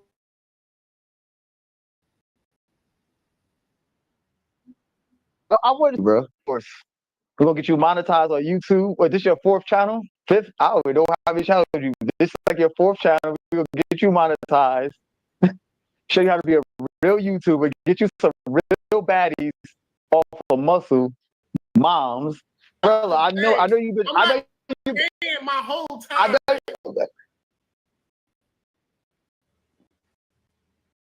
Rello, I know you're new to this, bro. Left you out here hanging like this? You're so good. Bro, he letting you live like this? Bro, I never let my friends live like this. I would never let my friends.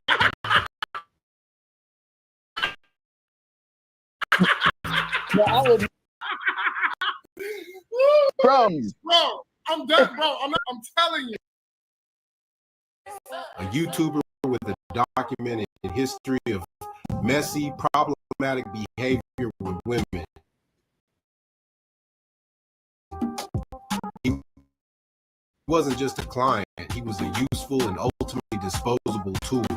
It came from every subscriber and donor who threw money at the screen.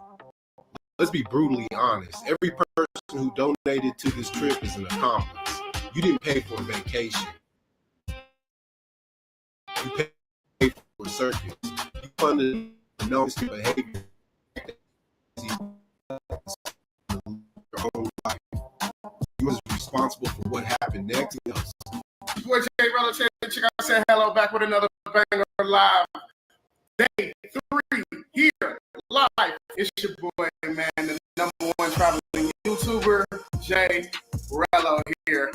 Here we are, guys. Day 3 live from Nairobi, Kenya. I was live earlier, really early this morning. As y'all know, I'm on an 8-hour time difference, so it's actually almost midnight, around 7, 8, 9 you guys time, 10 o'clock you guys time. So everything is good. We're on because, like I said from yesterday lives, it's a lot of mid, but tonight it seems like it's cracking. The group chat is going crazy. They posting flyers to different clubs, to different events and everything. So today I felt like the title was only right that we call it Judgment Day. It's the 3rd day. I know you guys have seen a lot of stuff. I know y'all been just really praying to God that these Johns are here in Nairobi, Kenya. Today is Judgment Day. I'm gonna be live. In the paradise sold to him by day 4, Rella went live and nuked their entire sales pitch from orbit. What up, YouTube? It's your boy Rella. Another banger live. I want to thank everybody for tuning in. Today is day 4 here in Nairobi, Kenya, and I want to welcome you to day 4 in Kenya. Do not ever come here, guys.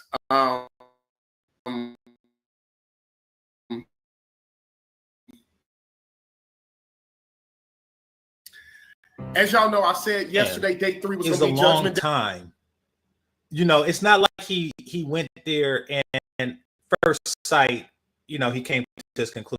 4 days is a long time when you're on vacation because you're paying for every day, every moment you're there. So every moment you are there disappointed hits harder. You know, if you're there for a week, that's more than half your vacation. If you're there for a weekend, that's your whole damn vacation and then some. On the say so of, you know, Austin and these two dudes, and he was massively disappointed. Now remember, Kid Greatness was like, man, they come up to you, you know, they bad, it don't matter, you president's daughter, you know, that's how he was hyped up. And he got there, and 4 years later, he's not boinking the president's daughter or anybody. He's still saying that they mid. He went outside and all that stuff. The microscope about my experience here in the beautiful. Yeah, I'm letting it buff for a bit. All right. Most transparent, you know, interested to see my take on it. A lot of people donated to see, you know, how the experience it was and how it's going to be. And I have all the answers to you guys' questions today. Before I get into my talking points for today's live, I just really want to thank so much for the people that donated for this trip. Obviously, when you're so passionate about traveling, it's any time you get a chance to go anywhere, it's always a blessing. You know, I'm not one of those guys that just, you know, wanted to, you know, travel for box and finesse and all of that. I genuinely, with every fiber in my soul, love entertainment delivered to you guys, because I know day 3 last night ended out with a banger. But even though day 3 ended out with a banger, I'm going to explain to you guys why the title is this and why I'm telling you guys don't ever, under any circumstances, ever put Nairobi, Kenya as a destination that you guys want. Kenya, don't ever come here. Hosted by the #1 traveling YouTuber, your boy J Rella. Tell your bitch I said hello. All right. So, first talking point, and I feel like the main reason why not only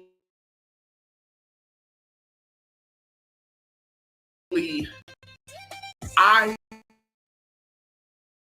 because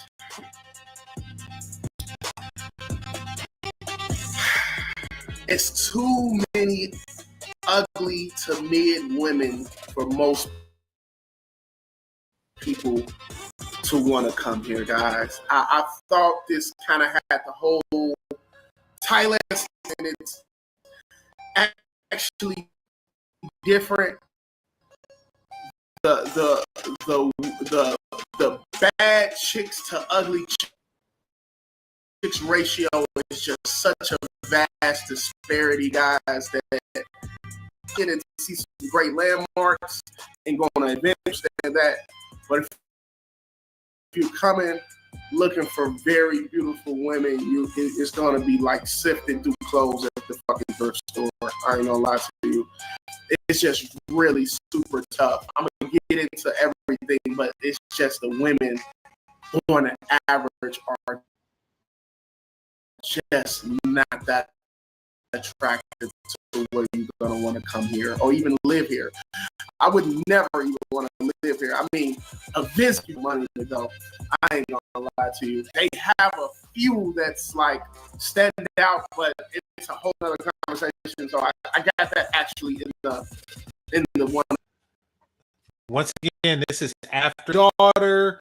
You know, they love you here. They walk up to you and blah, blah, blah, blah, blah, blah. You know, it's like, wait till you get to the malls. And then this is what happened.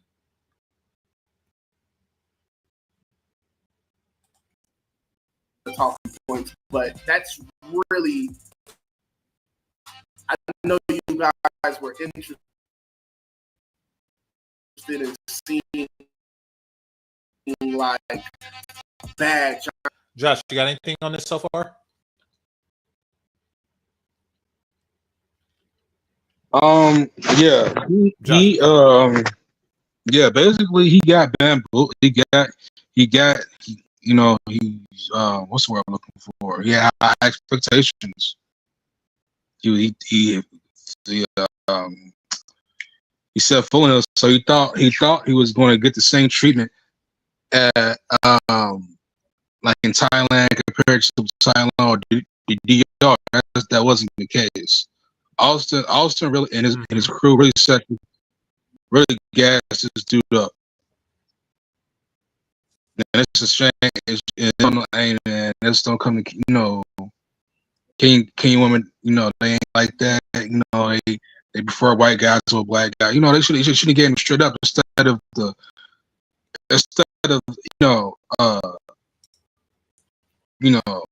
lead him on to this, man. He wanted to get in this position. That's crazy. Exactly. That's crazy. Exactly. You know, and they knew he wasn't like flush with cash. You know, he was begging for donations just to get there and stuff. They knew all of this. They you know, really the fact that this dude discredited himself would be the last words. Like people would just hang up on, you know, wow, you sold a dream. So, you know, the women there are not hot. And, you know, a person, it's a lot further. People who've been on a plane for 24 hours before they only want to do that if the destination is on point. Right. And then go ahead. No, you got it. And then Austin is only doing this because I gotta give you a shout out because you checked him about this. He's doing it because he wants a validation. He wants approval. He wants the spot to be like, oh yeah, Passport Bros go over here too. He wants the same treatment as white guys get treated over there. That's why he was making a big you know, he was going crazy and you know going psycho because the King woman was treating white guys differently than he was. Mm-hmm. So it throw off the whole notion of the Passport Bro. You know, if you're not appreciated over there, don't go over there. Don't go to that location. Instead of setting somebody up like Jay Rella. Yeah.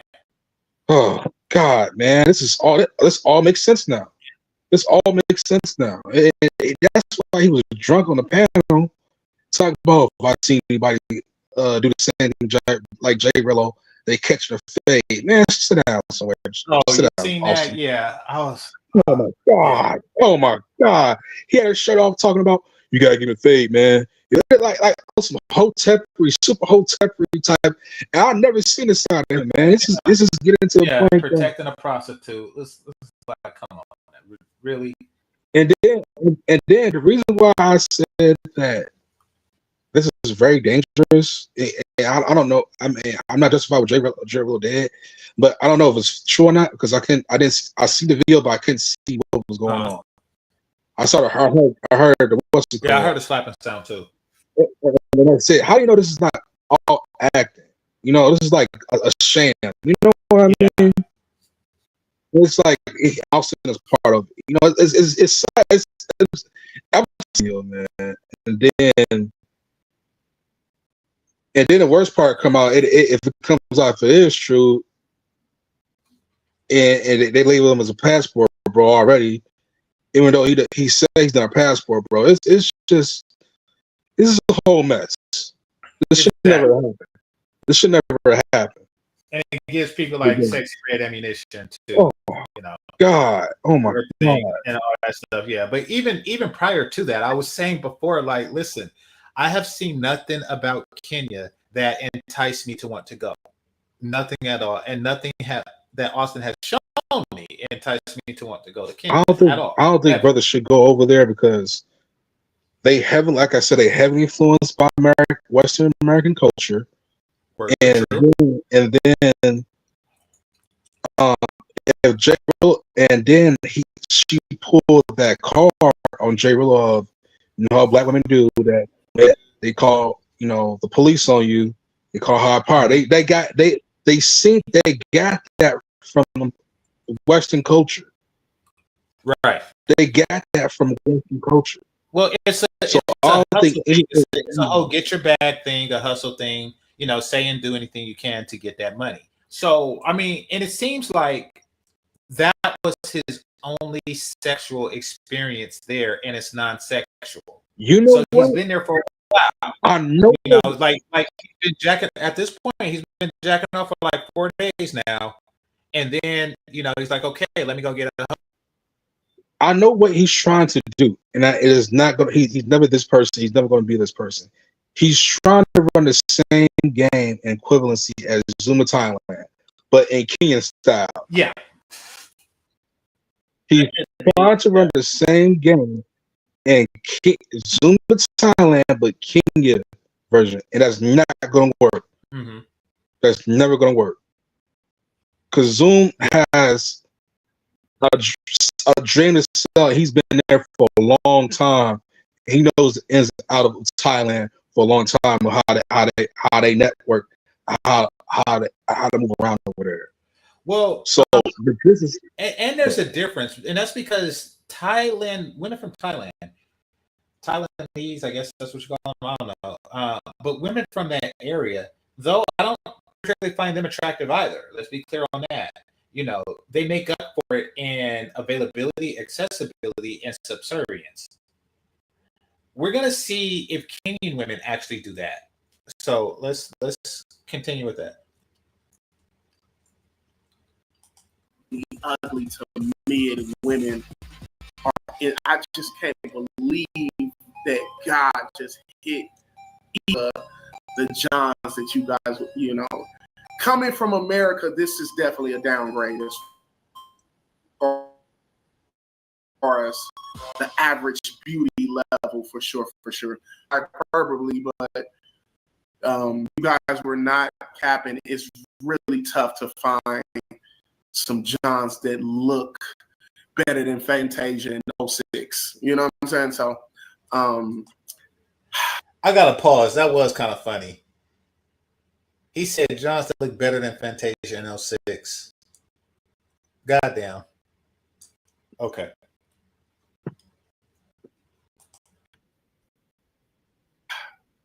that's really the main. Like, I know you guys, y'all like, because y'all listen to me, y'all watch me, and y'all want to see like what the Johns look like. And I'm here to guys. I care about myself too much to ever steer you wrong and steer you down the wrong path about these Johns in Kenya. Yeah, there is a few that are attractive, but it's just in droves, guys.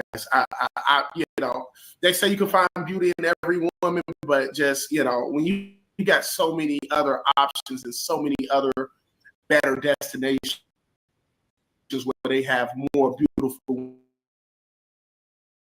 to cut the mustard on this one. So that's really one of the main, if not the main reason that I just don't like it here, is because it's just not enough beautiful women in abundance to make you really be like, nigga, I love it here. It's crazy out there. You know what I'm saying? So people were saying it like, how do they, I was thinking in my head, like, people have a vested interest, or like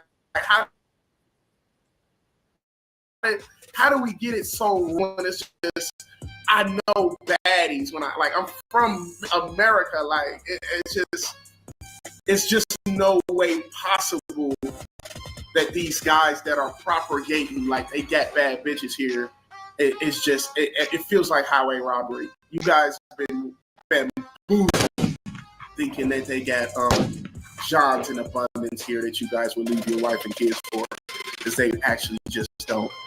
I wish I could have a different outcome. Obviously, raise $3,000 for this trip, hoping that we could have the baddest of baddest. But I feel like I got the wool pulled over my eyes too. You know what I'm saying? They're just not. You did get the wool pulled over your eyes. You are the sweater factory. You got the wolves pulled over.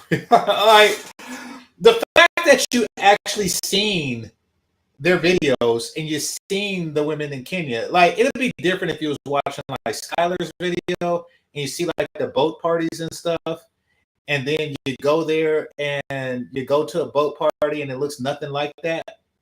That's one thing. Like you just catch them on the day of a bad boat party. That's one thing.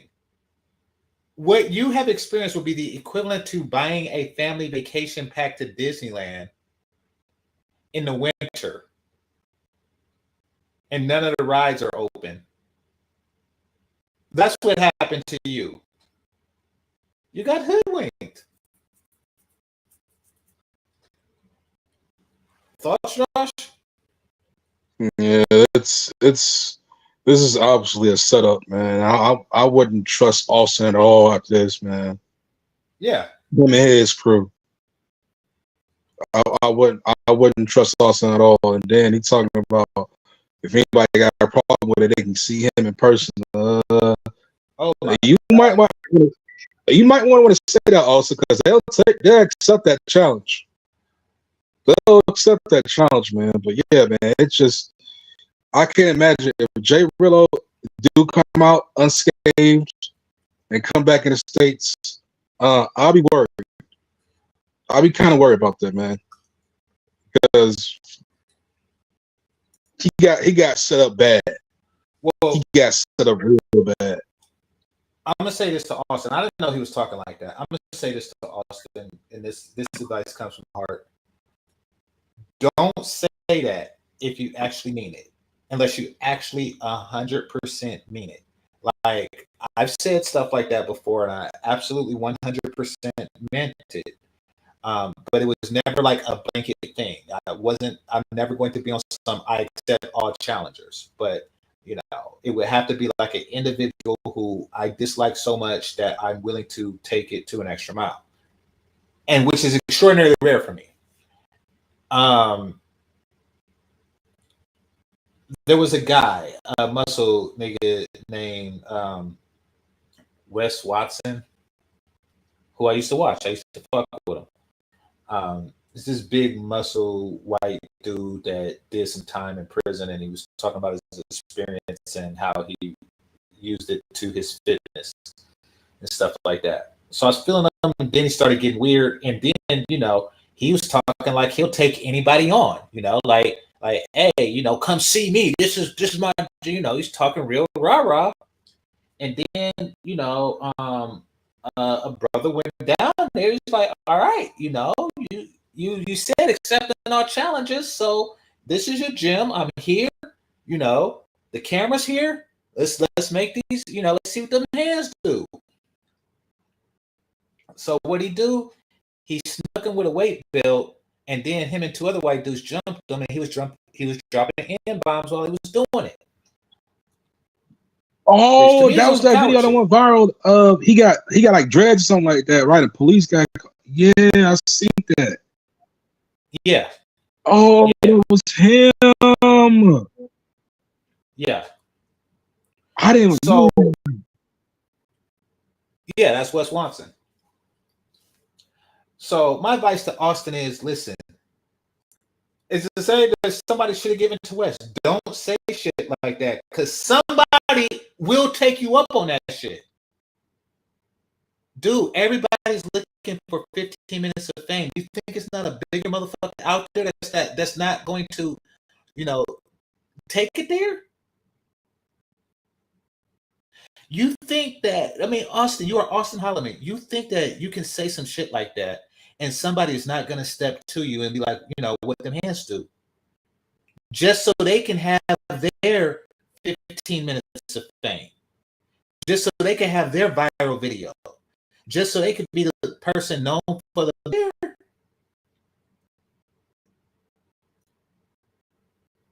Do not make those things. It invites bad company. Somebody in the world is going to test them hands.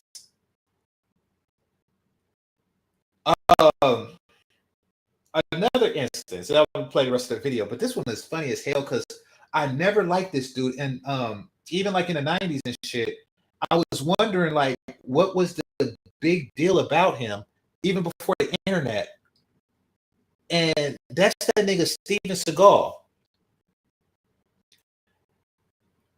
I don't know what the fuck it is he does, but it's not martial arts. It's just this. He does like the same moves with his hands, and I don't, like Jackie Chan. He does all kind of ninja flips and he does his own stunts and shit like that, and Wesley splits and shit. But what the fuck do he do? That always just got in my fucking brain. Very weird dude to me. And then I hear like last year, but this happened years ago, that Van Damme called him out on his bullshit. Now Van Damme is a martial arts actor. He's not about that life in real life. In fact, he got knocked out before, and he admits it. But he's like, yeah, all that's true, but I'm still whoop your ass. That's what happens. Stop making these blanket challenges because somebody will pull your card. Don't forget somebody. Huh? Don't forget Michael Jai White too. Oh, what? Somebody pulled his card? I think he a real. No, fighter. Michael Jai White almost fought Steven Seagal too behind the set. Yeah, exactly. Because he what was it? Cradle to Yeah, Grave, that right? was that movie with him and Steven Seagal. Yeah. Yeah. Yep.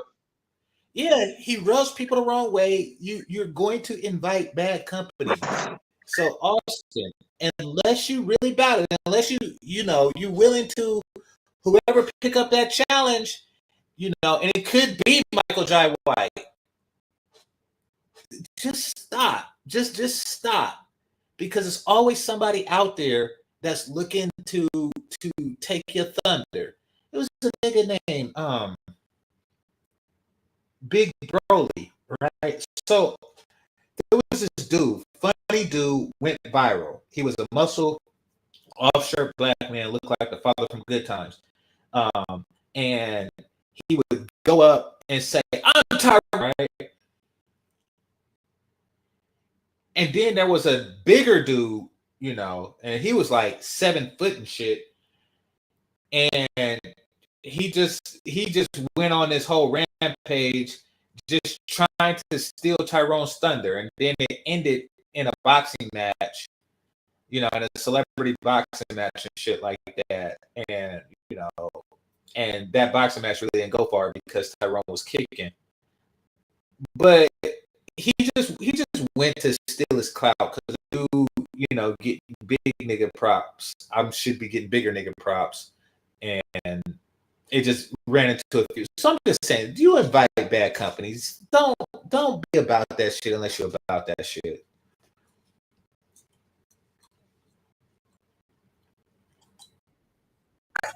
They don't invoke. It's not enough to like. It's just they're just ugly to mid Johns. Like they don't have the face.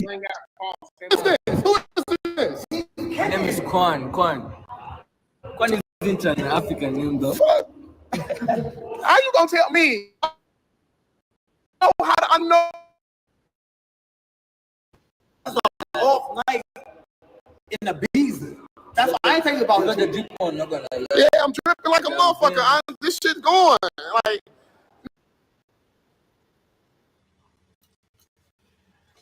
These niggas said it's a bad night. Can't afford no bad nights. Ah, shit. So basically, Austin and Kid Greatness, their whole thing is Kenya is full of attractive women. I just never get them on camera. But behind the camera is a bunch of attractive women. It's just the unattractive ones that's in front of the camera when I show it to you. That's one of their arguments. And then when you get there, it's like, oh, it's a bad night. The moment you leave, all of these dimes are going to just come out of nowhere. It's a bad week because he's been there for 4 days. Show me. Let me show you the drip on him. Oh, with the shoes on. With the goddamn jacket on. Damn, nigga. I guess that's his best outfit. It looks very 90s to me. Like black and white 90s. But that's okay because it's nobody there. It is nobody there. It is fucking nobody there. This dude was like, let's go to the mall. They at the mall. I think it's nighttime too. Nobody over there. He got hustle. I'm a hustler, baby. I just want you to know. And then where you been? You gotta buy a hoe.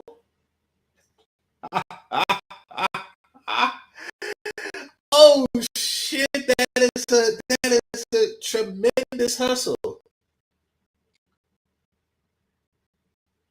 Holy shit! Nigga, I never seen so many men and women in my life, yo. That's kid in the background. He keep calling men. He's trying to pretend like they not men, like the nigga don't have eyes. Bro, relax. Oh, here's what's good. Let's see what's coming out here. Let's see. Right, let's see right. Mid. That chick right there is not mid. Hey, come here, yo. In the black. Come here real quick. Come here. So you're not gonna come over? You see what I mean? Already. It's already playing games. Playing games? Nigga, No, I'm just, leaving, you know. see? This nigga, I'm leaving. She called him a nigga.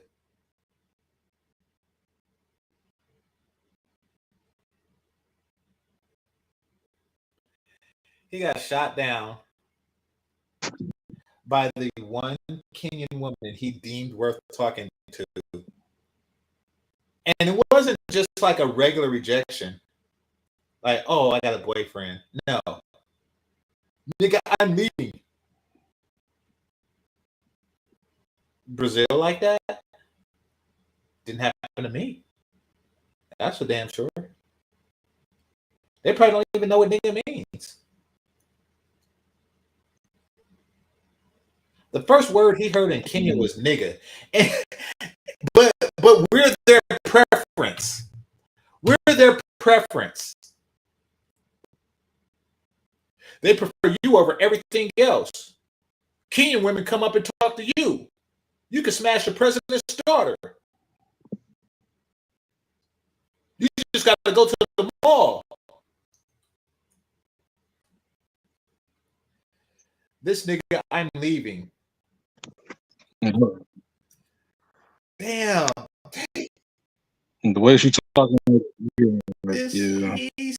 He spent 3 G's to go to an empty ass mall with moderate bitches and then being called a nigga. A nigga. A nigga.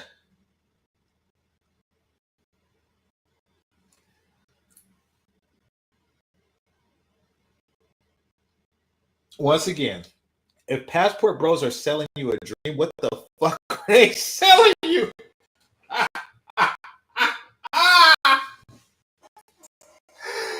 Oh, I wouldn't be laughing if he didn't pull that fuck shit. If really didn't pull that fuck shit, because I feel sorry for the dude. What the fuck? What the fuck was this? What the fuck? Man, he could have got that. He could have got that off of Melrose Boulevard in LA. He could have went to South Central for that. He could have went to Philly for that.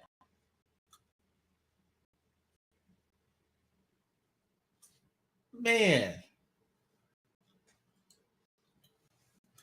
I want to hear it again. This is the most fucked up thing. Austin Kid Greatness, y'all cold for this. Y'all cold for this. And y'all know the same shit happened to y'all. You know the same shit happened to y'all, and y'all told brothers to go anyway.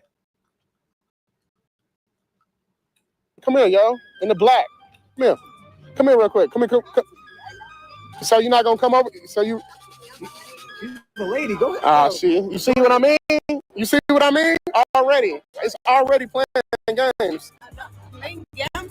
No, I'm just see? This nigga I'm leaving. You see what I'm saying?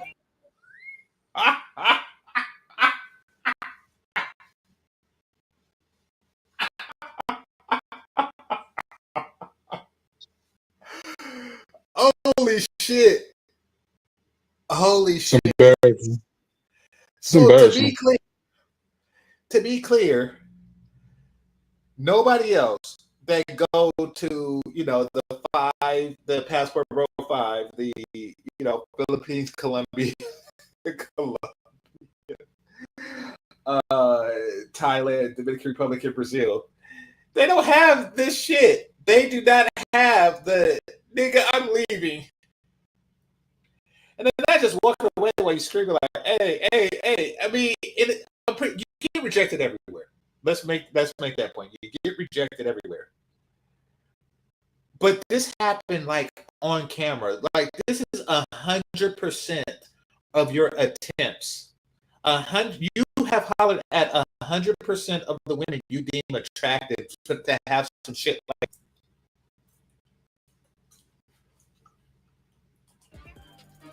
Bro, Rella. I'm just playing. I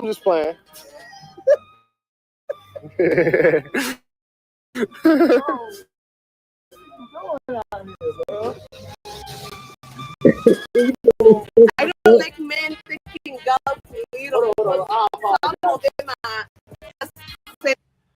You know what's fucked up? What's up? What's up? What's fucked up? You know what's fucked up? He backtracked it. He talked about apologize. Oh, nah, he kissed. Just desperate. This is well, what's sure he is not Chris. They're not giving him the Chris Brown treatment. They're not giving him time of day at all, and they just like, nigga, I'm leaving.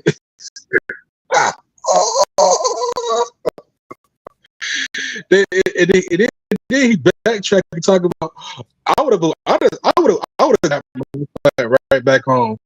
He still he still tried to stay game on talking about, oh, I'm sorry, I'm just playing. Oh, let me talk to try to stay game on him. I don't know, man. This is hard to look at. This is hard. This is embarrassing. This is just pathetic. Good. You ever been to like a homie's fucked up birthday party? Yes, I have. I left early too. Yeah. I remember there was this dude at work was like, yeah, my homegirl Janelle is having a birthday party. You fellas need to come through. We went. I don't know how old Janelle was, but she wasn't a fucking adult. And there was actually a birthday cake there. It wasn't an adult's birthday party. Let's just put it like this. It was a kid's birthday party. And we wound up singing happy birthday, looking at each other like, what in the fuck? What in the fuck? We did not plan to go to a kid's fucking birthday party. Opening presents. You know, when you hear a dude say that you go into a female's birthday party, you think it's so weird. It was a setup. That's what it is. Like, why in the fuck are you inviting adults to kids' parties? That's Austin. Inviting people to fucked up places.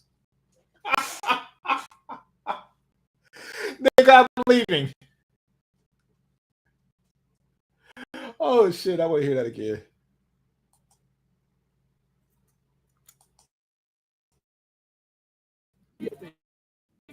Mid. The black. Come here real quick. Come here. So you're not gonna come over? So you? She's a lady. Go ahead. See, you see what I mean? You see what I mean? Already, it's already playing games. You see what I'm saying? I'm just playing.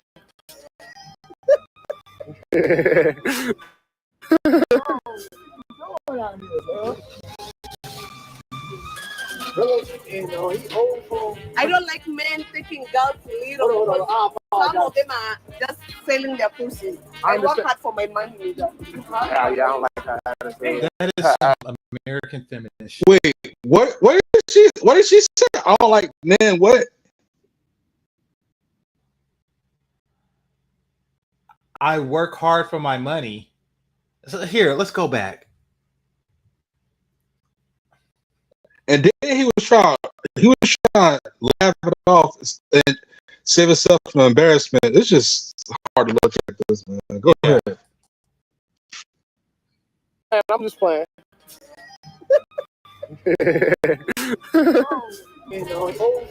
I don't like men taking girls little. I don't like men taking girls too little. That sounds feminist.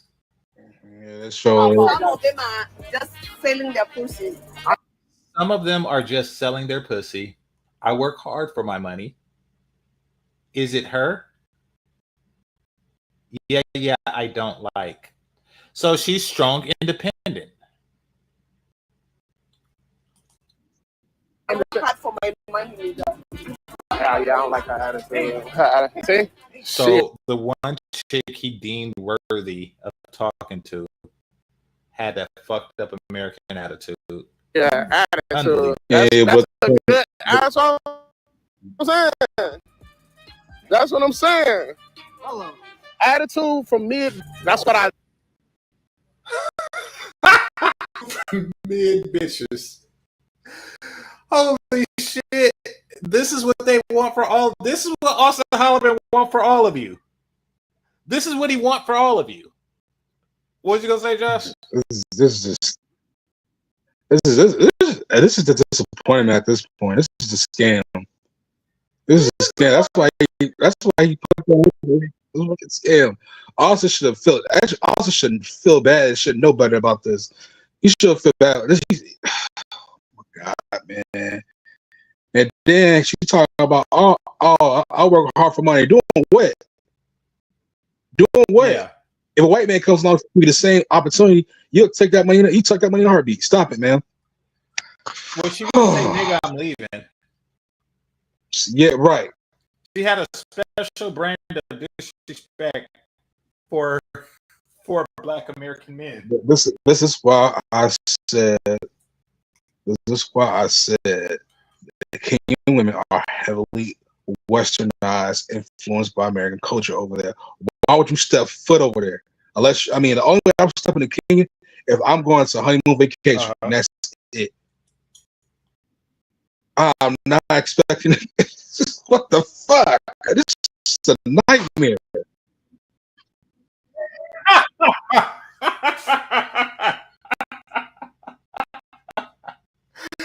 You're not lying about that. You are not lying. Kid greatness. Worst fucking vacation ever. This shit is funny.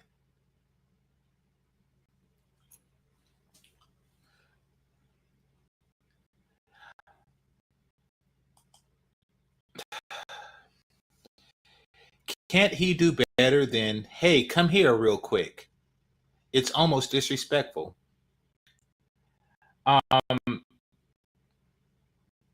What would you say? Let's start there. And I'm going to preface that with Austin, Kid Greatness was saying that he didn't have to say anything. Kid Greatness was selling him a dream to where, because you're like Chris Brown, you don't have to say anything, they come to you.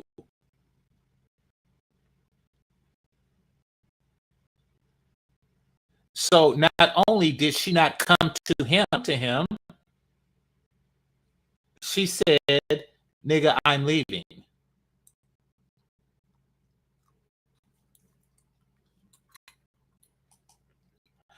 Surprise, surprise, black women are the same everywhere. Trust me, I know. Well, you know something? They seem to be what Austin wants. Because it does seem like Austin wants the same women in Houston. I think that's where he's from. But accessible. He wants Keisha. He just wants Keisha to want to fuck him. So basically, mid Keishas in Houston weren't fucking him. So he's getting mid Keishas in Kenya. It's all about validation for mid-level Keishas.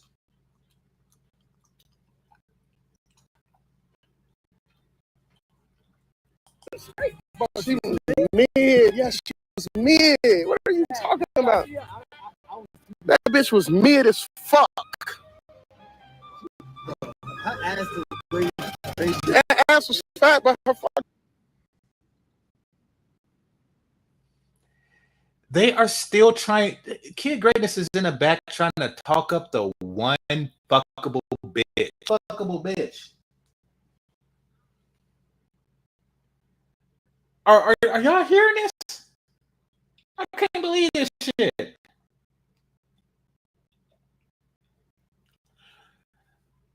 Being around the world and I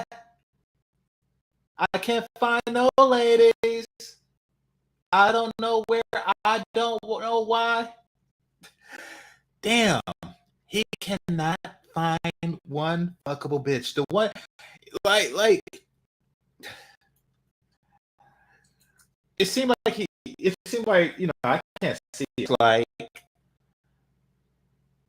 her only asset is her ass. But it don't matter because he still got rejected by a mid-level bitch with an ass. At this point, and they fucked it up too. Her ass was fat. Like, are you kidding me? Are you kidding me? Pookie be like that. She got fat ass though. You can just go and kick it with Pookie. You could stand at 7-Eleven, smoking a black and mild with Pookie and come across a fat ass. You didn't have to fly across the world to see a ass and get rejected. Man, at this point, I get my refund back. Give my goddamn money back, man. Give my goddamn money back, Austin. You got me on this motherfucking way. Dude is all out of sorts. And then out of desperation, he went and found a mid-hoe. And that didn't go right. God damn. I just asked my refund, man. I get my money. I'll take my dignity. I'll take my dignity home back home to America. Fuck that shit. Fuck that. Shit, man. Oh, yeah. That is a fucking doke. That is a fucking okie doke. I'll never forget it. It was like a Sega Genesis or some shit like that, a real old Sega system. And the homie said that he was telling me the story about how he thought he had one. And he bought it out the back of a car, and I knew where it was going. I knew when he said back of a car, I knew exactly where the fuck this story was going. And he said, I bought it. I opened up the box, and it was bricks in it. I was like, yeah, I seen that shit coming. Like, I seen that shit coming. Everybody's been hustled. I lost, it was either 20 or 50 bucks to one of those 3-card niggas. You know, how else have I been hustled? Oh, I bought a bootleg DVD of The Simpsons. When they had that Simpsons, I'm like, oh, that's what's up, bet, right? Gave him the bread. You know, it was less than $5, but I gave him the bread. I invited the neighbor chicks over. They came through to watch it, and you know, it was just nothing but episodes of The Simpsons. This nigga, I was like, nigga. So, hustles exist, and people getting hustled exist. But with the 3-card dude, I didn't have somebody I trusted. Like, man, you need to play that 3-card game. You guaranteed to win. You can't lose. You like Chris Brown in this motherfucker. Man, you need to play that 3-card. They set him the fuck up. Cold-blooded.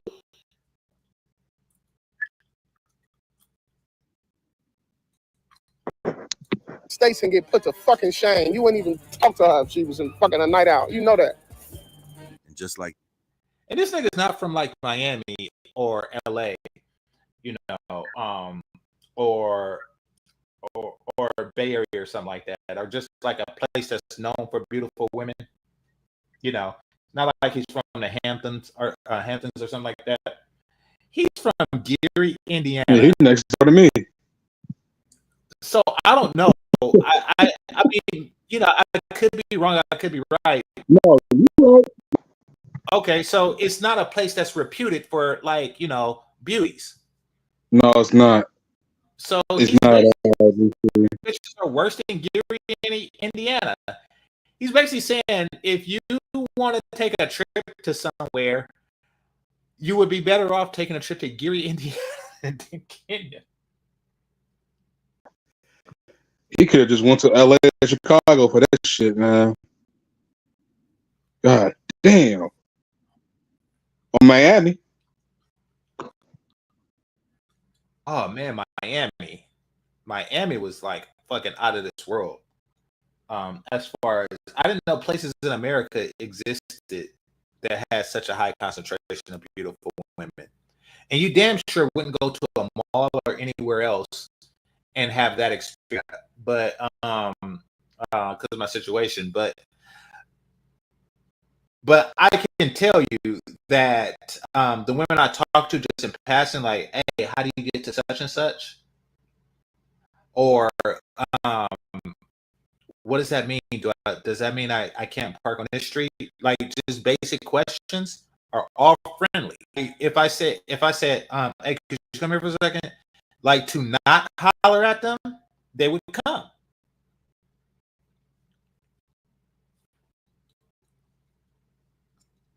Miami is full of high body counts. Well, count me in. God damn it.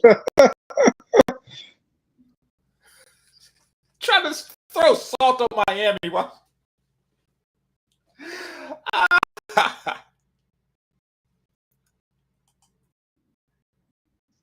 that the crash test dummy went rogue and started telling everyone the car was a death trap. The product had failed. It's when they found for part 2, where we cover the hit job. Now I do want to see that. So let me shout this brother out. He took a while to edit this.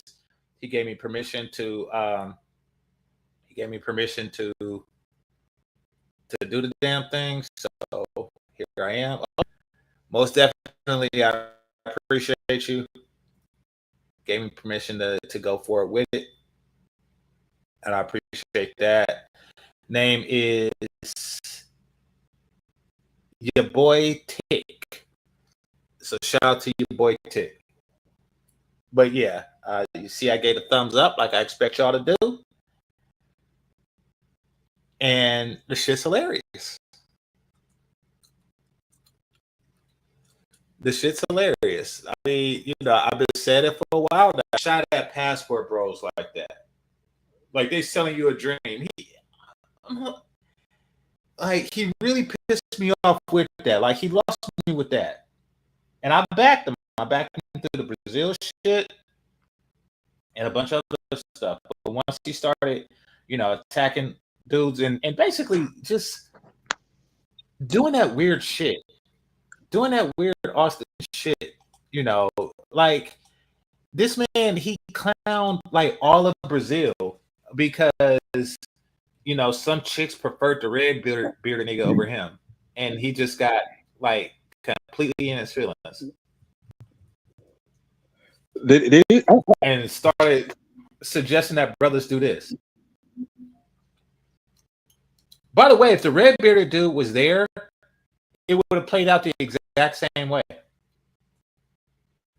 But did he talk to O'Shea before he before all this incident happened? Because I heard somebody, I don't know if it was him or somebody else, talk to O'Shea, and that's why he did a whole 360 against the passport bros, and you know, in Kenya and with black women and stuff like that, trying to get validation.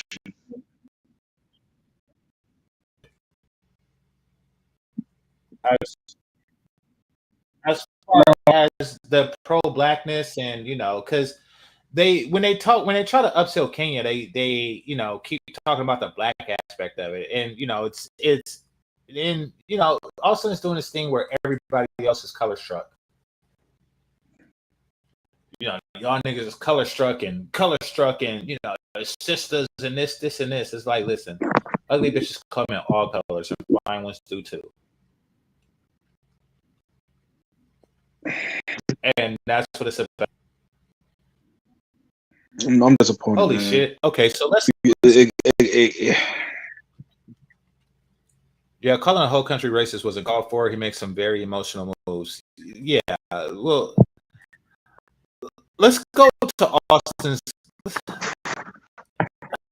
Man, I cannot get over this shit. What's going on? I cannot get over this shit. What happened to this one? Oh my god! This is him. Nope, this is his page. I mean, if so, this is an AI that he made and posted on his page. If so, this is an AI that he made and posted on his page.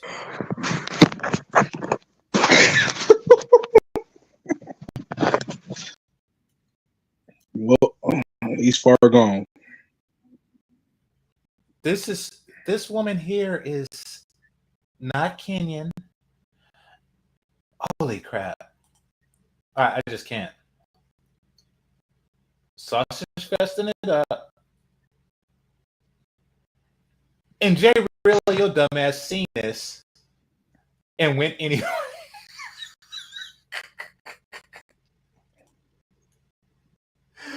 Like, oh, I want to kick it with these dudes. Are they paying? This is the same woman that's here. She's just like Are they passing her around? They're taking pictures. Huh? Are they passing her around? Probably.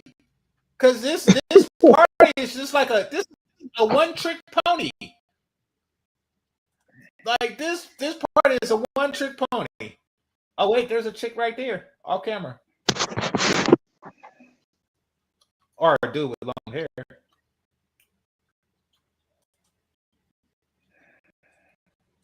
More dudes. Some of the sausage affectionately goddamn So- picture. What the hell's all these pictures here? So basically, some brothers. Now y'all seen like Skylar's boat parties, right? Yeah. But these brothers get together, and it looks like this, and this. Oh god. Happy 60th. Looking, Yeah, jack off. looking at this picture is making me depressed. I'll go to Kenya and then nothing happens. You don't get laid. Nothing. Like, I'm going to leave, nigga. Like, what did she say? Nigga, I'm leaving. Nigga, I'm leaving. You flew all the way to Kenya to have a mid chick with a fat ass. Okay, here's some more pictures. This will look decent. And that's it. Like, it took you a year to find her. It took you a year to find her. And that's just to take the picture. She don't want to go to your parties. I use that one as a thumbnail.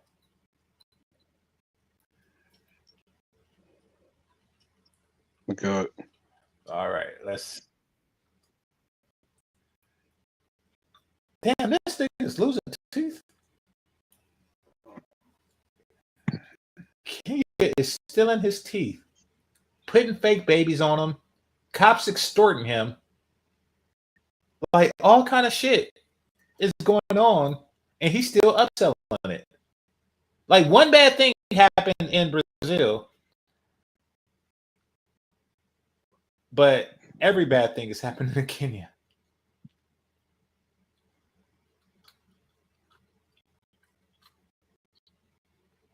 Holy shit. Another win. A proceed in my YouTube masterclass to someone all the way in the UK. That's 2 enrollments in less than a week. Oh, you got 2 people in your masterclass. That's good. Ready to grow your channel and earn from it. Your seat's waiting. Okay. I'm not going to take your masterclass at Kenya and having a bitch say, you know, nigga, I'm leaving. Like, that's your graduation. This is your graduation of the master class.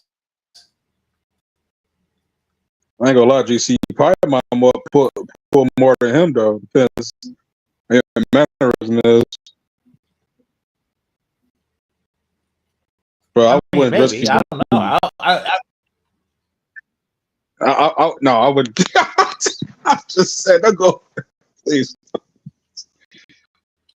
No, I mean, it's not worth it to find out. Like, I don't want to go to Kenya and play who gets the most bitches. I really don't. Like, I mean, because if you win, what? You win the nigga I'm leaving treatment. Yeah. No, you just be like pulling mid bitches. Like, who could pull the most mid bitches? Is the name of the game.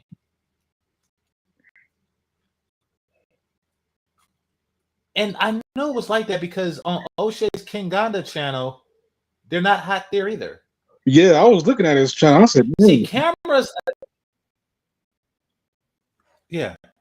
See, cameras attract attractive women. That's what you'd be like, damn. Yeah. You know, I mean, you know, like I mean, not all of them, but they look better than the ones that's shooting down people in Kenya. So he has cameras. He, you know, it's like, listen, I can make you famous, and they like, fuck you, nigga, I'm leaving.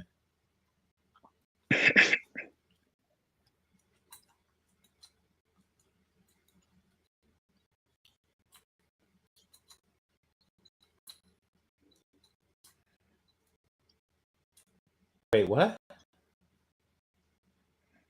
The next comment is underway. My history. Okay, I'm not going to read the rest of that. I'm going to see if I can find some more jewels. God. I'm starting to think Southern Africa is a little off. So it's funny because he was selling South Africa to Jay Rella in the video we just seen. He was like, "It's beautiful women all across Africa." You know, South Africa. He mentioned South Africa specifically. Now he's saying, "Okay."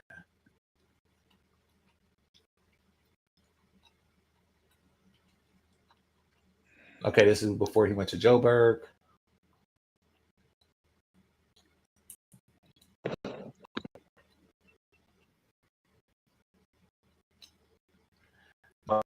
In 2 years. Okay.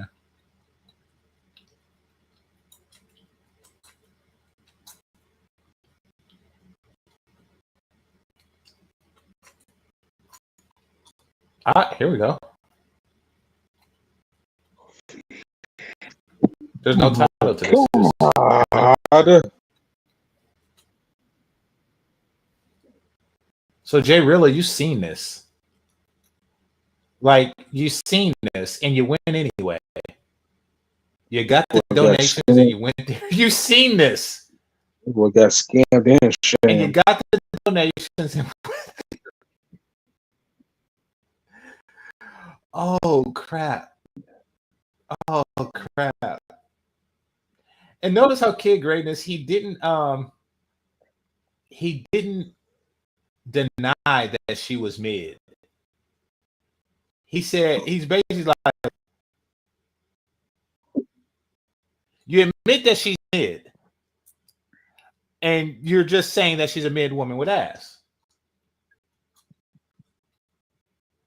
and you got rejected.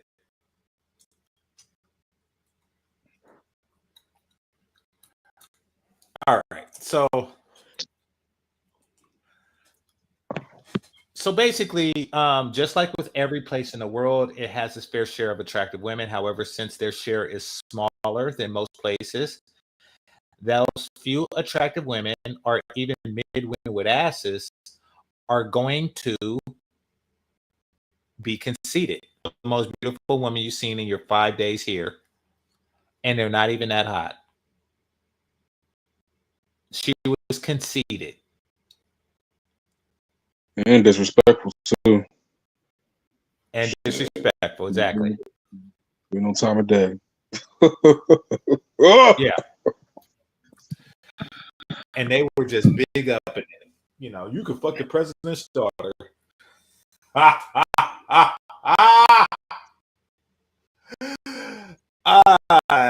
She wasn't even a mayor's niece, and she shot his ass down.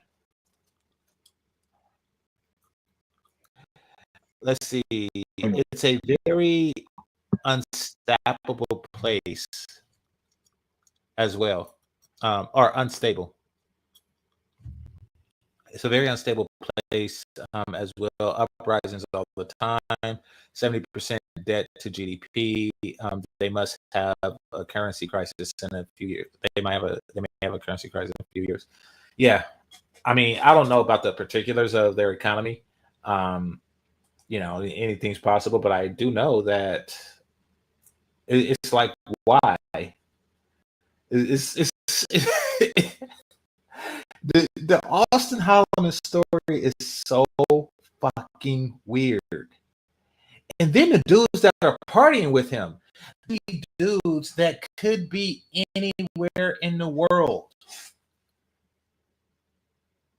You have a passport. It's your 60th birthday.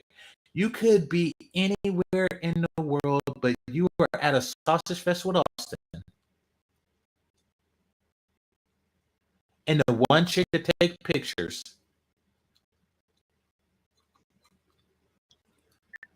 The whole scene looks like the beginning of a gangbang porn.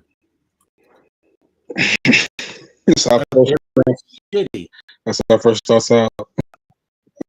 Yeah, I mean, like, both of her pictures looked like it was the thumbnail of a BBC gangbang porn. Like, oh shit.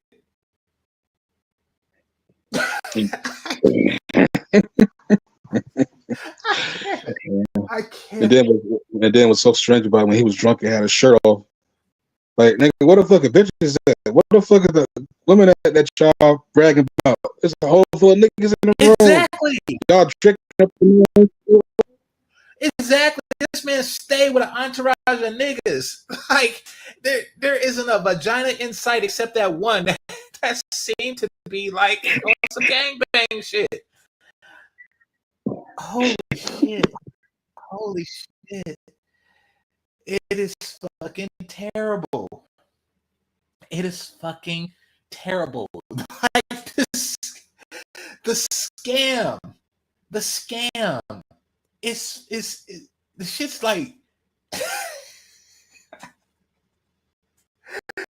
So in a movie, the biggest scam I ever seen was a Tom Hanks movie.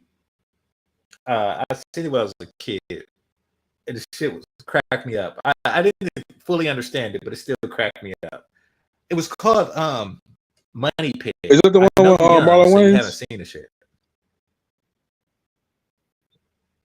No, that's not the one that was shot robbed that old black lady in the house. They all ended up dead or freak accident, something like that. No. I Not don't that know one. what that is, but it's not that. Oh yeah, it was Tom Hanks too. He was like a schemer or something like that. Marlon Wayans was in it too. If Marlon Wayans was in this movie, he was very young because this movie came out like around the first time I seen Marlon Wayans was like in colors. Okay. Money Pit is a movie where Tom Hanks and his white wife, who were newlyweds, bought a house. And they seen the house, and it was an old lady selling it, and she was like, don't step right there. It's kind of cheap. And, like they bought the house. They was like, oh, it's a good deal. And everything went wrong in this motherfucking house. Like they turned on the water for the tub, and the whole tub just fell into the floor and hit the bottom. Wrong step. The whole staircase just fell down. Everything went wrong in this motherfucker. And to make matters worse, the whole town knew that the shit was fucked up. So, like, if you pay like a plumber $90 for a job, he's talking like $9,000 because he know that it's no other plumber in town, type shit. So they got scammed, they got hustled, something fierce. The shit was hilarious, and that is what the fuck happened to Jay Rilla. He got bamboozled hard. Man. He got bamboozled hard. Oh,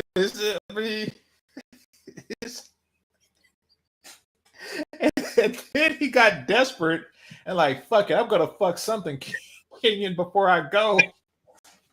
Right. Without a bottle, bitch. Who wasn't hot? They don't even have hot bitches for sale. Like Skylar admits to buying bitches, all of whom were hotter than the one he bought. So he went. Imagine that scene from Rush Hour where they was like, "This is heaven on earth, massage parlor." Oh my god! Then they open up the curtains and it's a bunch of. Oh no! That's a nightmare right there, man. Oh god! That's what the fuck Kenya is. That's what the fuck Austin. That's what Jay is experiencing right now. Holy shit. Yeah. And I've been saying this since the beginning. Ever since he's been doing like house parties and shit. Like, wait, what the fuck? Are you bragging on this shit, nigga? Which was weird by itself. Not only was the male to female ratio off, the women were mid at best. This shit was like fucking ridiculous. But yeah, so I done had enough. Like this whole Jay Rilla Austin situation, it's destined to happen. If you want to like fly across the world to kick it with Austin at a sausage fest, then hey, more power to you. Like, what the South America, Latin America, Asia, maybe even one day Europe suits me just fine. Like, and I'm not saying I wouldn't go to Africa, but I damn sure wouldn't go to Kenya. Yeah, Like, Kenya is one of the first places in Africa. You go to Kenya or Nigeria. That's one of the places. Oh my God, man. Well, it's funny because I probably would go to Nigeria only because Nigerian women are hot here. There's no good scams. Saying like they probably have a higher concentration of attractive women here in Nigeria because like the students and stuff that come here, they be looking decent, especially the bodies be right. Yeah, no, I was looking at I think it was Gambia and what's the other country? Not Zimbabwe. It started also with a Z. I forgot the other country, but Ghana? Not Ghana. It started with a Z. Not Zimbabwe, but it's another one. Yes, I think it's Zaire. I think Zaire. Yeah, I was in other countries, man. You get money. You'll get money in your buck over there. So freaking South Africa. Because I heard South Africa is not that pleasant either. Look up Zulu dancers. They got they titties be yeah, I'll send it with you a movie night. Show it. Yeah, I'll send you a movie night with it. Oh yeah. So yeah, I know exactly who you're talking about. Say it again. I said I know exactly what you're talking about. I wish Ike was up here. Ike know the whole thing about it. Oh yeah. I need to make that.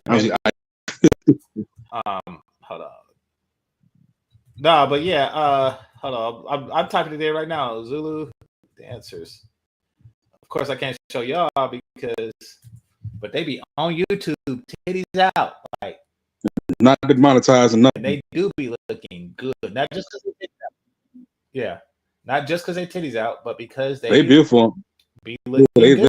Actual attractive women, yeah. Actually, Yeah. With the titties out. So yeah. Now Madagascar got some beautiful women too, though. Yeah. Because they Asiatic in Africa.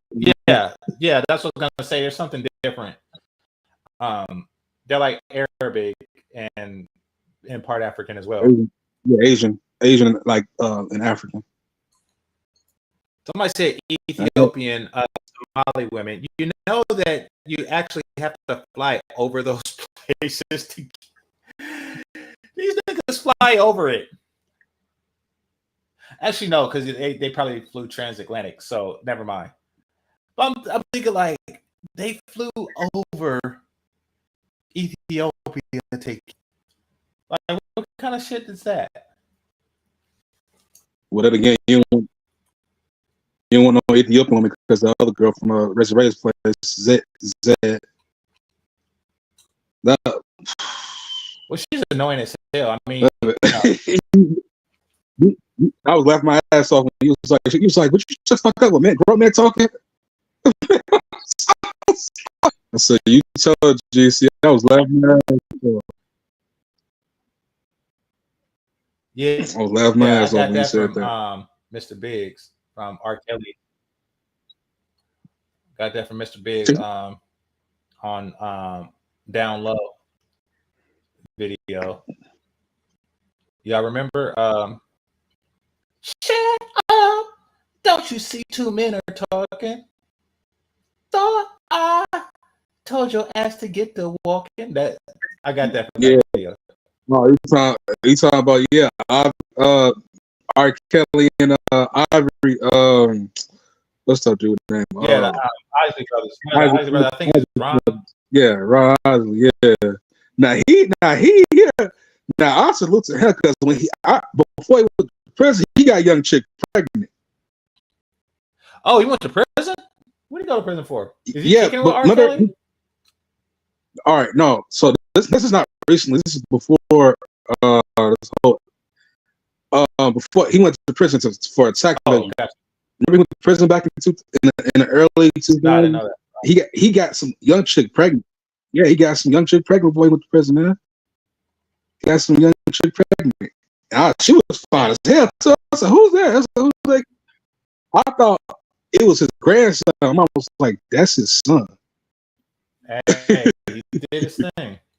Was she Kenyan? Yep.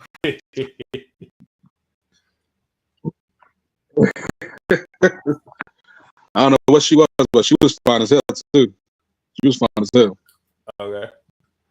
But yeah, man, dude got to hustle something fierce. He's like, he must have just said, "Fuck it, I'm going to pay $80 and buy myself a hoe." What's that song called? I'm your hustle man. Hustle the fuck out of it. Yeah. Like, what did they think was gonna happen? Like, I mean, I think that they thought that he was going to go there and join the sausage fest like everybody else and be happy, but no. It takes a very particular type to fly all the way. Kenya is far from California.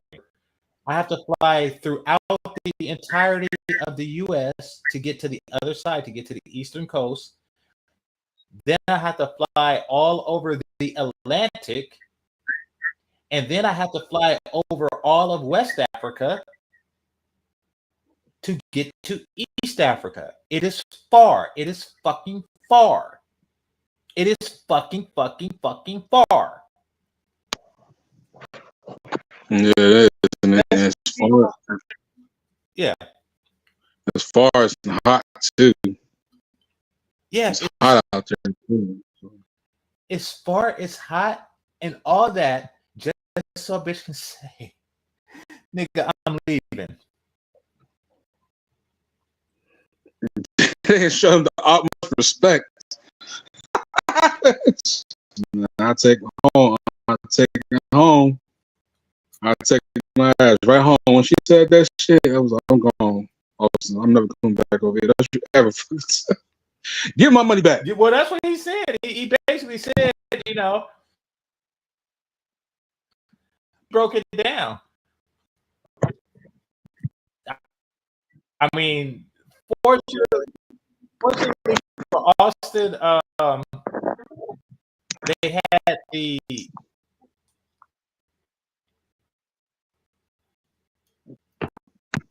but no, and the cool part is that Austin did, like, on his community tab, he had some cute ones, but it really doesn't matter because, like, after a year, like, this is your receipt. Like, this is like, oh, it took you a year to find. Like, if you go to Kenya after a while, after a year, you might find yourself a bad one too. So, just saying. I thought he went to Kenya last year or something, like a month ago. I thought he left, and I thought he traveled somewhere else, man. That's crazy. He's still over there. Yeah.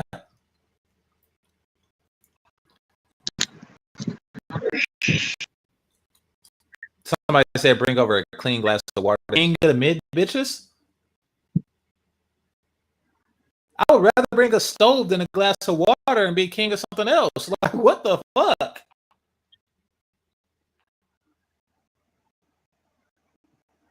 Thank you. I would rather not be king of mid bitches. That's who fantasizes about that. And then you bring a glass of water, and she said, "Nigga, I'm leaving." Yeah. I work. You think you could get me with water?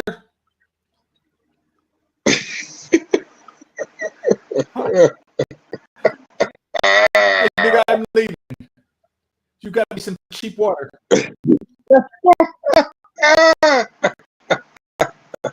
You talk little to girl. I got a fat ass. He said she got a holy shit. God, man. Yeah, I was just like, man. Colombia, they are not saying stuff like they are not looking at for one favorable quality. That's what they're not doing. They're not looking up like one favorable quality and say, but she got that. Like she has that one favorable quality. Y'all remember Marco, right? Yeah, Marco Grande. Where that I did with Marco. Had like the 4 chicks on the handle at the same time. Y'all remember that one, right? Yeah. I remember that one. Yeah. So yeah, that's what happens when mid chicks are not saying no to you. That's the whole difference. Man, it is a spectacular grift, and he still got homies there that just be kicking it with him in his apartment. Nah, I'll be laughing my ass off. Turn on the camera at any given Sunday, it's about 8 niggas that's just there lounging. Like it was when he was on Razor Rays. They just be there chilling with no bitches. This shit's hilarious. I'll be laughing. And then when you go for it.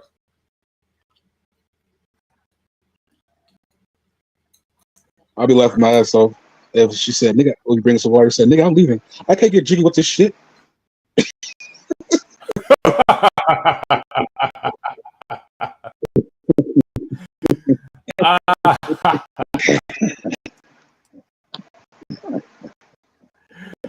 Cold-blooded.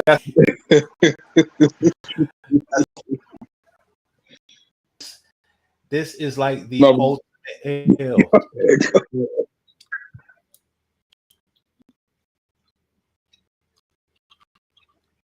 No, but Marco Grande. Yeah, but I mean, whenever somebody say, but Marco Grande be showing receipts though. Go ahead.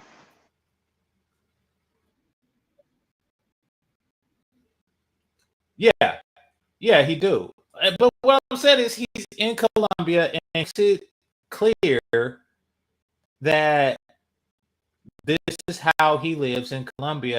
And, chances are if you lived here, you will be somewhere within this range. And I had an enjoyable time when I was in Colombia, which I've told you in the movie night. I didn't wait 4 days before I seen a mid chick just to be told in Spanish, "Nigga, I'm leaving." That didn't happen. So yeah. Anyway, you got any final thoughts on that? No, that's this was a good stream, GC, and I appreciate you doing review and doing reaction with you on this live stream, because this has to come out to a point that you know your worth if you're going to travel somewhere that's going to appreciate you with your money that you're going to invest into. Because if you put in a bad investment, that's it. You can't get your money back. You can't get your money back. With the nigga I'm leaving, that you fucked up. Yeah. So not only just from J Rello, but from Austin because now we know what led to this situation, this problem, what happened. It's so catastrophe what happened. Because of one nigga sold the dream of gaslighting him, talking about, oh, you can fuck 5, 6 bitches over. That's not the case. So yeah, this is deep. This is deep. This is very heavy catechism to all the people, and I appreciate you for bringing me up here. And that's all I have to say. Okay, appreciate you. All right, so someone said, imagine moving overseas and getting no pussy. Yeah. I mean, especially if that's like the purpose of moving overseas is to, get more than what you got here, then that would be an L. But even without moving, like, people are regular. And here's what I mean by that. People are typically not YouTubers. They are not people who live off donations and views and stuff like that. And if it's a great job if you can get it, but most people don't have that job. They can't live off of YouTube views and clicks. They just can't. If I could, I would, but I can't. Meaning that they likely have 9 to 5 jobs. And they likely have like vacation days. They have PTO. They have a set allotment of weeks per year that they can really just go on a vacation, that they can just say, hey, I want to spend this amount of time in this place. So a bad vacation is a huge hit because they only have so much time. It's not like, you go to a bad nightclub or something like that. You pay your $20 and you go to a bad nightclub and you just walk and you pay $20 and go to the next one. It's not like that. You already vested. You already spent time.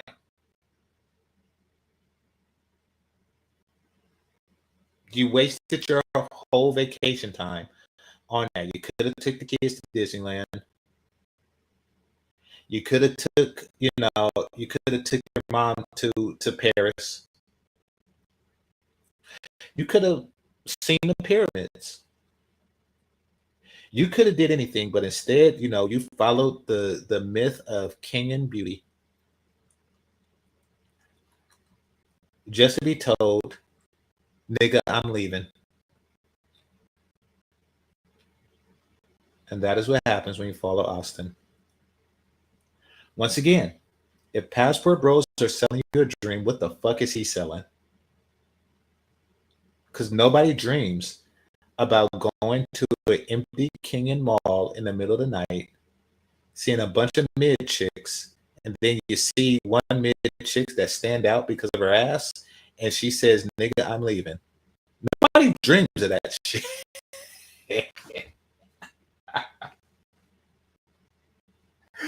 And if you dream of that, if that is your wet dream to get shot down like that, I don't want to know you.